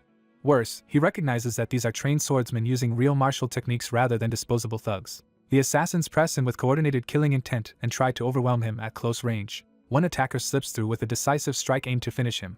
Wu narrowly avoids a fatal blow but is forced into a dangerous position. He realizes too late that So-okay is exposed behind him. Number 18 responds instantly and moves before Wu can recover. A blinding slash cuts through the attacker's momentum. He carves down the assassin threatening So-okay and clears the immediate space around her. Blood sprays across his face, but his expression remains cold and controlled. So-okay thanks him in shock and relief. Number 18 says nothing, already measuring the next danger. He sees that Wu is tiring, and understands that protecting So-okay is draining the older man's efficiency. Wu plants himself again and forces his battered body to keep fighting. He unleashes another burst of power that hurls back the nearest attackers and buys a little space. After the blast, he is left breathing hard, the strain finally visible. For the first time, Wu looks genuinely unsettled by the situation. The courtyard is littered with bodies, yet more assassins continue advancing through the rain. Even the killers are shaken by how many of their own have already fallen. Wu can hardly believe there are still so many enemies left. He admits to himself that he can keep fighting them, but not easily while also shielding So-okay. Seeing Number 18 cutting through enemies nearby, Wu finally calls out to him in earnest. He orders Number 18 to take So-okay and escape while he stays behind to hold the assassins off alone. Number 18 refuses, arguing that the area is already surrounded and that splitting up would only make them easier to kill. He reveals that reinforcements from their side should arrive in about 2 hours if they can endure until then. Wu, now speaking without arrogance, pleads with him to obey and get So-okay out. Number 18 hesitates, torn between strategy and the old man's resolve. So OK protests that they cannot simply abandon Wu to die. Then, with sudden politeness, she asks number 18 to excuse her. Before he can stop her, she startles him by climbing into his arms herself, forcing him to carry her. Wu seizes the moment and vows to open a path for them. He detonates another massive attack into the surrounding assassins, blasting a corridor through the encirclement. Number 18 realizes the opening is real and that hesitation will waste Wu's sacrifice. Wu roars at him to go now. At last number 18 turns and flees with So OK in his arms while Wu remains behind to hold the line. The assassins immediately realize the target is escaping and shout for pursuit. Surrounded by assassins, the swordsman decides that technique matters less than escaping with the young woman alive. He commits to raw speed as the only thing that can break the encirclement. In a burst too fast to follow, he tears through the siege and opens a path out. He carries the frightened woman in his arms and flees under the night sky. Without slowing down, he keeps her close and races toward shelter. The assassins immediately regroup and are ordered to pursue him. As he runs, he realizes the enemy force is even larger than expected, with killers hidden beyond the garden as well. He vanishes ahead before the pursuers can close the distance. A quiet building becomes his chosen refuge. He crashes straight through the entrance rather than waste time with caution. The startled men inside barely begin to greet a visitor before he appears carrying the woman. Ignoring their confusion, he bluntly demands a room to borrow. The woman is too stunned by the sudden turn to understand what he is planning. When the men notice light from the hidden storage room, he immediately claims it and insists there is no time to explain. He moves to secure the place while the woman hesitates behind him. He activates the mechanism that opens the concealed room. A hidden armory slides open, revealing a secret storage space. He places the woman inside and orders her to stay there. To the two branch leaders, he gives a harsher command: patrol the store and kill any assassins who come near. He explains that the target is being hunted by a storm of assassins who have already surrounded the entire area. Reminding them that they said this mission was a matter of life and death, he demands they act like it. His killing intent surges as he makes clear he expects absolute commitment. The two men are shaken by how serious and dangerous he suddenly becomes. The room falls into a tense standoff as they weigh his order. One of the men bitterly repeats his challenge and accepts the stakes. The pair eagerly choose violence, deciding survival means slaughtering the attackers first. They finally introduce themselves as Sang Riang and Mao Wun, the men in charge of this branch. The woman recognizes them as the once feared Gong demon duo. She recalls hearing they had been reassigned to the demon palace and promises to report their service to her father if she survives. The two men are overjoyed to be recognized and praised by her.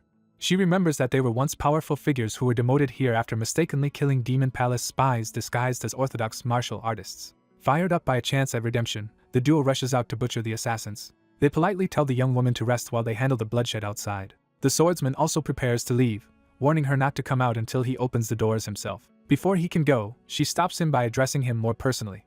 With quiet honesty, she admits she fears this place may become her grave. He answers without hesitation that she will not die. He vows that no matter what happens, he will not allow her to be killed. His certainty leaves her staring at him in surprise. That promise softens her fear into trust.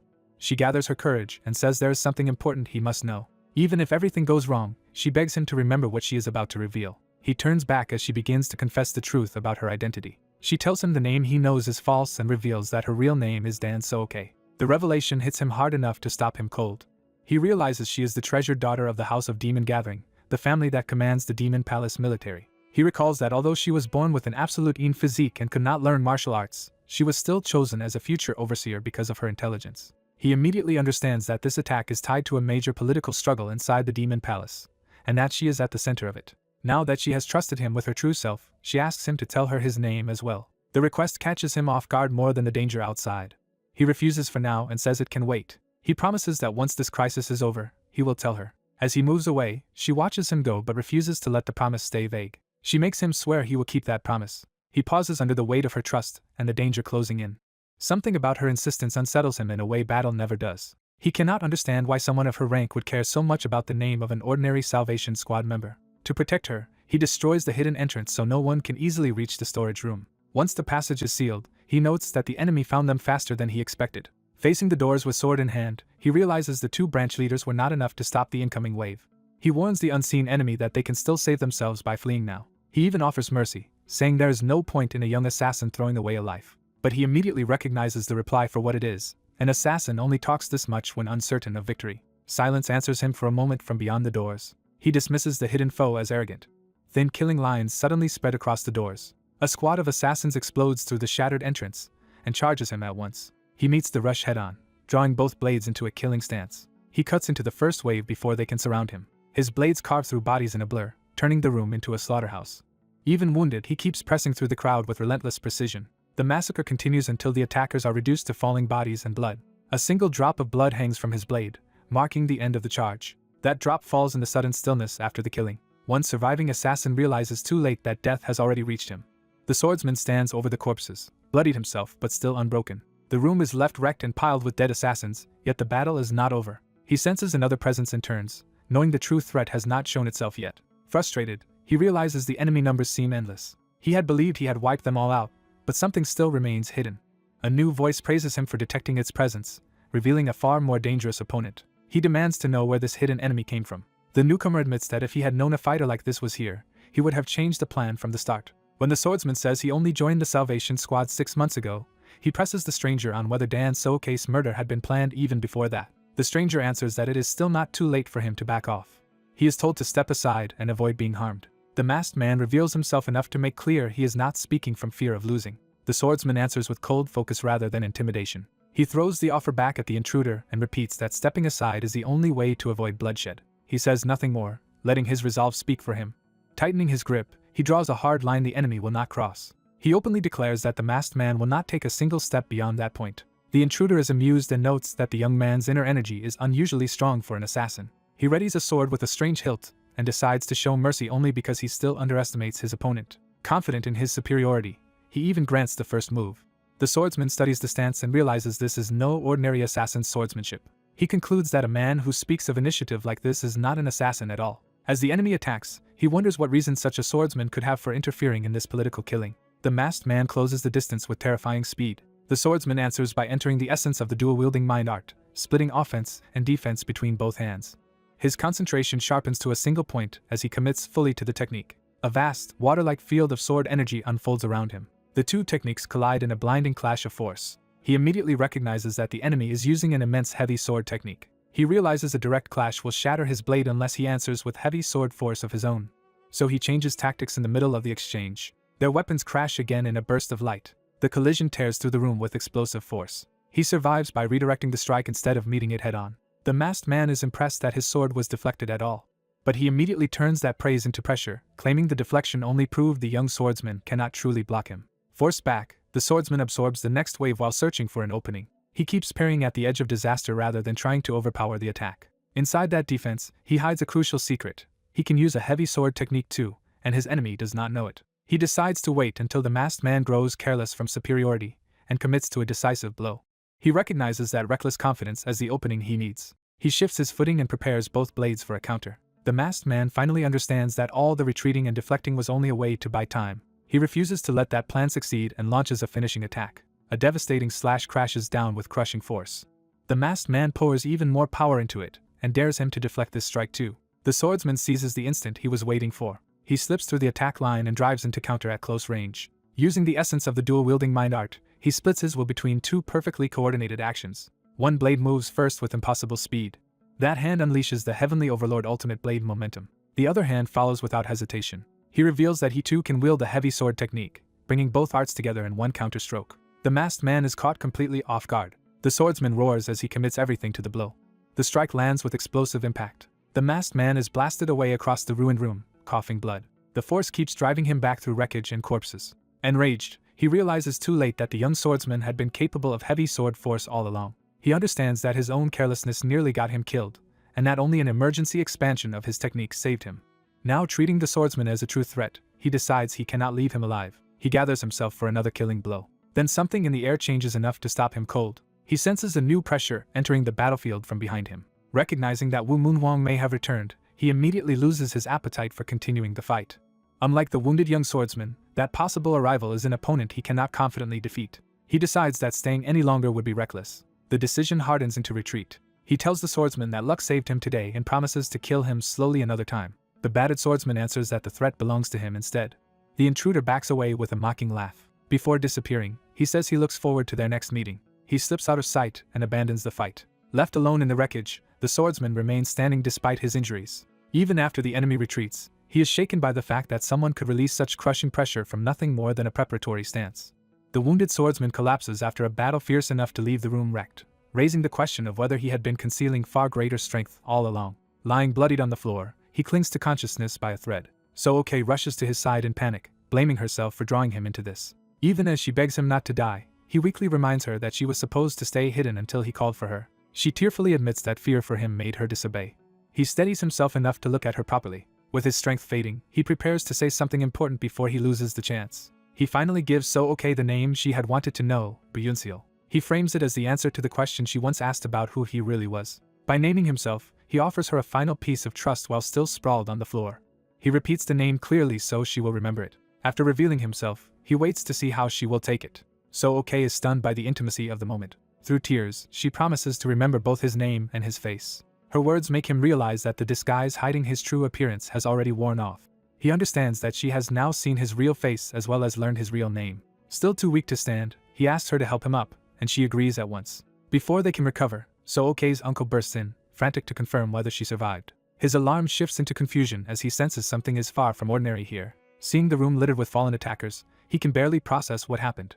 The sheer number of defeated enemies leaves the adults awestruck at the swordsman's feat. From the floor, Byunseol reassures the uncle that So-Okay is safe. Supported by So-Okay, he manages to sit up and face the newcomers. So-Okay quickly composes herself, trying not to reveal too much in front of the others. She insists she is unharmed and credits her protector, nearly using his name before correcting herself. More allies from the Salvation Squad arrive, saying they came to help but clearly too late to matter. They report that although they defended as best they could, some enemies escaped. The scene makes clear that far more people were involved than the few they thought they were chasing. The survivors realize this attack was larger and more organized than anyone expected, and they do not know who all these people are. The uncle identifies the young man as Salvation Squad, Yaeng Branch, number 18.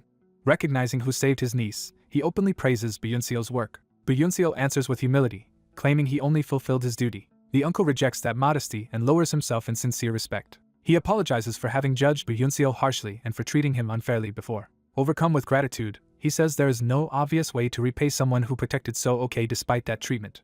Byunseol listens in silence, unmoved by flattery but not dismissive of the sincerity. So-Okay quietly urges him to respond to her uncle. Instead of accepting the apology from a distance, Byunseol steps forward. He offers the older man a hand, choosing dignity over resentment.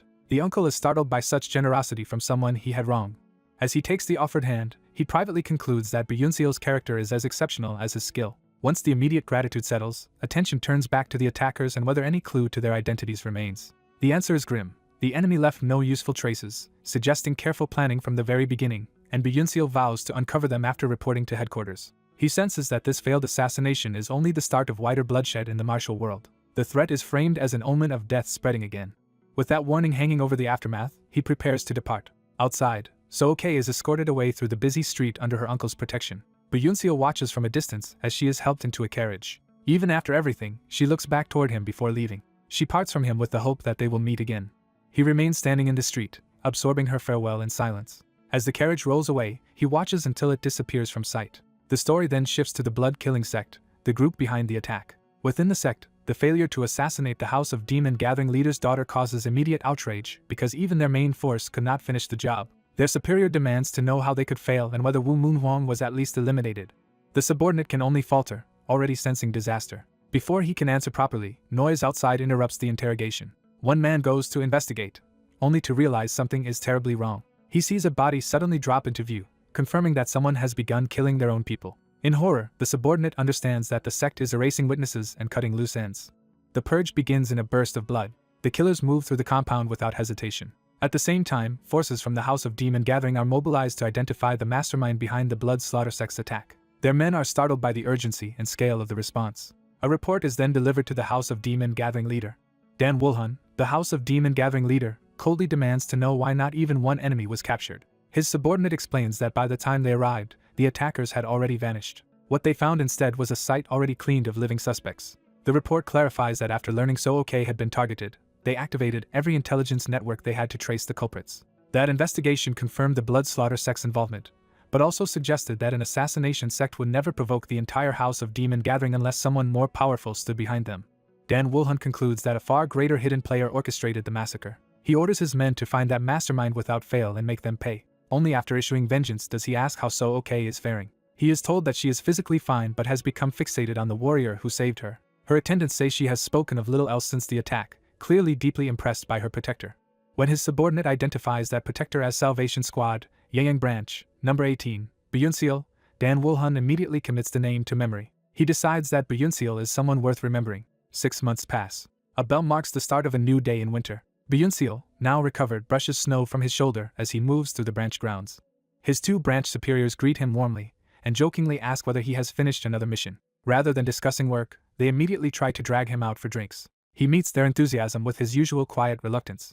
Inwardly, he reflects that over the past 6 months he has completed every mission considered nearly impossible and earned the recognition of the two men running the branch. Because of those achievements, their attitude toward him has changed completely.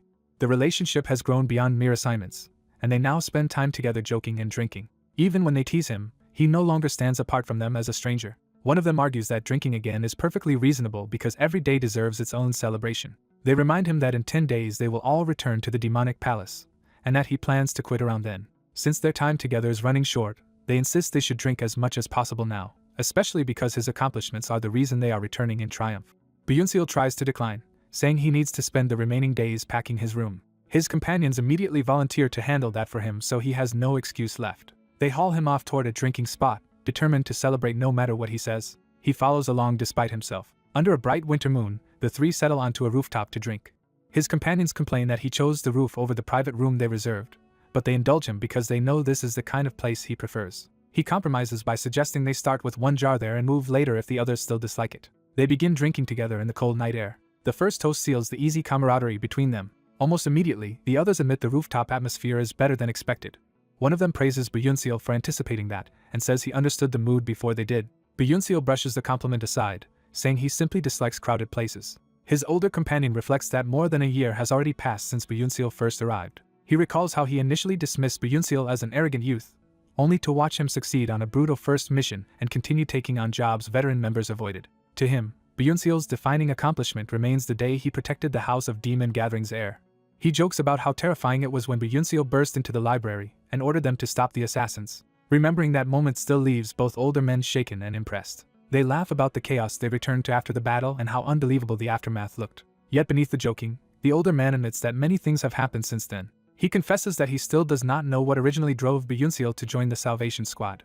But he says the world is chaotic for everyone, and all anyone can do is try to find some joy within it. So he offers Byunseal a place to return to whenever he grows tired, promising that they will always have a drink waiting for him. The sincerity of that invitation catches Byunseal off guard. After a pause, he quietly accepts it. For a moment, words fail him. Then one of the others groans, sensing the mood has turned too heavy. He abruptly raises his cup and insists they stop being sentimental and keep drinking instead. The other joins in at once, turning the moment back into loud celebration. Their laughter carries across the snowy rooftops. Later, Byunseal leaves the rooftop gathering alone. As he walks back, he thinks of his two companions as troublesome, but with unmistakable fondness. A faint smile shows how much they have come to matter to him. He reflects clearly on their natures. Sangryang is shamelessly practical and flattering when money is involved, yet easygoing at heart. Ma Woon is hot-blooded and arrogant, but also disarmingly innocent in his own way. Whatever their flaws, he has come to a simple conclusion about them. He recognizes them as genuine people and realizes he feels attached to them for reasons he cannot fully explain. Carrying that warmth with him, he returns to his room. He reaches for the door ring to enter. At the threshold, his instincts suddenly sharpen. He immediately senses that someone is already inside waiting for him. Instead of retreating, he opens the door and steps in. He scans the room in silence, searching for the hidden presence. His measured steps show he is no longer off guard at all. He draws his blade, ready for the intruder to reveal themselves. A masked figure appears behind him and remarks that the famed Salvation Squad members seem to have let his guard down. Byunseal calmly denies that assumption. He reveals that he noticed the intruder from the start and deliberately led them into a room rigged with traps to test who was careless. The masked visitor is forced to acknowledge that the advantage has shifted. The hidden crossbow in the room proves Byunseal had prepared for exactly this kind of encounter. With the intruder checked, Byunseal demands their identity. The masked figure claims to be from the demonic palace and says they have a message to deliver. To prove they are not here to kill him, the visitor flicks a sealed document toward him. Byunseal catches the letter effortlessly without lowering his guard. The messenger even notes, almost sheepishly, that they used an assassination technique just to throw the letter. The seal identifies the contents as a level 4 matter. The messenger explains that level 4 missions are reserved only for the Salvation Squad's absolute elite, and that there have been only a dozen such assignments. He adds that Byunseal is the youngest person ever chosen for one, making the messenger openly envious. Instead of pride, Byunseal feels only unease. He asks what kind of mission would warrant that level of secrecy and danger. The order begins with a direct summons to Yeyang Branch number 18 for a level 4 mission to be carried out within 4 days, before the branch transfer is complete. A covert order is revealed. The Gong Demon duo, identified as spies within the Murim alliance, are to be eliminated, and the reader absorbs the mission with sudden, grave focus.